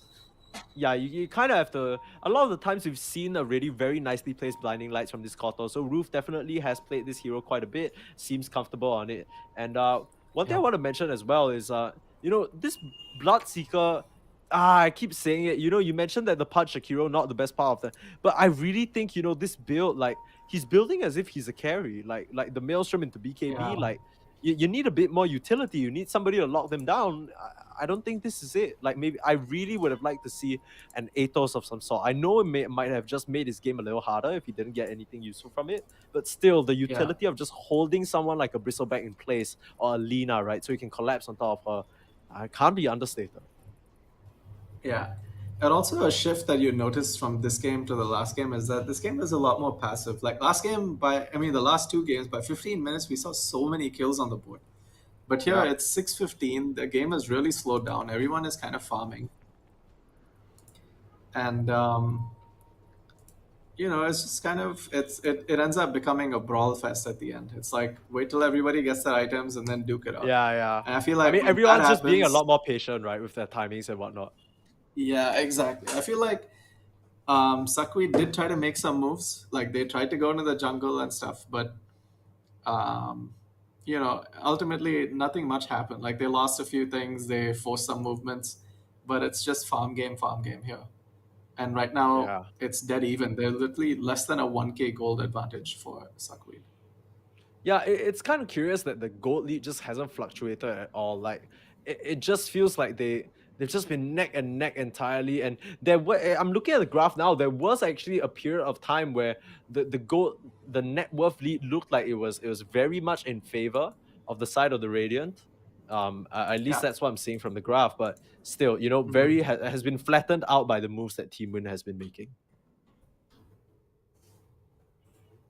Yeah, I would Yeah, and actually I say mean, it's been flattened out by the moves that SuckWeed themselves have been making. You yeah, know, right. They keep trying to invade, and then it goes wrong, and then it's like, what are you doing, guys? Like, you could have had this lead. You're throwing it away, my friends. But yeah, I mean, okay, so we're still having some technical difficulties. We're waiting for them to come back as our admin figures out what's going on. So this is prime time to talk about the beautiful tournament that we have here. Of course, in case you missed it, and in case you don't know, the Acer Predator League is brought to you by none other than Acer, right? And I'm sure all of you know Acer. If you're a gamer, you gotta know Acer because they bring the best peripherals, they bring the best laptops, and then and computers just for you to play on, right? So one thing I do want to bring to everyone's attention is the official laptop of this league. It's going to be none other than the Predator Helios 300. And if you haven't heard of it, what are you doing? Look it up right now because it's exactly what you need to play Dota at the highest level, right? One of the things I'm always worried about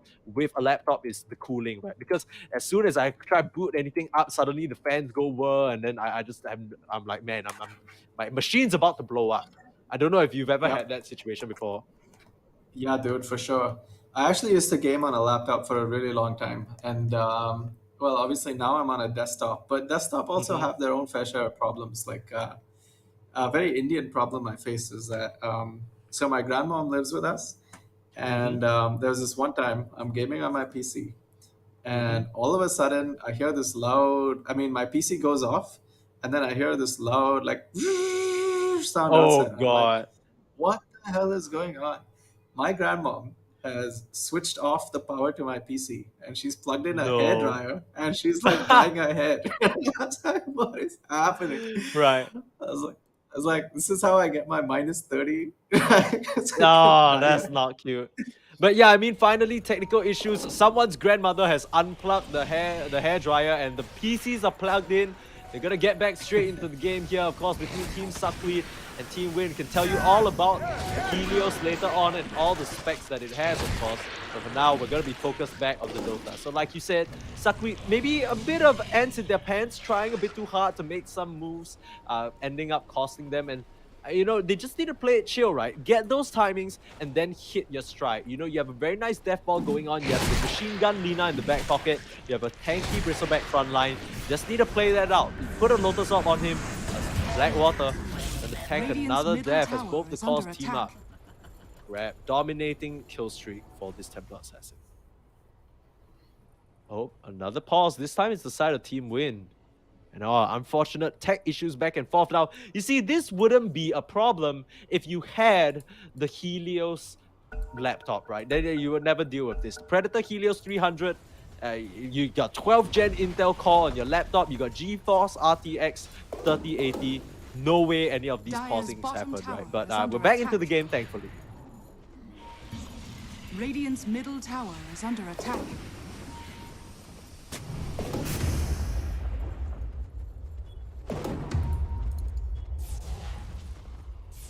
Okay, so we have Kotal Dagon. Yeah. Okay, K-Dog. So you mentioned that, okay, SuckWeed, they need to bide their time, wait for an item timing. What do you think Team Win are waiting for?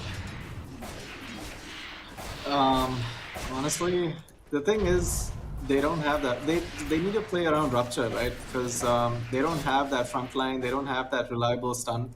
So what they want to do is like either use Kotal Solar Bind or Rupture and kind of kill whoever is out of position. And we see the Solar Bind come out, but like too far, can't commit. So I feel like they're just playing defensive as they've been all game, and they're just kind of waiting for an overextension to fight. This pressure is on the Bloodseeker right now. It's like, unless he drops a Rupture, you can't really fight. You can't reliably land stuns or like spells. So I think they're kind of waiting for that. There is a double damage rune, which they're going to give to the TA. TA has picked up a Shadow Blade. Yeah, a bit of a curious one there. Maybe just Dude, one. I really feel like I think he wants the No, silver he's gonna edge get for a the silver Bristleback. edge, right, for the break. Yeah, but I feel like, sometimes item choices can lose you games, and I think silver edge at this time is probably not the best idea. But nice. It nice feels like a pivot bit of into the Roche Pit. overreaction, right? Yeah, but good pivot into the Roche Pit, but TA without mana, not a good idea. I feel like you really need this Kotal to top you up.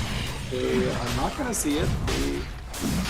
Yeah. By the time they've drawn it out, it's gonna be a little bit too late. It's blank. Gotta grab that first Aegis. Now the matter is, do they want to fight? The hook shot gonna be a swing and a miss, but a huge chaotic offering after all of them. There's the fate of odds. Melts them apart. We play with the BKB, and now hammering into this TA. But the melt damage coming out hard and heavy, and this TA is gonna be able to deal with the Lina. Now HBK as well. The Warlock coming in to try and save the Bristleback to no avail. It looks like the perfect team fight, but no way out. They Reaper siphon the TA, so they get the first life. There's the bump back from the Cogs as well, just to try and make them some space, but Roof still looking for this Necro, has the Ghost Shroud and the Lotus. Getting himself up and running, but what a team fight. It looked like it was going to be perfect from the side of Team SuckWeed, but too much damage coming out from this TA, able to stand her ground and deliver. Yeah, I feel like that fight was perfect except for the missing Necro. Like, if there was a Necro Lotus onto the Bristleback in that fight, I think things would have been very different. But a good read, a good attempt at like popping them as soon as they come out of Roche Pit. They do waste the Aegis. But now a good swing, 2k swing in favor of Team Win.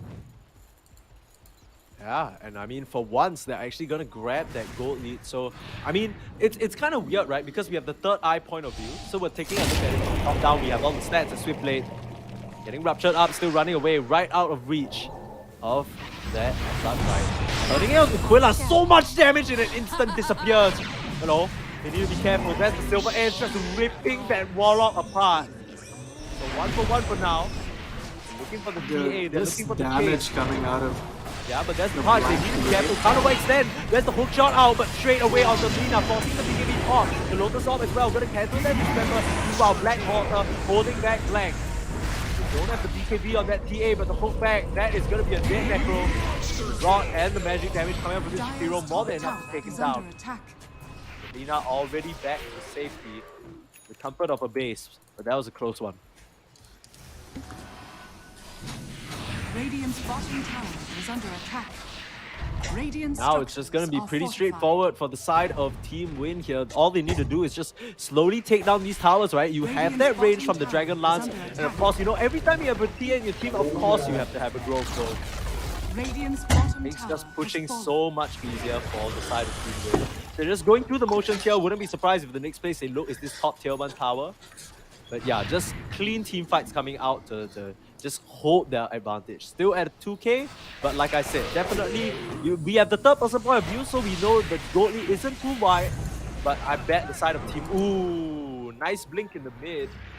But Koto gets himself out of danger. The LSA wasn't able to land in time. Dude, There's a I gem as really well. like...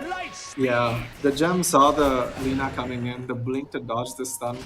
Just really good plays from this Koto. Yeah, Roof is definitely putting it on his back right now, and yeah, HBK needs to be careful, could get found out here. Oh, and oh, look at that. That's the... Do you see the circle on the map? He instantly knows they're all there, and he just backs up immediately. Radiant are scanning. Dire's middle tower is under attack. Bit of a curious scan does come out though. I don't know whether that was a bit of a mistake, but they scanned directly on their own triangle, so I'm pretty sure they didn't intend to do that. Yeah, maybe by mistake. Yeah, I'm pretty sure they Necro is going misclicked for or an something. axe. Yeah, I wouldn't be too surprised just because of the fact that your main area of concern is this TA, and if you can just keep that Ghost Shroud up, that's a lot of just kind of healing that you can do for yourself as well. But here we go. A smoke out coming out from Team Win. They're looking for some action here. So the side of Team SuckWeed, they gather in their triangle, so that's going to be a hard position to breach. Swiftblade is alone on this top side. The Shadow Blade wearing thin. Needs to be careful how she approaches here. Villa rounding out the rear. The Shadow Blade is going to run out. Is it enough? Turns it on to Quilla, trying to get the kill, but there's Roof forcing the BKB pop and the rupture into the hook. Dismember straight. There's no backup for Lina. She's in a lot of trouble. The Warlock Golden is going to be a time, and there is the Lina down. Traded off the Bloodseeker yet again, but there's HBK doing the damage. The Close Range starting to lay into them, and Blank has nowhere to run. Blank has nowhere to hide. Blank needs to turn around and fight, but so much damage coming up on that TA. They need to be careful how they approach this. There's the Warlock with the upheaval, slowing her down. The Shadow Blade getting her out to safety. They didn't lose the gem. So no vision for the side of SuckWeed to make any further chase. But HBK stands up tall when his team needs him most and deals that damage.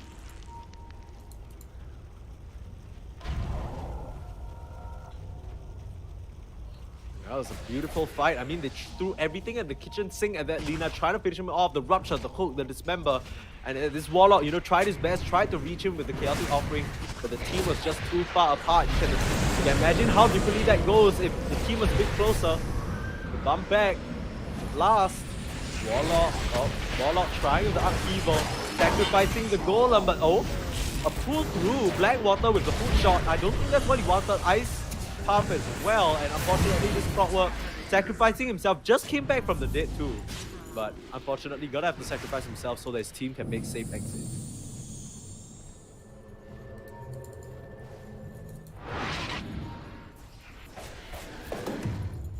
Blessings.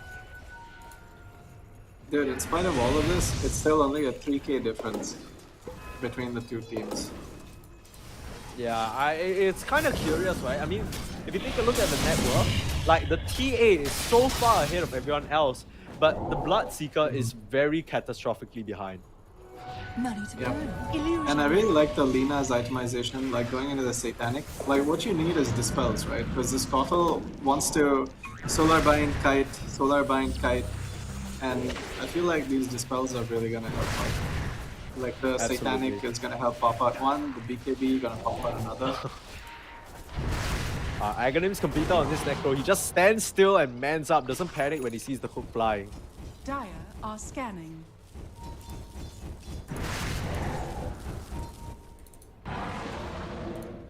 Level 20 on this Lina means that she got the Fiery Soul, Stack Talent, a lot more DPS potentially coming out, but the Roche gonna respawn in around a minute, or maybe a minute. We'll find out just exactly what the respawn time is. Both these teams, they know they can take the fight against one another. Actually, curious enough, this Lina is a plate mail, so I was wondering whether she was going for the AC or Shivas or something like that, but opting for a pivot. But they're all on top of a ward right now. They smoke here. It's gonna be a little awkward. They have full vision, and that was a smoke on top of a ward. The side of Team Win, they know exactly what's going on. They're gonna scatter to the win, or rather, they're sending the hero forward to try and break this out. Or rather, put a ward down in advance. Not gonna find anything here for the side of SuckWeed. Dire's We'll top convert it to a tower tower is under push. attack. Dire's structures are fortified. Radiant's bottom Team Win, they need to be tower is careful under how they attack. approach this. It could be running into a Warlock Rock. They don't want the same type of disaster we saw. The Warlock able to find them when it counts. Straight on, hook shot to the hero, that's the first time out. Blackwater instantly just gonna get decimated. Is it enough heal? The hook back, the Necro is a bit far away from the Queen. HPK trying to come in and help, but no help to be found.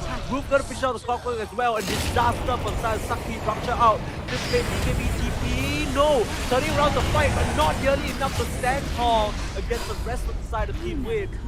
And we asked for even game, we could have asked for anyone more even, and this Warlock, to catch him again. 1 minute left until the Roche though.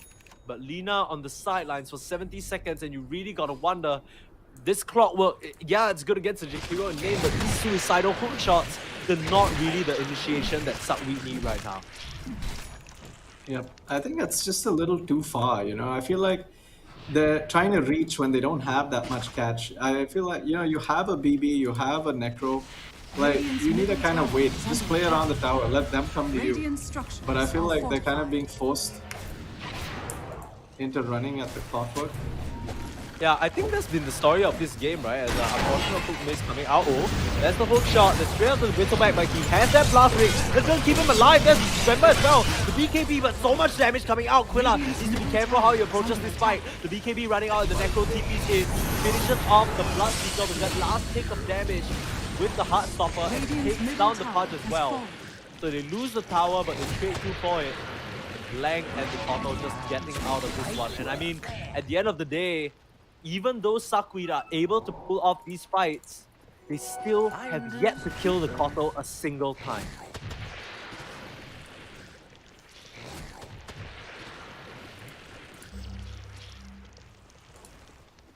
Oh my gosh, take a look at what's flying out to the Koto. Instant 5 Dagon upgrade. Yes, all 5 levels in that one already. Look at that, instantly upgraded. He was banking up that gold for sure.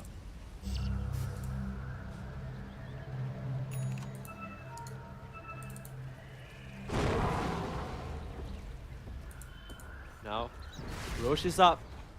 Like we said, that's going to be the next point of contention. Heaven's Halberd completed for this Bristle, so some disarm hopefully coming the way of that TA. Stop her from laying out those hot and heavy melt hits. They've been decimating their entire team for so long. Both these teams, they know what's up. They know it's about this time. And this could be the decider here. If TA gets this Roche, they can just swing it straight for the high ground. They have the shard as well, which means the trap slow and the silence. So hard to deal with as this Necro. Now they're scanning it out. They know the side of Team SuckWeed are up there. And they don't want to start Roche. They're worried about the Warlock. They're immediately in. They don't see the rest. So they're going to try attempt fake. There's the Rocket Flare scouting it out. Spots out the whole team Ice Path as well. Arcane Rune being picked up. And that's the hook onto HPK. Pops the BKB immediately. Returning onto him. There's the hook shot. The counter initiate. Is it enough? Quilla pops out the 4-star both ways. But that's the Dagon picking off. It's a 1-0 at the moment. The Rupture does come out to Swift Blade. But if he's caught in the trees, has to turn around and BKB, but being knocked down by this flank, the TA doesn't have the damage to survive and take out Alina. 3 down already. It's left on this team. They managed to kill the TA though, and no buyback for flank. That's a huge kill. They're trying to turn it around to Quilla as well, but silence on the Triple. Can HPK do it? Can he turn it around for the squad? Him and the Warlock Golem, those are the last 2 remaining. And he's gonna have to keep it out, but Ice Path is there.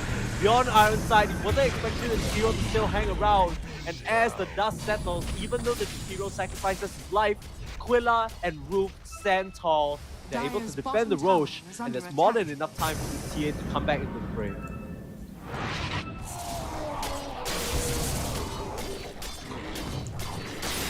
Well, I'd say we've reached the best part about a farm game, you know, the epic team fights.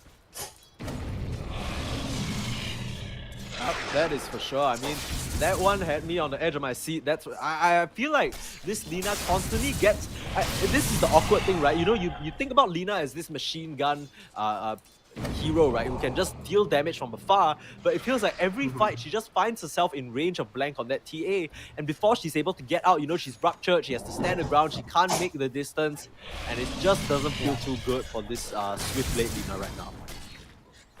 Yeah, honestly, and he's even switching his item to a Lincoln. I feel like if he actually just stays his ground and goes for Satanic, it'll probably be better.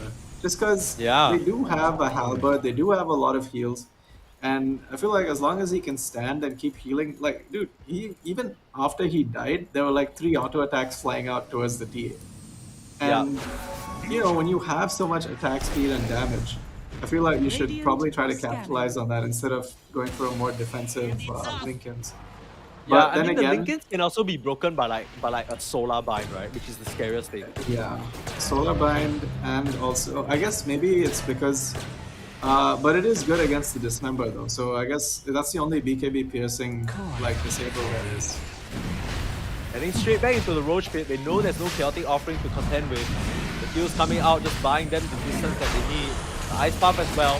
Here comes HBK though, straight into the pit. They're trying to take this Roach for themselves, and it's actually HBK who grabs the Aegis. That's huge for the side of Team SuckWeed. What else can they grab right now? It's the Clockwork first to die, but HBK running in. He has 2 lives at this point, but the Lina needs to be careful, being controlled up. Immediately get up. The vision is there, the LSA, but they turn it around. There's the Reaper side. Quilla trying to come in, but is it enough? The Koto is still there, trying to do the damage. That's the first life of the Bristleback down. The Dagon 5 comes in huge.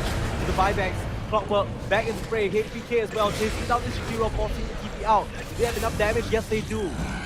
4 for 1, they still haven't killed this Koto, but they take the huge fight at this Roach Pit. Like we said, it could have been the game ender if the TA got this Aegis, but they just run in. HBK, the hero of this team right now, charging for the tier 2s.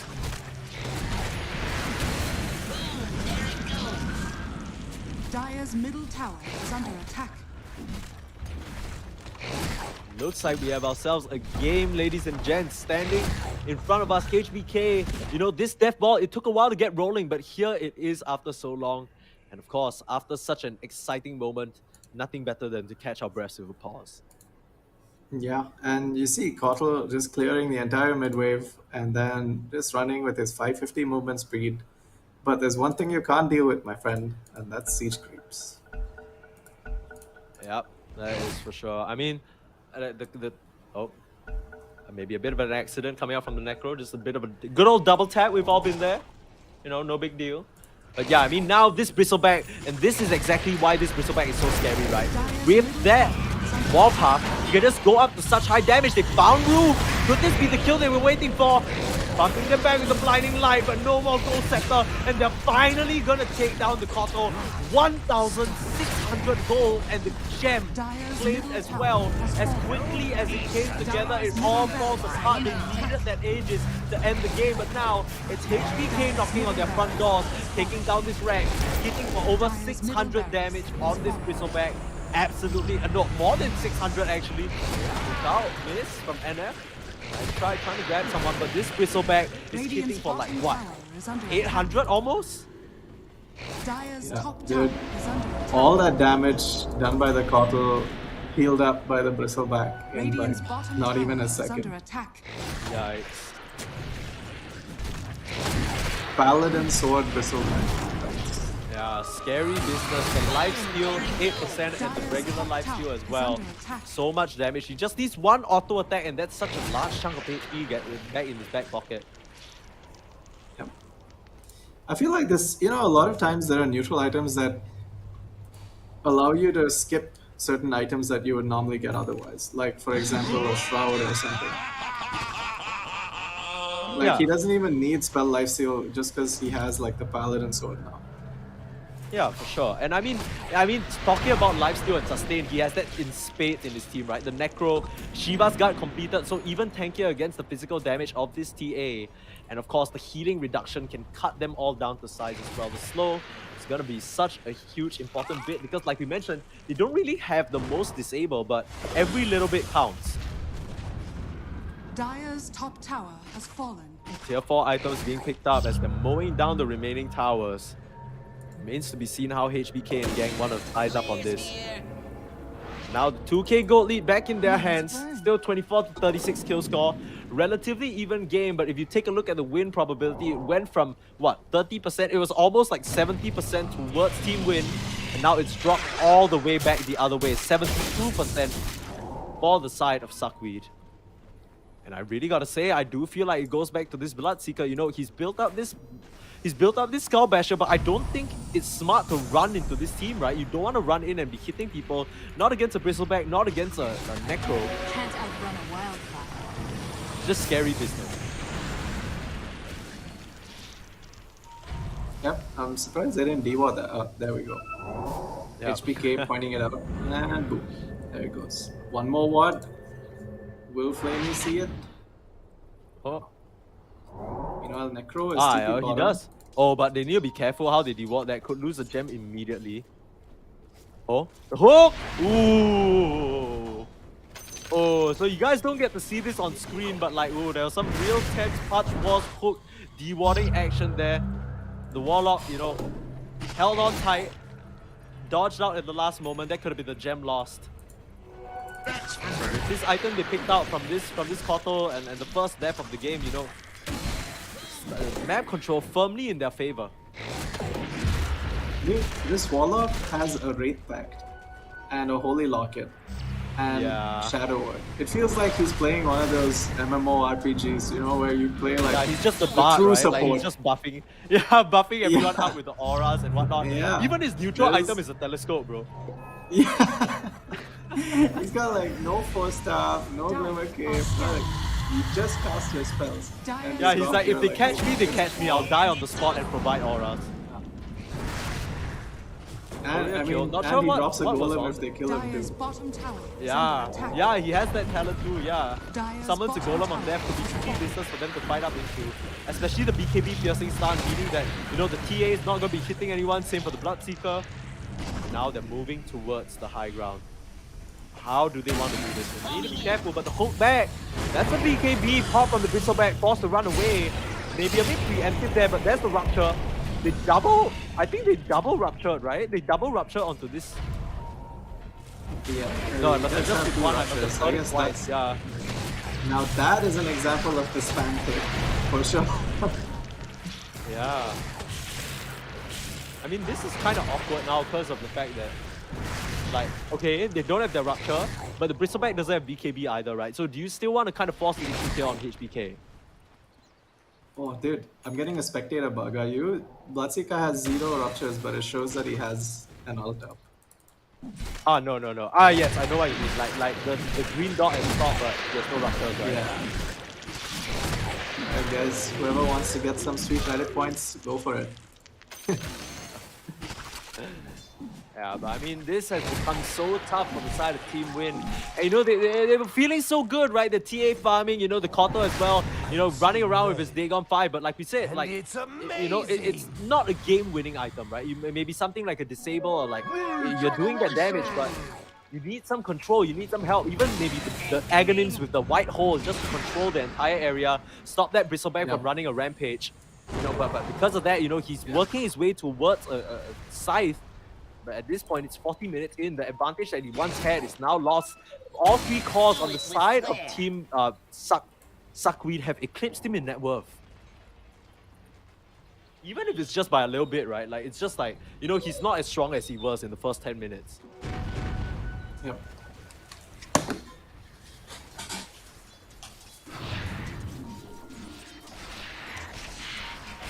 Both these teams, you can tell how much it means to them. They're playing so conservative.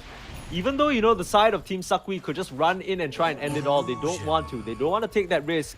The Roche is going to potentially respawn in 30 seconds after all, and that's going to be the big one. That's going to be the third Roche. Could have a free Aghanims now. I mean, that could give the Warlock 2 Golems, that could give the Lina, a Laguna Blade, a Pure. I mean, that's not too good of an Aghanims, but still, Overclock for the Clockwork as well, pretty cool. Yeah. Dude, Yeah, I actually so, used I to mean- really like the old Lina shard, where Ags would do you? slice through all the units. Yeah, I mean, now they made it so that, like, it's Fiery Soul It's more and right you click. get more. Yeah. Yeah, but I'm surprised she hasn't gotten that yet. But it's like you said, right? There were so many items that Swiftblade needed. I needed Linken's, needed the Satanic, which she has now. Now working towards the Assault Cuirass as well. So even more armor for the squad, so they can stand strong against this TA. Now smoke move out. The side of Team Win, they want to find an opening, but the ping's immediately coming out. This is the annoying thing about defending against Megas, right? You kind of, if you're not showing in base, then they immediately know you're up to something. Yeah. I'm kind of surprised he hasn't gone for the Silver Edge though. I feel like Silver Edge is one of those items that actually really good against both TA and Bloodseeker. And it gives you like that extra crit that really pumps your damage up. Right. I guess it's like what we said, right? Like there's so many Radiant are items that he's scanning. looking at. Like there are so many good things that you could potentially buy. You could not have enough slots. Yeah. I like Yeah. the I mean, both these- Stormcrafter pickup though. It Oh, no, gives the him Lina. like that free dispel. Oh god. Yeah, like a free dispel, right? Kotal Courier Yeah, I down mean- again. Yeah, it's the second time this Kotok's career has been dead, like 3 minutes without it. But he managed to get the Cypher Vice at least. The Roche is up, and they're just gonna sweep straight into the Roche. It's gonna be an Aghanim Scepter, like you said. Not really sure who's gonna grab this one. Yeah. Who do you think? It's gonna melt like probably give it a butter. claw. I mean, Lina, Laguna Pure, Smile. Come Oh, on. actually, they're gonna give it to the Warlock. Warlock. I mean, I guess they're favoring the double stuns, right? Because technically the Warlock, Yeah. I mean the Aghanims, it does split up the stats in the Golems, but you on the bright side you get like a gigantic AoE double stun. Yep. Okay. And I think it's Shot also in, they find the punch. Punch back immediately, blinding light as well as the ice path. Give NF the distance that he needs, but immediately some pressure on the top side. HBK taking quite a lot of damage on this Bristleback. That could be the first life, but so much heal coming out on the top side. They're just rolling it out. There's the Chaotic offering on the flank. The BKB forced to be caught, but they're straight in, pull back from the hook. James is GA for now, and the Ruptures out onto all of them. The Dagon gonna finish off the Clockwork, but this is nothing special. We're used to seeing this Clockwork die. HBK, bit of trouble, turns it around, has the Satanic punching away to the punch. And there's the fatal ball doing so much damage on the rest of them. The buyback forced out from this punch. The HBK needs to be careful, he can't go in too far. There's the Reaper side, but not enough to finish them off. But there's the Gold Shroud, so much healing reduction. The TA forced the buyback again. Is under attack. And the silence up. The defense, so much damage coming out.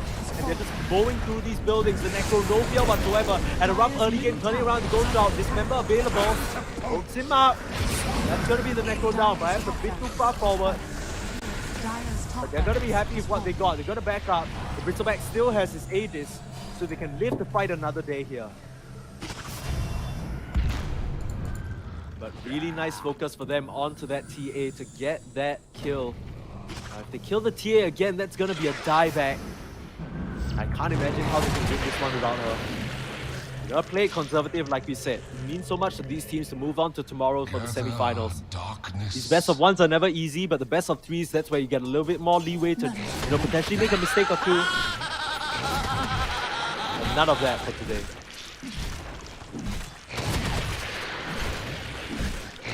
Oh my god. Do you see Warlock's items? Oh, let me take a look. Oh, refresher. And this guy doesn't care. Flamey, sorry. He's just gonna pop down so many golems you can't even count them anymore. Yeah, I wonder if you get a double raid pack also. I think you do. Right? Actually, does it resummon? That'll be cool though. Hands make light work. I'm not sure, because I think they may have fixed it for Tinker. I'm not sure. I think there was like a Tinker strat once where you could just like keep spamming raid packs. Oh, Okay. Rupture bottom lane. Another Rupture onto coming the out. Lina. I believe it's onto the Lina. And now she's in a little bit of trouble being hunted down in the trees. Hop back as well, but there's the Bristleback doing so much damage to the punch. Forcing out the Dismember. They picked him up as well. And that's going to be the first life. Necro is not alive just yet. They're trying to deal with the Lina inside. And his daughter. That's going to be played down. She steals the cheese. She steals the cheese, but she's not eating it. Where's the cheese, my friend? That's going onto the back line. That punch is going to drop. There's the life cycle Ray. Straight onto the back, trying to cover his way against that Koto. But meanwhile, the Bristleback standing strong. The golems are too great. And HBK stands tall above it all. There's a chaotic offering over the top of their heads. Ultra kill for Bristleback. The pride of CEC's Indian team. Dire's bottom tower is under attack.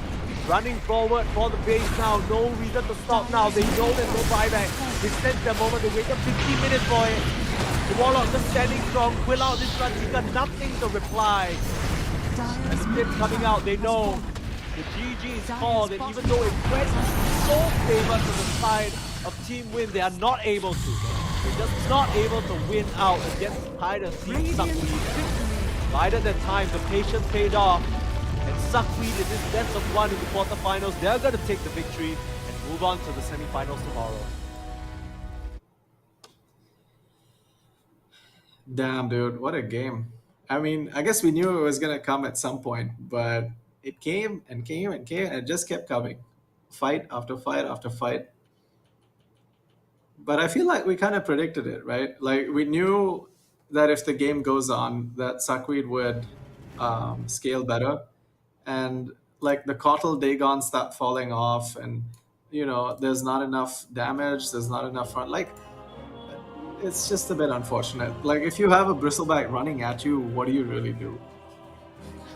Yeah, I mean, it does go back to these supports as well, even though, unfortunately for Blackwater, you look at the scoreline, it doesn't look too good, but the hook shots was so pivotal in buying them that extra bit of time that they needed to reset, and whether it's a Lina managing to just break out of some disables, dispel herself, or the Necro able to apply a crucial Lotus Orb on one of the other players, right? So much, all of these pieces coming together. At the end of the day, they basically had two BKB piercing stuns between the hook shot and the Warlock, but on the flip side, you have this Pudge who suffers so much from even trying to get into the fight.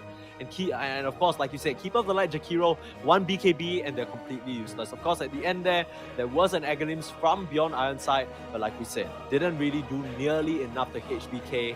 And I think if you just take a look at the damage done by HBK, this guy did 45k damage. And even though like Keeper of the Light did 50k and TA did upwards of 50k, it just wasn't enough, right? Because you're against this team with so much sustain, like you're not going to be able to cut through them. Yeah, dude, Team Win have more kills. They're up 39 to 33, but Dota It isn't doesn't even about matter. kills, unfortunately. Kills don't matter. Kills don't matter. The age-old addendum of Dota 2.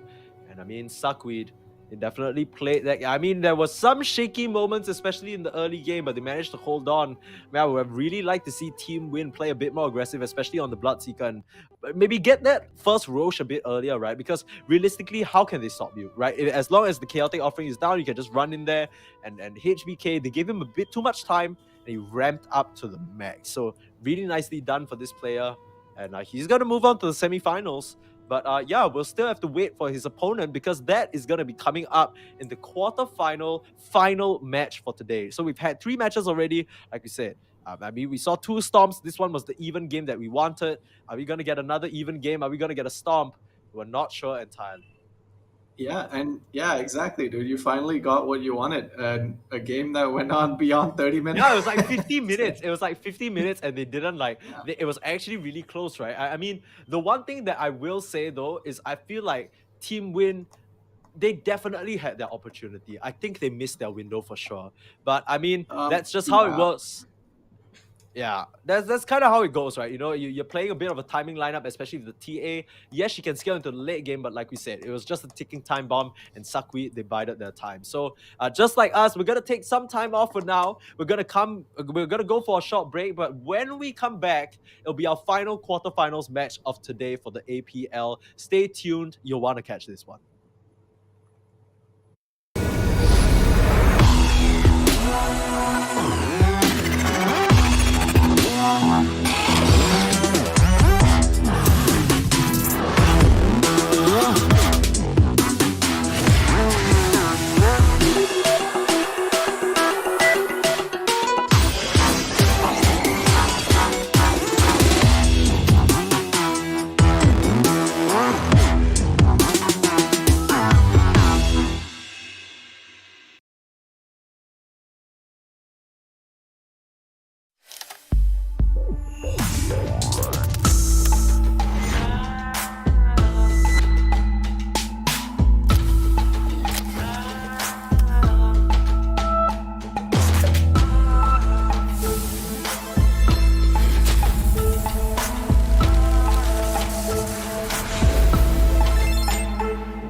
A warm welcome back to the Acer Predator League India 2022 qualifiers. Boy, we had a long day. My name is Sneeze, and this is with me, K-Dog. And man, we just had 3 matches. 2 matches just completely knocked flat, right? These teams did not give their opponents a chance. But in this last one that we just got, a 50-minute banger of a game that I wouldn't call it a comeback. It just kind of felt like a slow burn. Yeah, I think my eyes were slowly burning too a little bit, just because it was so slow. It took so long to ramp up, but when it ramped up, boy, was it so good, so good. Yeah, and And as the we see, Warlock we're Refresher gonna... Ags, oh dude, what do you even do against that? Double Fatal Bonds rocks. I feel like if Yeah. you get to that stage of the game, you just know you're lost. Dude, can you just imagine you're facing a team and there's a Warlock with double Golem Refresher standing at the back somewhere, and there's like this arc that you kind of have to avoid, which is freaking ginormous. Yeah. Just not a feel good moment for sure. But that puts Team SuckWeed as our second semi-finalist for the Acer Predator League, and Yeah. now we're moving into Revengers versus DefyTheMeta. Yeah. So any familiar names for you in these 2 teams right now? Of course, we have all the players in the lobby, but anyone that you would like to point I out? actually think this is gonna be our best game of the day for sure. Oh, don't mess with me like that, Jade. Hey, you already sort of played me for that one. That's- You were like, oh, there's a World Fave is the second best soft laner in the whole of India. That's Dude, what you said. so And here's then, the thing, right? You remember how I okay. told you, like in Indian Dota, a lot of pros stopped playing, and then there was this new wave that came in, and like World Fave was one of the new waves, right? But now we get the old boys. Like a lot of the old boys have come back, Oh. and these guys are like, dude, these guys were, there was a team that almost qualified to TI4, an Indian team, a Signify, I think. So like, Oh. these are like the boys from that era, and they're really Wow. good. Like, yeah, Defy the Meta. Like these guys, I haven't seen ever since I started like doing tournaments, which was like say the past 4 or 5 years. 10 But seconds Right. I know I've heard of these guys. Azzy, Slayer, GKC, like all these guys are old boys. Remaining.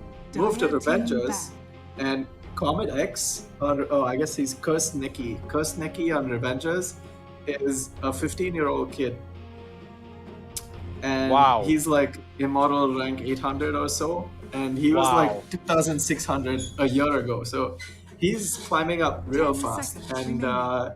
yeah, hopefully he keeps at it. Kaneki, 5 Kaneki and seconds Parasite, some of the old boys.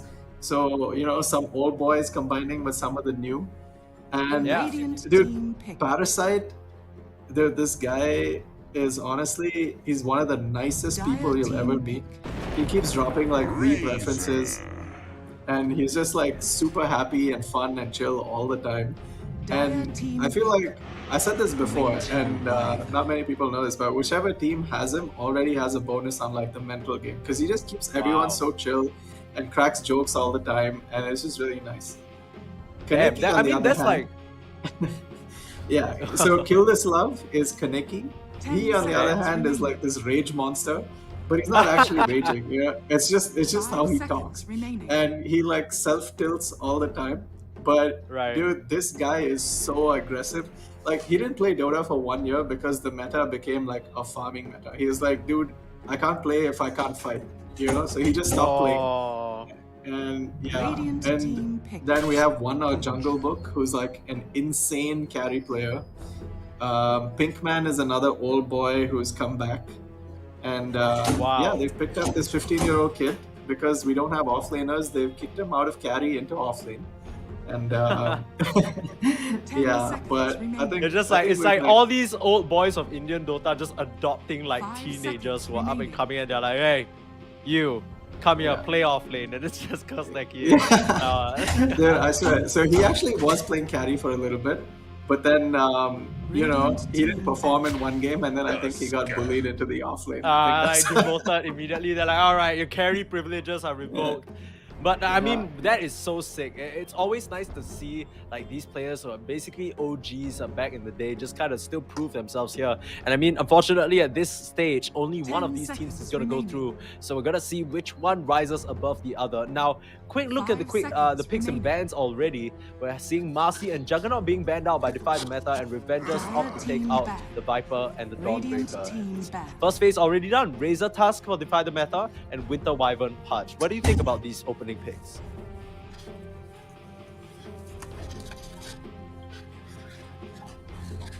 Hi, sorry, I had a bit Are of you- a technical issue. Yeah, no worries. I was just My- asking you, what do you think about 10 these opening seconds picks? remaining.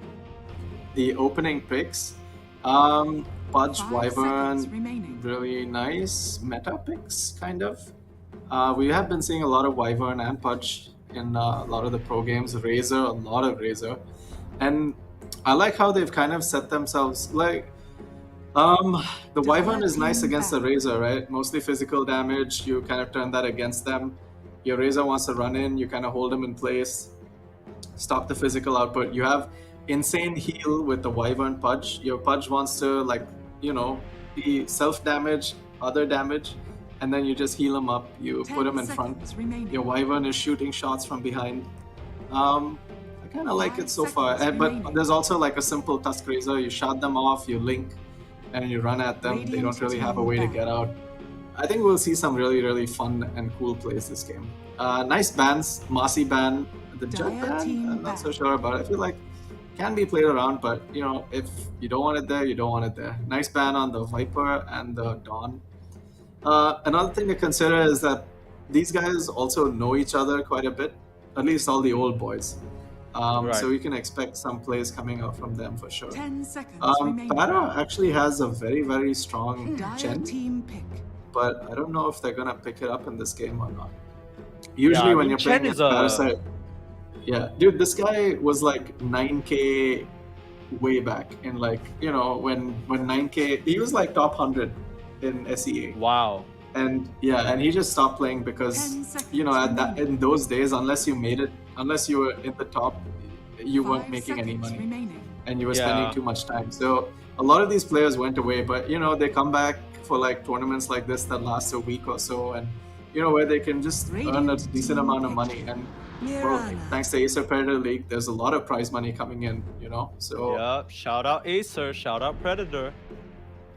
yep. Yeah, but I mean, like you Um, said, I thought it was kind of funny that Parasite is like this like super positive guy, but like his name is literally Parasite. Like you never 10 want that seconds anywhere near remaining. you.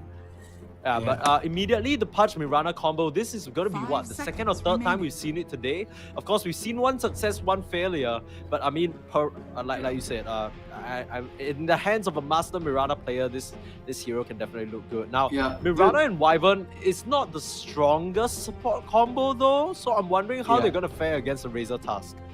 Dude, but I feel like the Wyvern is actually really good setup for this like Mirana Pudge type thing, because you just curse someone and that person is basically dead. You can land an arrow on top of him, you can have your Pudge literally walk up and bite him.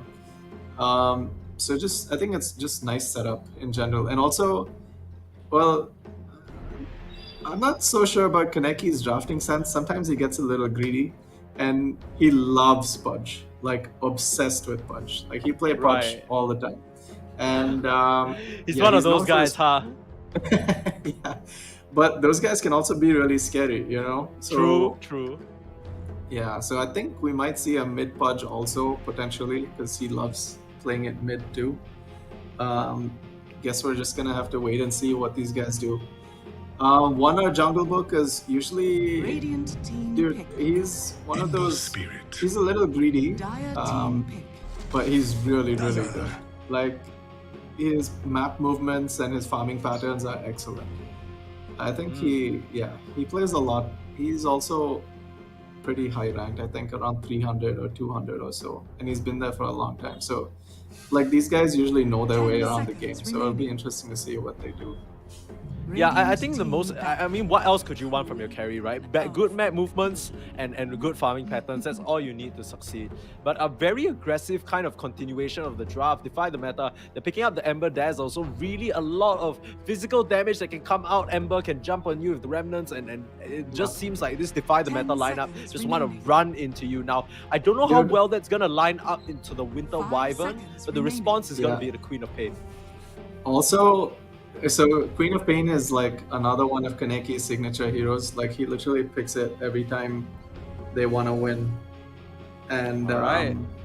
The Revengers are yeah, trying hard but a little bit, huh? dude, and he's like ultra aggressive. So you literally see this guy jump in 1v5 and just like cause a lot of Team mayhem. And he'll die a lot too, but he just he has this itch that he needs to scratch, and he just like runs in every time. But I don't know. I don't know how that's gonna go for his team, but I mean, as spectators, I think that's gonna be a fun time. I mean, I just hope our observer manages to catch all the 10 action, because I seconds think remaining. the way you're setting up both these teams, there's just gonna be action flying left, right, and 5 center. seconds remaining. Yeah, I hope so, dude. I also think now they're probably gonna put this Pudge. There's potential for Pudge safe lane too. It's good against Razor. It's good against Tusk. I mean, it's like Tusk Dazzle don't really matter so much against this like Pudge P1. And I feel like he's one of those heroes that can deal with a Razor. BKB piercing. You rely on spell damage instead of physical damage, so the suck won't really matter so much. And Yeah, this I is feel something like- that we sort of saw in a lot of the Arlington Major, and as well as a lot of events recently as well, right? Like you pick this Winter Wyvern first pick, and then you have a tanky position 1 or just a just immovable object. Even if the Pudge ever gets low or has not enough armor, you just Cold Embrace and then you Winter's Curse, and then you can turn the fight around. Now, the one thing they need to avoid is potentially accidentally layering their spells over one another, right? If they throw the Sonic Wave over the Radiant Curse, team then banned. that's not gonna do quite a lot. I still don't know what the missing piece is here for Revengers though. yeah, dude, I don't know. I feel like what is this? A little bit more Like, control, maybe set up yeah, I for the feel like they Mirana. lack. Yeah, Sand King maybe? something. Maybe, but Sand King is remaining. like not meta because the blink takes too long to come, and then True. 5 seconds It's- remaining. yeah, Radiant it- team pick. it's not as useful anymore because there's a lot more brawling now, and the epi kind of falls off. So it's just like, I mean, it's okay. I actually spammed a lot of Sand King. Yeah. Sand King is Master so tier fun, Sand like King for me. wow. Dude, I love. I think I spammed like seconds Witch Doctor remaining. Sand King to get from like Divine. Dude, we Three have to the Immortal. same hero 5 pool. I seconds literally play remaining. Witch Doctor, Sand King, Ogre. Okay. Yeah. But us aside, I really like this Mars band coming out from Defy the Dire Meta, because I team feel like that pick. would have really tied up the Revengers draft. And a Slark pick. That is not what I expected, to say the least, but definitely one that can match up pretty well against the Pudge. Now, it's just a matter of who ramps up first, right? Because if the Slark can stand his ground and sit through that rot damage, 10 and seconds the Pudge is remaining. gonna get all his essence stolen. But Revengers, they basically have 5 free reign to seconds remaining. pivot now, right? They could convert this Pudge to an off lane. They could get another carry that can match up well against the Slark. But they are the ones Yeah. who ban the Bloodseeker out themselves, so they're in a bit of a pickle here. I mean, they're probably going to use quite a bit of the reserve time to try and figure out this one. Yeah, I actually really like this slot pick. Also because it is undervalued, but even the shard is really nice for like The AoE shard is heals and so kills. good, dude. The shard is so Yeah, good. and the main control slash setup coming out from Revengers is through this Wyvern Curse, and if you can negate that, like you have a roll, you have a grave, and with the shroud, I feel like they have good answers for this. Also, Wyvern Curse, you're gonna hit an ally. I think you still get stacks for like hitting the ally. If I'm not wrong. Yes, you do. You steal So- their stats instead. Okay, but here's the scary thing though, right? Because Defy the Meta, now they have this super aggressive composition. They can deal with everything that the Revengers have really nicely. But how are they going to push high ground, right? Because in these fights, you're never going to let this Wyvern set up. You're always going to have someone rounding the rear, the Ember Spirit jumping in, or the Razor just approaching the fight. I like this pick over here. Death Prophet, probably either in the off lane or the mid lane. It's gonna be the off lane Death Prophet, but one that can stand strong against the Slark, apply a lot of early tower pressure, and limit where this Slark wants to play. Yep, I like the DP pick too. like nice AoE silence. You have tower pressure too, which you kind of miss out on when you have the Pudge P1. And yeah, siphons to sort of stay alive. And I feel like this AoE silence will be really good against this Ember and Slug both. And it's also just nice when you have like free setup onto a Tusk Snowball. I'm not so sure about this Mirana pick though. I feel like that was kind of like, it looks like it's a signature hero because otherwise you wouldn't have this set. But Yeah. but it's still kind of a question mark in terms of like the setup that you have for it. And like, I feel like the best setup is either you counter a Tusk Snowball or you like, you can obviously leap out of the Tusk Shard, so that's good. 8-2 Yeah. Death Prophet. Damn, a boy's I mean, been honestly, practicing the off most significant thing that I see from this Mirana is probably the Moonlight Shadow, right? It's gonna make it so hard for anyone on the side of D, Defy the Meta to Prepare really for just battle. catch them or lock them down, because a lot of their skills are targeted, right? Like Snowball, the shards, you can do a bit of guesswork, but the Dazzle can't really do much. You know, the chains are not gonna latch if you're fading in and out of invisibility. So I mean, yeah, let's do some quick introductions to the players as we kick off this last game of the day for the side of Defy the Meta versus team. Wait, I gotta check what this team name is. I just suddenly escapes me. Do you remember Defy the Meta and team? Revengers. Yeah, Revenge. That's such a okay. That's not. I'm not gonna take responsibility for that one. That's a little bit of a generic one. But yeah, Revengers. Let's go through who they got on the table. We got Curse Neki on that Death Prophet, like you said, rank 800 off lane, or rather, 30 core seconds turned to off battle. lane player. Now we have Yeah. one or Jungle Book on that Pudge. Kicked Kaneki from or Kill carry. This Love. Demoted from carry. Kill This Love or Kaneki on that mid Queen of Pain. Gonna be watching out for him to have bouts of aggression. Of course, we also have, rounding up the rear, Parasite, the man with a mission to make everyone smile on that Winter Wyvern. Last but not least, Pinkman on this Mirana. Like you said, a bit of a curious pick, but you know, one of the old boys, maybe. The battle and begins. maybe has played this Mirana quite a bit. Meanwhile, on the flip side, Slayer GKC on the Dazzle. We have Azzy on the position 1 slot. Mid lane's going to be piloted up by Queen Callahan on this Ember. And of course, in the off lane, All Mute and Kappa Man on the Tusk and Razor.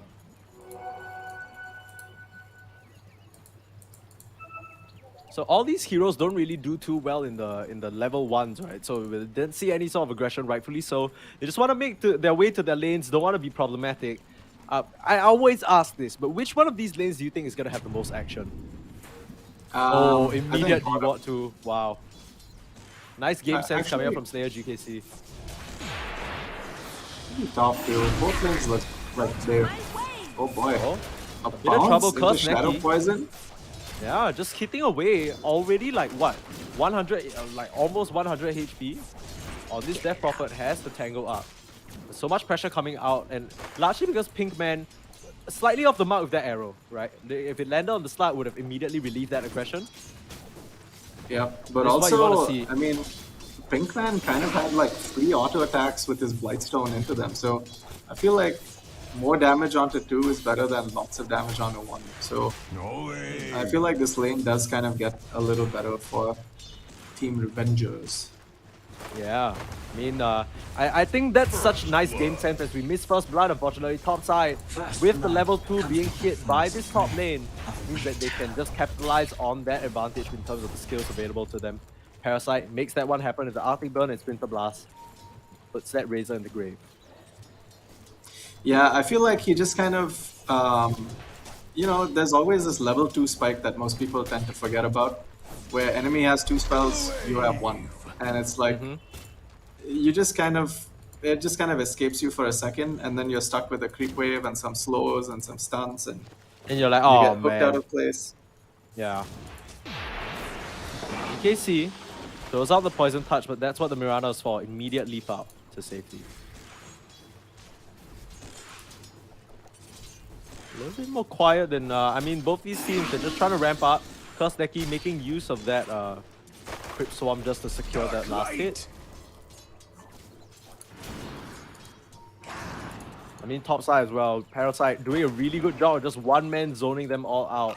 Kappaman tries to throw out the ice shards, but not able to grab him before the Arctic Burn runs out. Yeah, that's the nice thing about the supports on Revengers, right? It's like shards don't really bother you. Normally a support like Lion or something, you get one shard, you're out of place, you're dead. But here, your Wyvern can fly over them, your Mirana can leap over them, and I feel like Queen of that's Pain is just gonna blink answers. away from them. Oh, first Neki trying to put on some pressure. And a quick look at the mid lane as well. I mean, I guess just last hits wise, it's still pretty even, 14 to 15. And this is one of the advantages of Ember that he can have, right? The Sleight of Fist to dodge out that Shadow Strike. But with the cooldown that spell has, you're still gonna have it more uptime than you know, you have that Sleight of Fist. So until you reach those further levels in Sleight of Fist, that's where you can start routinely dodging them. For now, it's not feeling too good for the Ember, but it's not the end of the world either.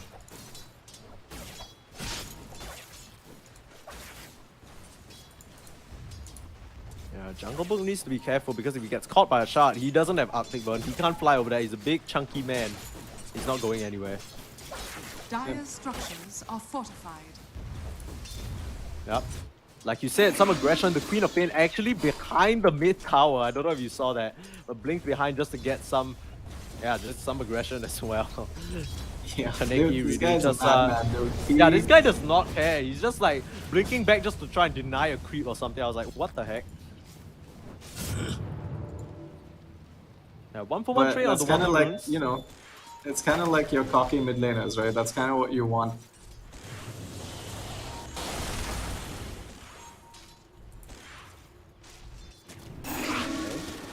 I mean, like you said, things getting a bit better for Curse Neki as he gets higher and higher in level, and this is one of the weaknesses of the Slug. Maybe that's why we don't see the hero as much anymore. Not the strongest laning stage, especially if you don't just outright win your lane. If you're able to just farm them, then it's all good, but all mute, in some trouble, draining up the damage of Jungle Book, but the early levels in that static link aren't significant enough to take them all away. Parasite Kid able to finish that one off. So second death already for this Razor. Not really the start that they wanted for their off lane. Thanks, mate. I mean, mate.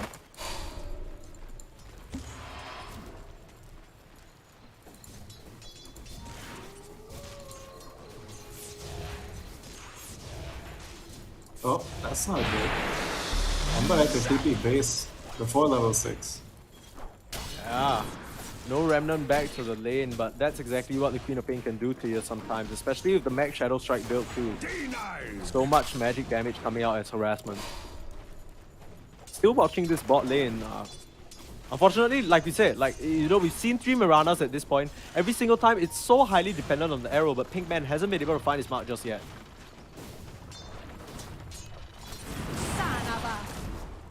Oh yeah, use that that's on my the- kind of Mirana. You know, Yep. Most Most get that siege creep. Yeah, sweet network. I mean, this is so awkward for Slayer GKC also, right? Because he wants to kind of aggress on someone with this poison touch, but you know, he doesn't really have a way of stopping the Mirana from just leaping out, right? Now, turning around to Dazzle, there's a leap forward. Is it enough attack damage? Do they have any sort to stay in? Curse Neki with the last little magical ball knocks that Dazzle off. Look at Parasite, no fear whatsoever. The hook! One or Jungle Book finds his mark. Now Parasite's in a little bit of trouble. The last hit actually gets the kill on the Wyvern, but all mute is actually the winner of that. For the first time, they're not pressuring out the Razor enough, and they allow him to just get all that static link damage up and running. Able to get a good trade out. A Curse Neki left alone, but 2 Spirit Siphons out, more than enough damage to push back the other way. Pinkman leaping in to try and avenge or help his buddy out.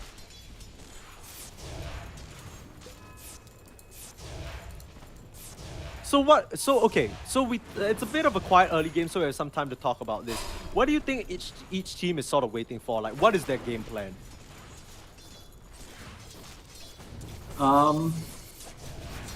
Honestly, this bottom lane, the tower is gonna go down the second DP hits 6. I think they put pressure on the lane.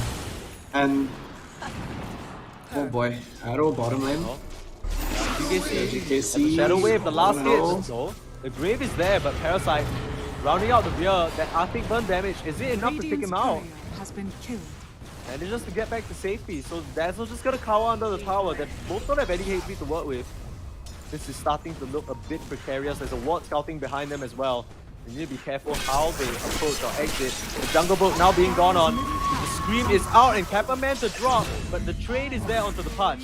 Now, a lot of damage stolen by all mute. That is a bit too much to contend with, and the Razor gets a double kill. And I think he's just gonna sacrifice himself to the tower. I mean, okay, I guess not. He just wants to keep the farm going. He's still gonna have to. Yeah, there we go. That's the sacrifice. Finishing off that wave before he goes. Arrow out, nicely found from Pinkman. That's gonna clean up the Dazzle.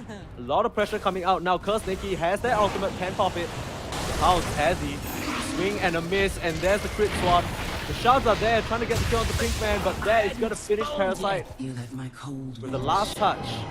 Now Kappa-Man trying with the chase out, but Pinkman walking away. While we look at the tower, there's a chase going on. Kappa-Man gets out of there scot-free. Oh, Pinkman. Pinkman, why are you staying around for, my friend? Do you have a lead? My friend? I think he has a lead, but there is the Ember Spirit to round out the rear side of this is here. Queen Callahan is shoulder to the party. Dire's top Now tower first Neki is has to under run attack. away. No mana for chains. Means this chase is over unless Jungle Book can land off. Oh! Finds the mid laner. Where's the backup? Clear GTC as that Shadow Wave, but throws it a bit preemptively. I don't think that would have mattered anyway. Back onto this Dazzle as well. You said we'd get action and we're getting a lot of it. These teams just slugging it out at the 9-minute mark. As the Dazzle falls for a second time, they bring the whole squad here. 5-9 at this early stage of the game. Worthy tribute.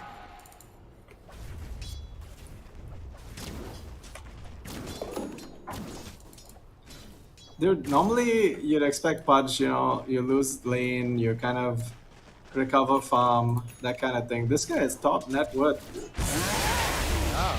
I mean, okay, but I gotta give it props to this Razor, right? I feel like he's done a really good job in recovering ever since the first kill.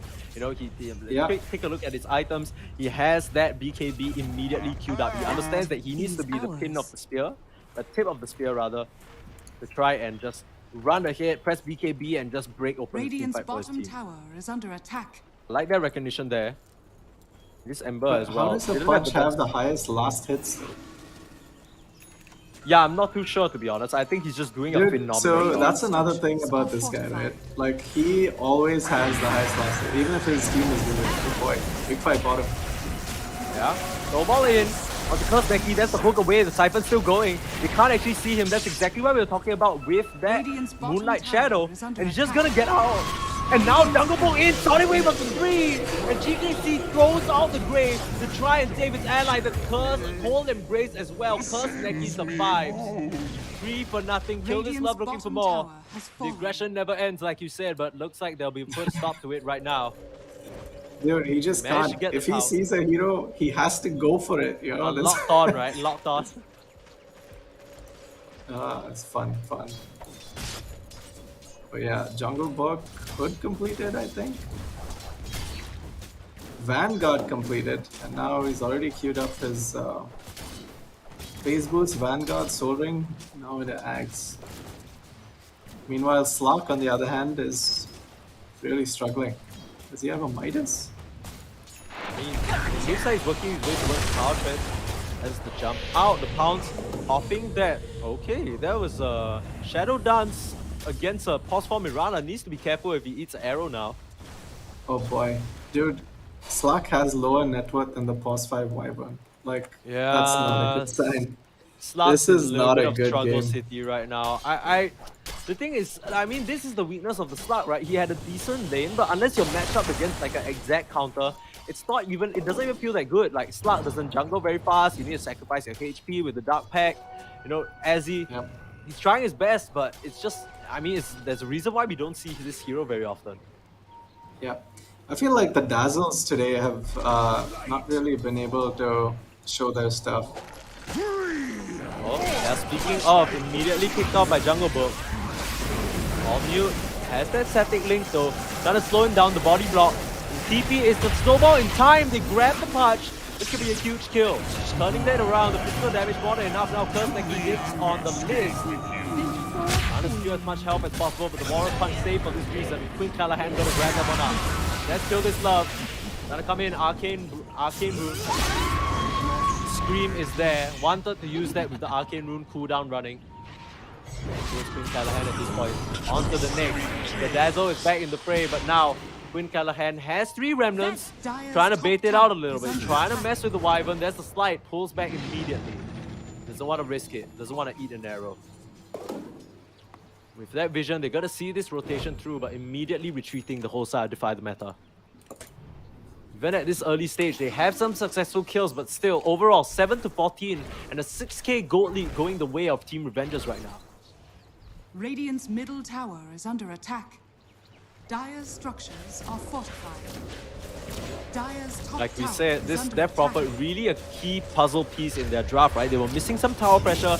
With this EXO, they're able to just kind of push down these lanes. All new Plasma Field, buying them some space, clearing out the way. They would love to get a bit more damage on this tower, but do they want to risk it? The rest of the side of DefyTheMeta have grouped up. Yeah, really nice identification that they really need to get this mid tower to sort of put pressure on them after Radiant's winning that middle bottom tower lane. has fallen.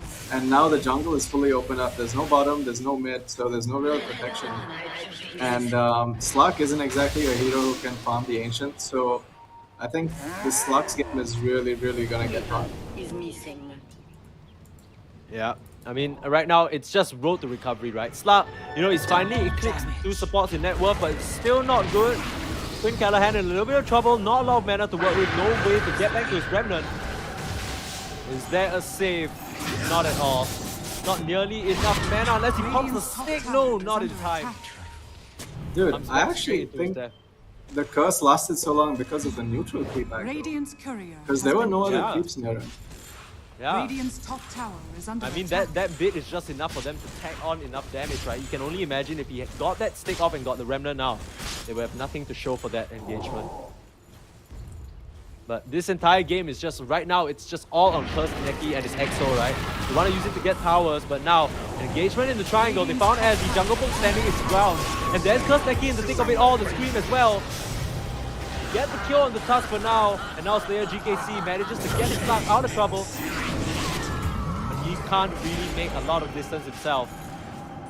And Curse Neki is just making so much space. The silence dodged out by the Slide of Fist, nicely done by December. But all it does is lead us into a pause. Like you said, no game without a pause, right? No game without a pause. 4 for 4. Okay, so now that we have a bit of time to breathe, I mean, this game definitely has had its fair share of action. I mean, where do you think it sort of went wrong for the side of DTM? Because right now it feels like they are irrevocably on the back foot, right? Quick look at the net worth, you look at just the game state and how much control of the map that the side of Revengers are taking. You know, what sort of led to this situation? Honestly, I feel like it was the aggression from the co-op and also the loss of bot lane. So it's like bot lane lost, but co-op also TP top to put aggression there, also TP bottom to put aggression there. I mean, not TP, but just, you know, got there. And likewise, the Ember only went bottom once. So, you know, the pressure coming out from these respective mid laners, the loss of your bottom lane, and the fact that Slug can't farm Ancients and had a bad game, so hard to recover. I feel like all these things are kind of snowballing it out of control. And also, I feel like the supports on Revengers have really good answers against like the team fight. Like ideally, when you have a Tusk, you want the Tusk to be securing your kills, you know. But this Tusk can't because they literally have 3 heroes that can escape. Yeah, I mean, this Tusk is really just put in a bad position, and like, you know, Tusk is really a hero that, you know, you need to play off this early aggression and the tools that you have, right? The shards, the snowball, they're also good at locking up these immobile heroes, but when you first pick it, then that kind of lets your opponent just go on and pick like 5 heroes that Tusk actually can't do anything about, and because of that, for lack of a better word, you can't really snowball from there.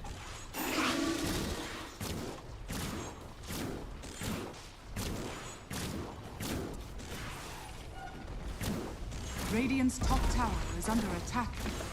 Now, even with no EXO, they're gonna capitalize off this siege creep. Radiant's top Just tower keep has pushing fallen. on this wave. Now, you need to be careful because killing that tier 1 tower means that the tier 2 is gonna have that fortification available. If they pop this EXO, that's something they have to think about. There it is. Immediately throwing it out. Have that EXO available, but Cold Embrace the other way. keeping the creeps alive for now. But with Queen Callahan coming into the fray, Slav is going to be able to clear up most of those creeps. So a bit Dude, of a short-lived just really push. Dire's smooth. middle tower is under I attack. feel like their movements have been really, really good in this game. They've taken all 3 T1s, they're putting pressure on T2. There's no place for this team to recover. Just really good game. And the most stable core on the Radiant side is the Razor, who's just about to finish up his BKB. The Pudge just disconnected, but it took them a little while to pause. The Tusk is actually engaging, so this is definitely a puppy pause if we've ever seen one. It's gonna be a little bit awkward. That just happened. Yeah, Pinkman, absolutely right. That's a bit of a strange situation. I mean, for lack of a better word, for lack of a better way of saying it, you know, if you want to strike, I guess your time would be now because the Pudge is disconnected, and its easiest way of getting to the fight would be to TP to the top tier 1. Yeah. Dude, so I actually have a fun story to share about Cursed Neki in this game. Okay. So our offlane 15-year-old Death Prophet had he's also laughing. He actually he came and played a LAN with me, I think, in Chennai. And you know, we all showed up to the tournament, we started playing, we played our first game and we won. So then after that we're like, okay guys, you know, let's go get some lunch because there's like 3 hours between the games and stuff. And bear in mind, this kid is 15, right? So he's like, all of us are walking towards the door and he just stops. And we're like, dude, what happened? He's like, guys, just give me like 5 minutes. We're like, okay, but like, why? Then he like whips out his phone and he calls his mom. And he's like, oh my Mom, god. all these guys are going to eat lunch. Can I go with them? And we were like, No! we're like, dude, you're at a tournament. And like, No, we're I mean, literally no, gonna okay. get food. I gotta, no. I gotta give, you know, he's a mommy's boy. You know, you gotta parental respect where it's due. I can respect it. I can respect. Dude, You know, he that's wants so he funny. wants to make sure it's you know, maybe you never know. Maybe he went to the land on his mom's money, right? Like he's just like, okay, son, I'm gonna give you this much money to spend at the land. So maybe he's asking for allowance of sorts. Like, hey, could you maybe transfer me like a little bit more so I can get food with my homies? You know, it's a respect thing. I'm okay with that. But yeah, it is pretty funny. It really just goes to show like the complete That is age really difference, funny. right? Also, when I walked into so the LAN tournament was held at like a cafe here. So when we walked into the cafe, this guy is like sitting in the corner at the cafe, wearing like formal pants, a formal shirt like tucked in with a belt, and What? like formal shoes. And we're like, To a bro, land? What the heck? we're like, dude, why didn't you just wear like shorts and a t-shirt? You know? That's what we all wear. Yeah, like what are you doing, It's bro? just- Like you gotta go to like a banquet after this? What's going on? Yeah, that's pretty funny. But it was fun. It was fun, and yeah, he put on quite a show there too. It was Nice. good game. But I mean- yeah, now he's relegated to offlane though. So Yeah, I mean, he's definitely been showing up on his Death Prophet. It's not the flashiest of heroes. In fact, it's the furthest thing from flashy, right? But he's definitely making it work, rushing that BKB as well, and gonna be such an immovable force for his team. yeah, dude, I feel like these guys have been making all the right moves. Their items have been on point. Their spellcasting has been on point. Their movements, just good games all around. 9K lead at Agreed. 16 minutes. Like you don't get there unless you're doing the right things. It's funny that Kaneki is asking how much pause time is remaining when, like, throughout this entire tournament so far, like, it literally feels like it's just pause as and when. Like, I don't know if anyone's keeping track, actually. Yeah, I think usually they have about like They have, like, 10 minutes, 10-minute right? pause Max. window. Yeah. Yeah, but we're definitely going a little, where we're taking down that timer, that's for sure. Yeah. Welcome to Indian Dota. This happens at True. least once in every game. Maybe someone's one of the 10 smoking right players- now, like. Yeah, and maybe someone's grandma is drying their hair, you know. Yeah, Maybe- true. But yeah, there's usually like internet problems, electricity problems, and that's why it gets hard for like players to really develop their skills, you know. Yeah. But It sounds like it's an infrastructure thing, right? Like, you just don't have the like, even the basics of, like, just electricity, it's not, like, guaranteed. yeah, for sure. Yeah, I mean, I can't imagine if I was like playing it's not even tournament games, right? Even like ranked games, if you're just like in the thick Yeah. of things and you're like, you're in the tense moment and you just disconnect and it takes like no one's gonna wait for you, right? Like no one's gonna. It's not like a constructed environment, so no one's gonna care that long. Yeah, dude. And the thing is, especially when you're playing tournaments like this, where there's so much prize money at stake and it's an elimination game, like a single second of like lag, or 5 seconds of DC, or Yeah, anything, server connection problems, like all of these things could make you lose like a lot of money. So there's a lot yeah. at stake, especially when you commit so much like time and effort to it. Yeah, and we were talking about the prize pool as well. For any of you who don't know, the top four teams get anywhere up. Like you could potentially fight for up to what, 4 lakh, 4 lakh rupee. It's not a small amount. Like these teams, like you said, the infrastructure and the support for the Dota scene in the Indian community hasn't really always been there. And it's tournaments like these that really just add such a huge sum to the pot that these guys they got to come back, and if they win it's a huge bag to bring home. Yeah, for sure, for sure. And I guess that's why they're here, all of Yeah. them. And earlier when Kursnecki paused the game Mm-hmm. for like a few seconds, I think it was like 10, 15 seconds. Mm-hmm. I'm pretty sure that's because his mom called him for dinner. And he was like, I'm in a It's like, game, mom, I'm playing a tournament, mom. You can't pause online games, mom. Yeah. Do you hear that voice line? Are you a supporter pack enjoyer? I think So, Wildcard Gaming, they had this line. It's an online video game. You can't just pause it. I oh, don't know yeah, if you yeah. thought that one. That was gold, dude. That Yeah. was gold. Yeah, that's basically it. Dude, I feel like there are too many voice packs now, though. It's Oh, like for there are real? too many. Yeah, as in it's like every supporter team pack has a voice line, and then there's also like the Dota Plus voice lines, and then there's also compendium voice lines. I No, feel but I like it's don't. just The thing is, I don't mind it, right? Because it allows you. The limitation is no longer the amount of voice lines, right? The limitation is which ones you use on a regular basis. Because now they added this like 1 minute cooldown to any voice line that oh you yeah, use, yeah, right? So you need to be yeah, for real sure. careful with how you like throw them out. Yeah, for sure, for sure. Um, Damn, I guess we're really going into a long pause this time. Yeah. Probably internet connection or electricity, the big two. It's True. not a gank by mom situation, unfortunately. Okay. Yeah, but I mean, isn't one of Jungle Book like one of the old boys? If he's still being ganked by his mom, I don't know, man. It's like okay, that feels a little bit bad. Yeah, true, true, I true. mean, I'm gonna be honest, Actually he's not one of the old boys. I think he's Oh, he's not? relatively new.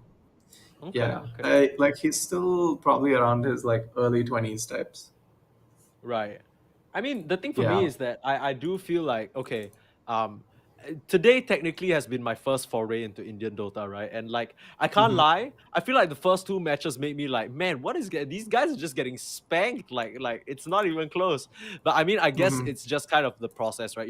Every tournament you kind of got Yeah. to trim the fat a little bit. When I can't wait to see Team Whoops against the team names. They just continue to elude Stylish me. gamers. Yeah. Stylish Or gamers. That's why. Yeah, that's gonna be a banger of a game.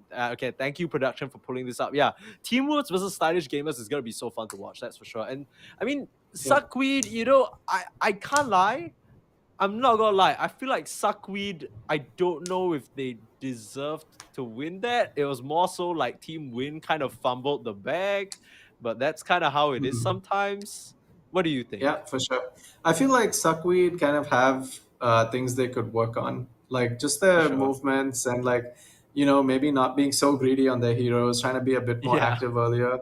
Because the current meta is a lot faster, right? It really punishes greedy heroes. Like that's why you don't see your AMs anymore. You don't see any of those.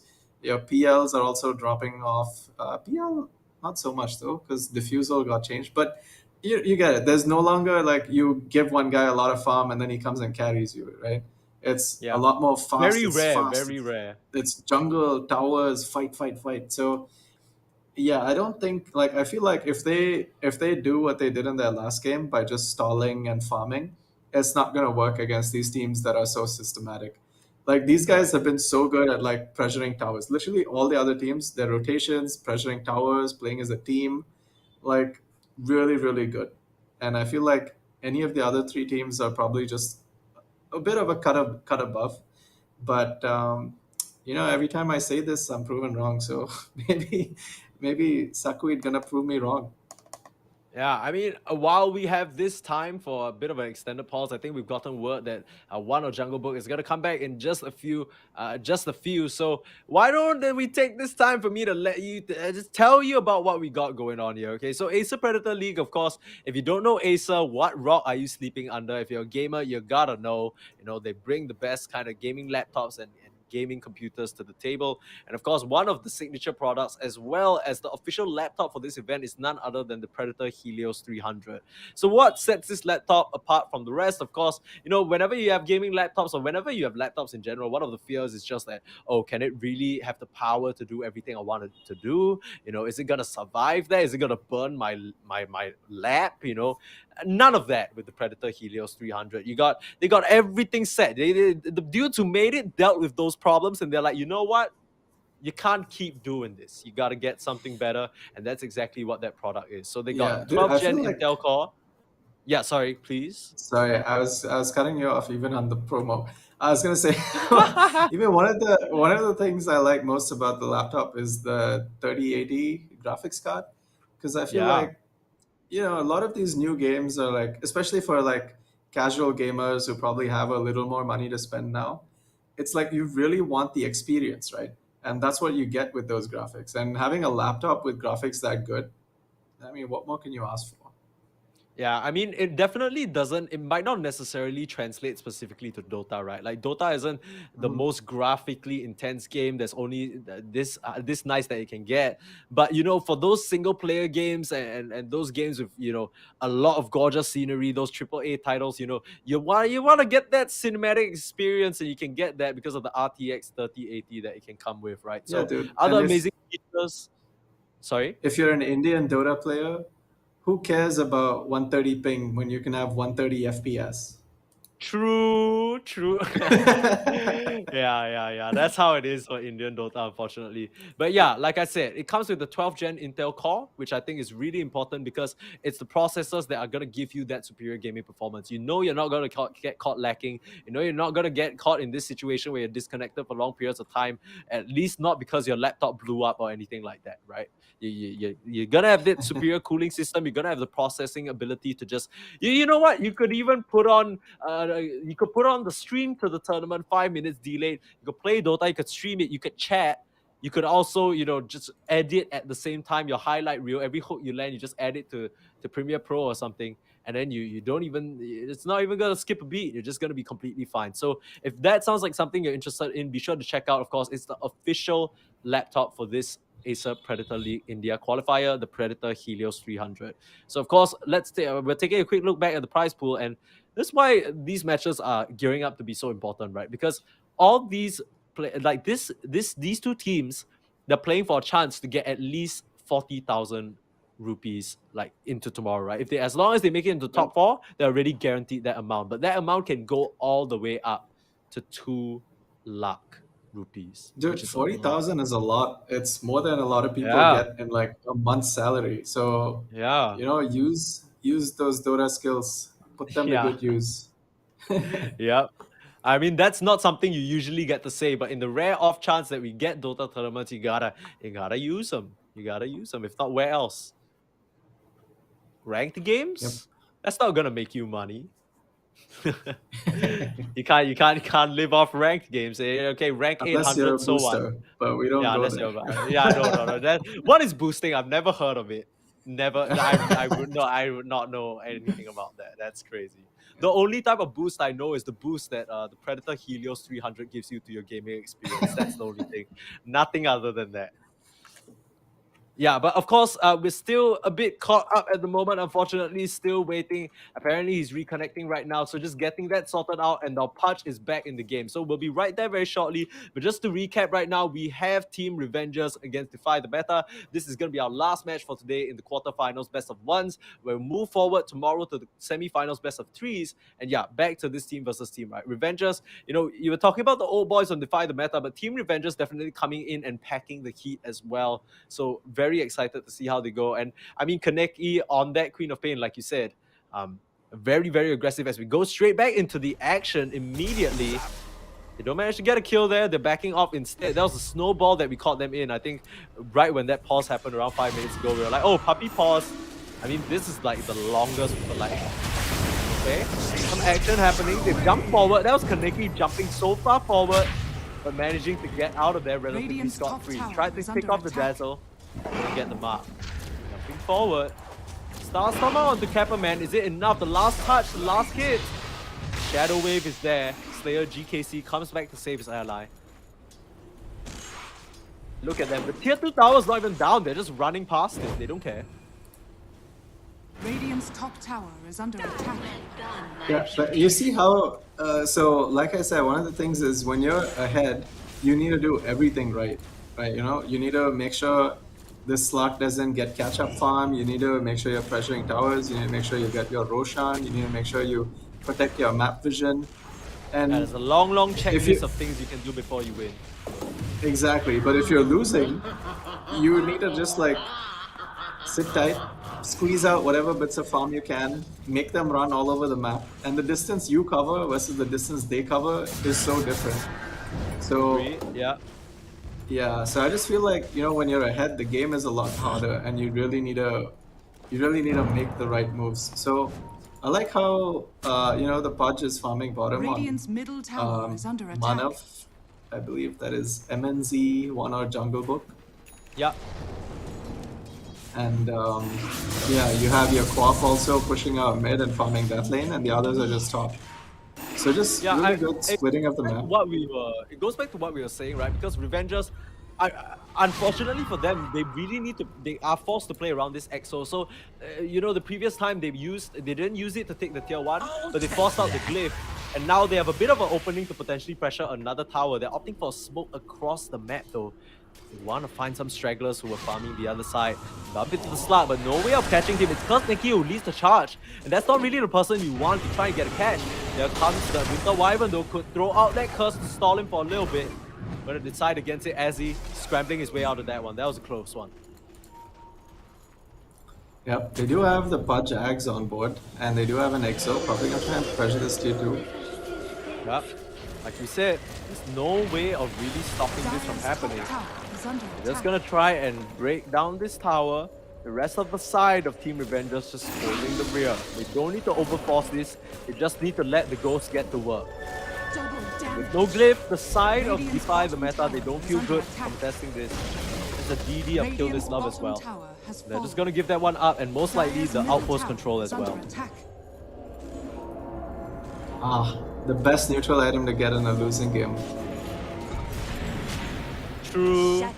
Put that on your Razor, man. He needs it. He's not. Just kidding, of course. I mean, Slayer GKC is gonna be happy to eat that one up. Oh, the hook out. Grabs the Ember, Queen Callahan. Does he have a way out of here? There is the arrow coming through. The all-mute has that static link out.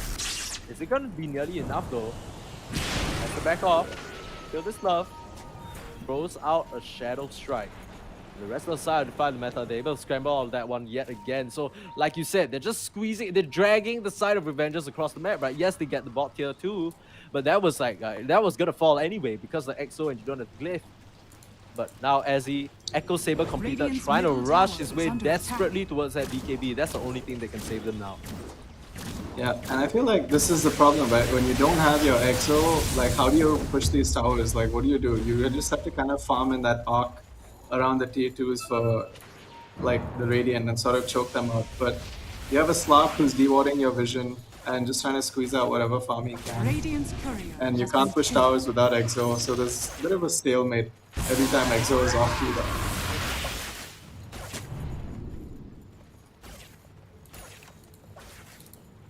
Yeah, I think it's just a little bit awkward. It's the one weakness of their draft, right? They have wave clear, they have a bit of catch. I mean, their catch isn't the best, but it's still decent. But the one thing that they can't really do is push towers without EXO. Like, they need that EXO to basically do anything. Of course, they are taking quite a bit of control of the map, but still, it's allowing, you know, Azzy and this Ember, Radiant's like you top see at the tower bot is side, this under Razor attack. and the Ember, they're just scrambling around, getting whatever farm they can. They're gonna get this second tier too, though. So slowly but surely working their way through these Radiant's top buildings. tower has fallen.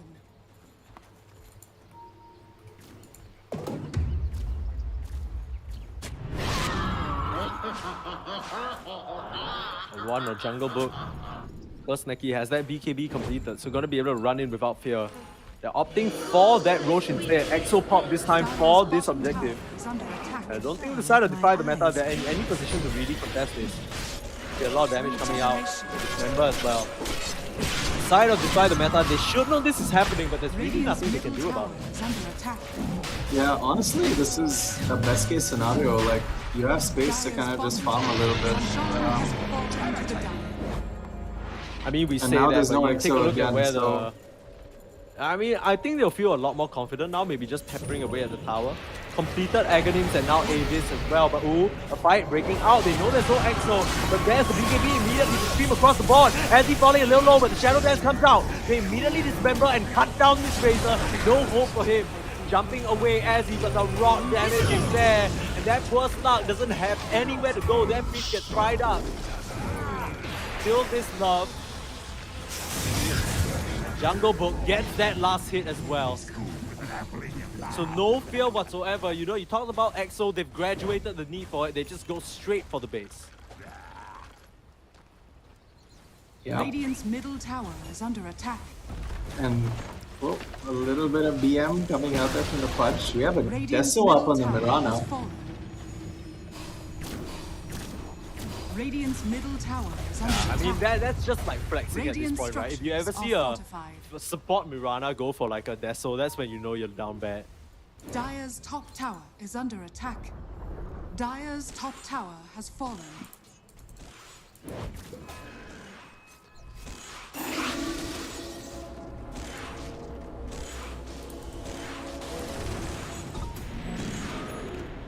Okay, so what do you think is the way for DefyTheMeta to come back into this? It's looking a bit bleak, right? Because their Slug is so far behind, 7k net worth. Once again, very near the Mirana. I'm not really sure how you can sort of salvage this situation for this hero.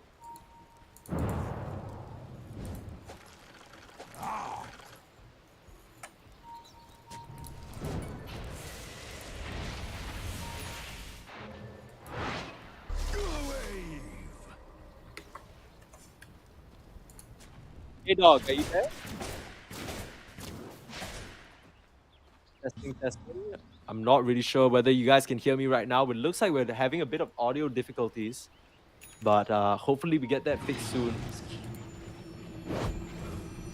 Can't really hear K-Dog, but hopefully we're both not casting this fight and it's going through, right? So, I mean, now Revengers, they are looking for a way into this base. Still trying for these hooks. Still trying for the action. So GKC needs to watch where he's going. Could get easily hooked up. You want to pressure out this touch. They're trying to round out the rear. The hooks are not going to land. This is the feels bad man kind of moment, you know? Where it's Yeah. like, It's we free can't hooking go gallery in. for this Pudge, right? it's like, Radiant's just keep top throwing tower it till is you hit under it, attack. you know? But unless you do, you can't do anything. Yeah, I mean, this Razor needs to be so careful, but there's the EXO popped again for the top tier 3, sorry, tower. Don't have any creeps to work with though, but they do have cold embraces. For now, they're just biding their time. Reward is there, the hook out, Jungle Book. Not gonna find it, X up. Trying to start stealing the stacks, but Jungle Book's so tanky. Upper mute onto the back line. Finds the Winter Wyvern, but immediately the curse is out. Parasite makes the distance. And he's now Jungle Book and Kaneki into the back line. This Pudge is gonna lose his first life. He's not careful, but the cold embrace is there. And GKC silenced up, can't turn around, hooked as well. And five back, they all have it available, but it's tough to pop it first. Radiant's top tower But has at this fallen. point, it's looking like it's Radiant's dusted. top barracks I'm are not under really sure how they're gonna come back from this one. Jungle Book just gonna sacrifice his life, not even. the damage block and cold embrace. Radiant's top And barracks Kaneki with has this fallen. aggression, just jumping in and silencing everybody. GG is called. As they fry the meta, they're not gonna have anything left in the tank. The slot pick, we were praising it in the draft, but it ends up being their downfall. GG as Revengers are gonna move forward to the semifinals.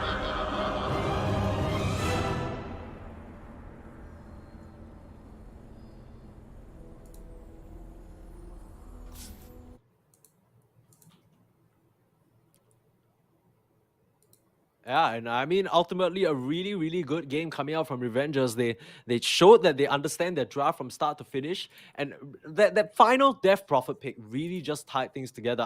I do have to give a special shout out though to Parasite, because I feel like, you know, Wyvern always heralded as a bit of a weaker laner, but managed to find so much impact in the top side along with the Pudge and really punish the Razor. Right? You can imagine if the Razor had a bit of a better game, things would be very, very different. Yeah, dude, he really did a really good job. Like, even in that last fight, like, the Razor was on point, right? You BKB, you run at the back line, you try to catch someone, cause some chaos while this Pudge is trying to run at you. But he curses the back line, and then he's also in position to, like, heal the Pudge who's taking a shit ton of damage in the middle of the fight. Just really good play. Good rotations to bottom lane to secure kills at the right time. Just really, really well played. Yeah, I think a mark of a very good support. Exactly, knowing when to just kind of, you know, maybe it's time for me to leave that top lane. My Pudge will be fine regardless. He can find his farm, moves all the way to the bot side to put so much pressure on Azzy that he really doesn't have anywhere to go. But that is Yeah. gonna be that. That is 4 games today, 4 best of ones, and we've crowned the players, or rather teams, going into the semifinals. Of course, we have Stylish Gamers and Team Whoops gonna be in the semifinals bracket 1, and it's gonna be Team SuckWeed, sorry, versus the Revengers in semifinals bracket 2. So what do you think about these two Yeah. matchups going tomorrow? How do you feel? Who do you think is gonna come out on top? I mean, I mean, we've spoken about like how the other three teams have done, right? And I feel like Mhm. this fourth team is also another powerhouse. Like, all three teams that stomped today were like clinical. They Yeah. they were really good, but the only problem with this last team is that they can be a little impulsive and they kind of like to overextend. You know, the other two teams were like disciplined, they come back a bit, they take their objectives and they back up. But here you have a mid who's like just running at you like a madman. And sometimes it works, but sometimes it backfires really bad.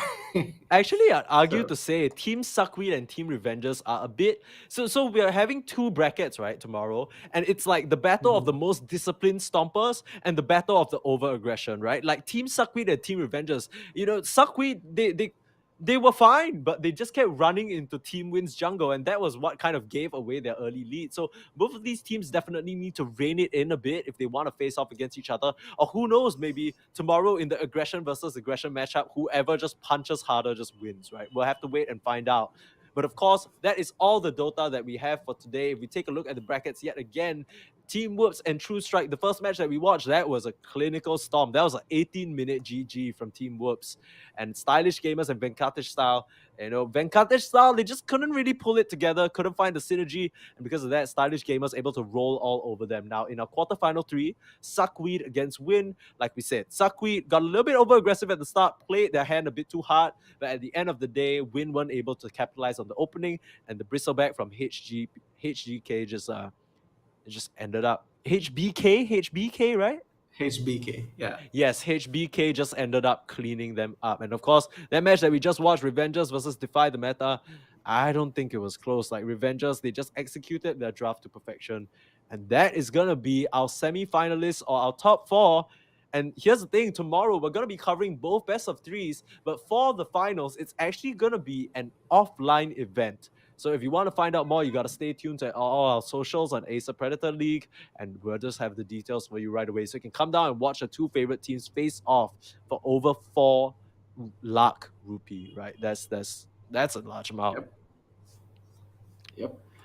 Yeah, so okay, I mean, it's been a long day of Dota.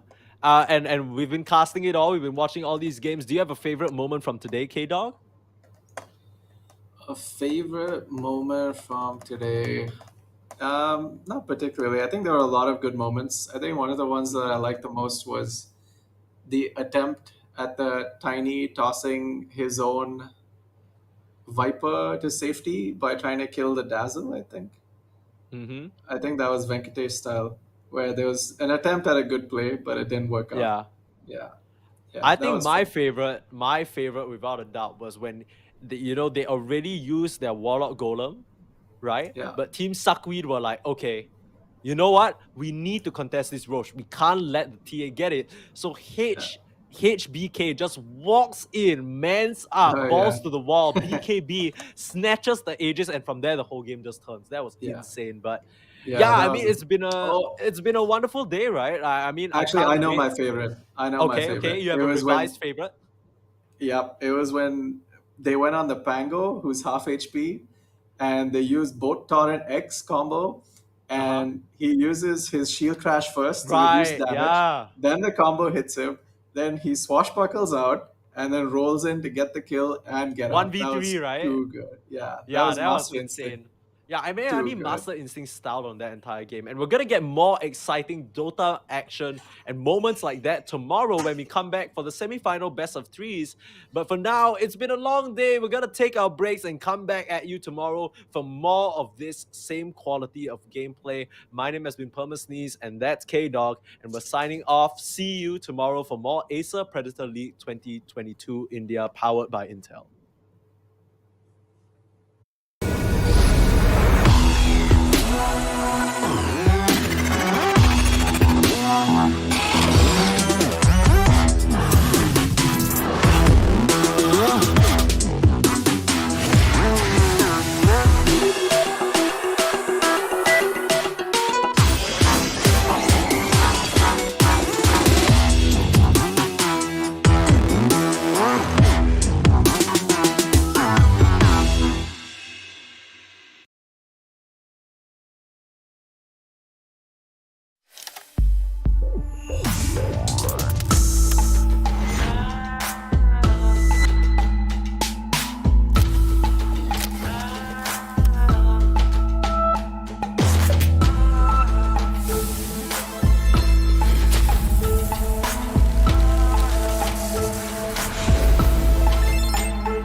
just wanna have some fun, yeah. I don't wanna fall in love. Just wanna have some fun. I don't wanna fall in love, fall in love, fall in love, fall in love, fall in love, fall in love, fall in love. I don't wanna fall in love.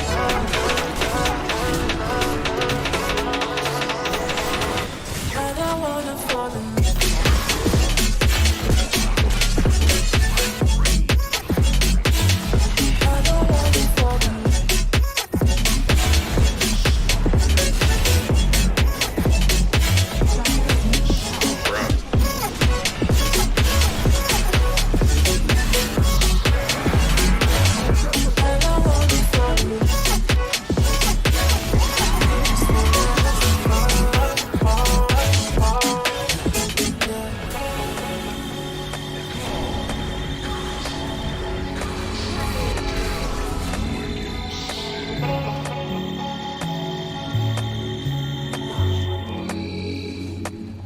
I don't wanna fall in love. I just wanna have some fun, yeah. I don't wanna fall in love. I just wanna have some fun. Radiant's middle tower I is don't under wanna attack. fall in love.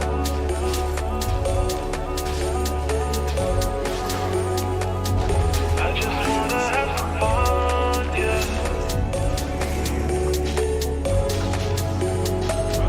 I don't wanna fall in love, fall in love, fall in love, fall in love, fall in love, fall in love, fall in love. I don't wanna fall in love.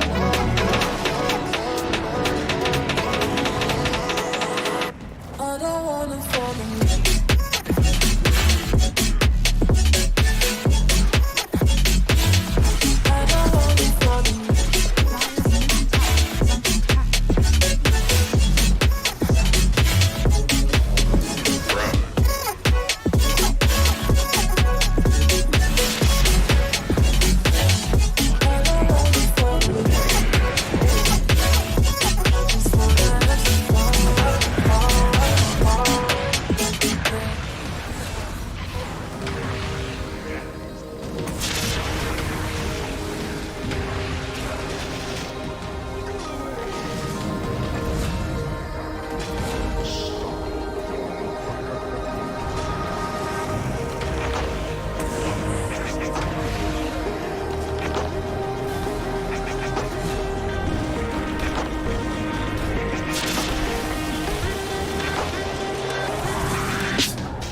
watching these bunnies bounce. Shorty, you 10, the rubber band, come on for the 100 pound. All of the dope, but don't run them out. I'm trying to be out. All I really wanna know, when we leaving, all I really need to know is when we leaving, all I really wanna know. When we leaving, all I really need to know is when we leaving.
bottom tower is under attack.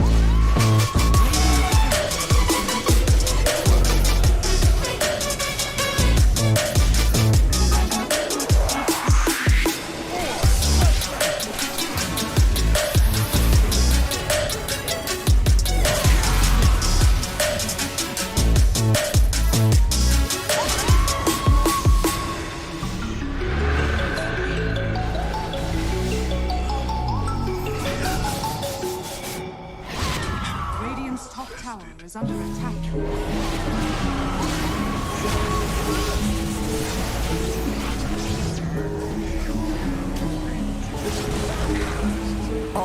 When we got sticks for real. We're looking out for the opposition, we don't do this for mass appeal. Don't make me blast still. I put in work, no Vladimir.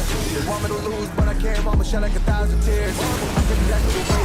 Pull up in Mercedes, next year you will see me pull up in the race. Alright, ball hard, mama told me, boy, make sure your tires be laced. Hey, when I was down bad, boy, I got on my knees, I started to pray. Radiant's middle tower is under attack.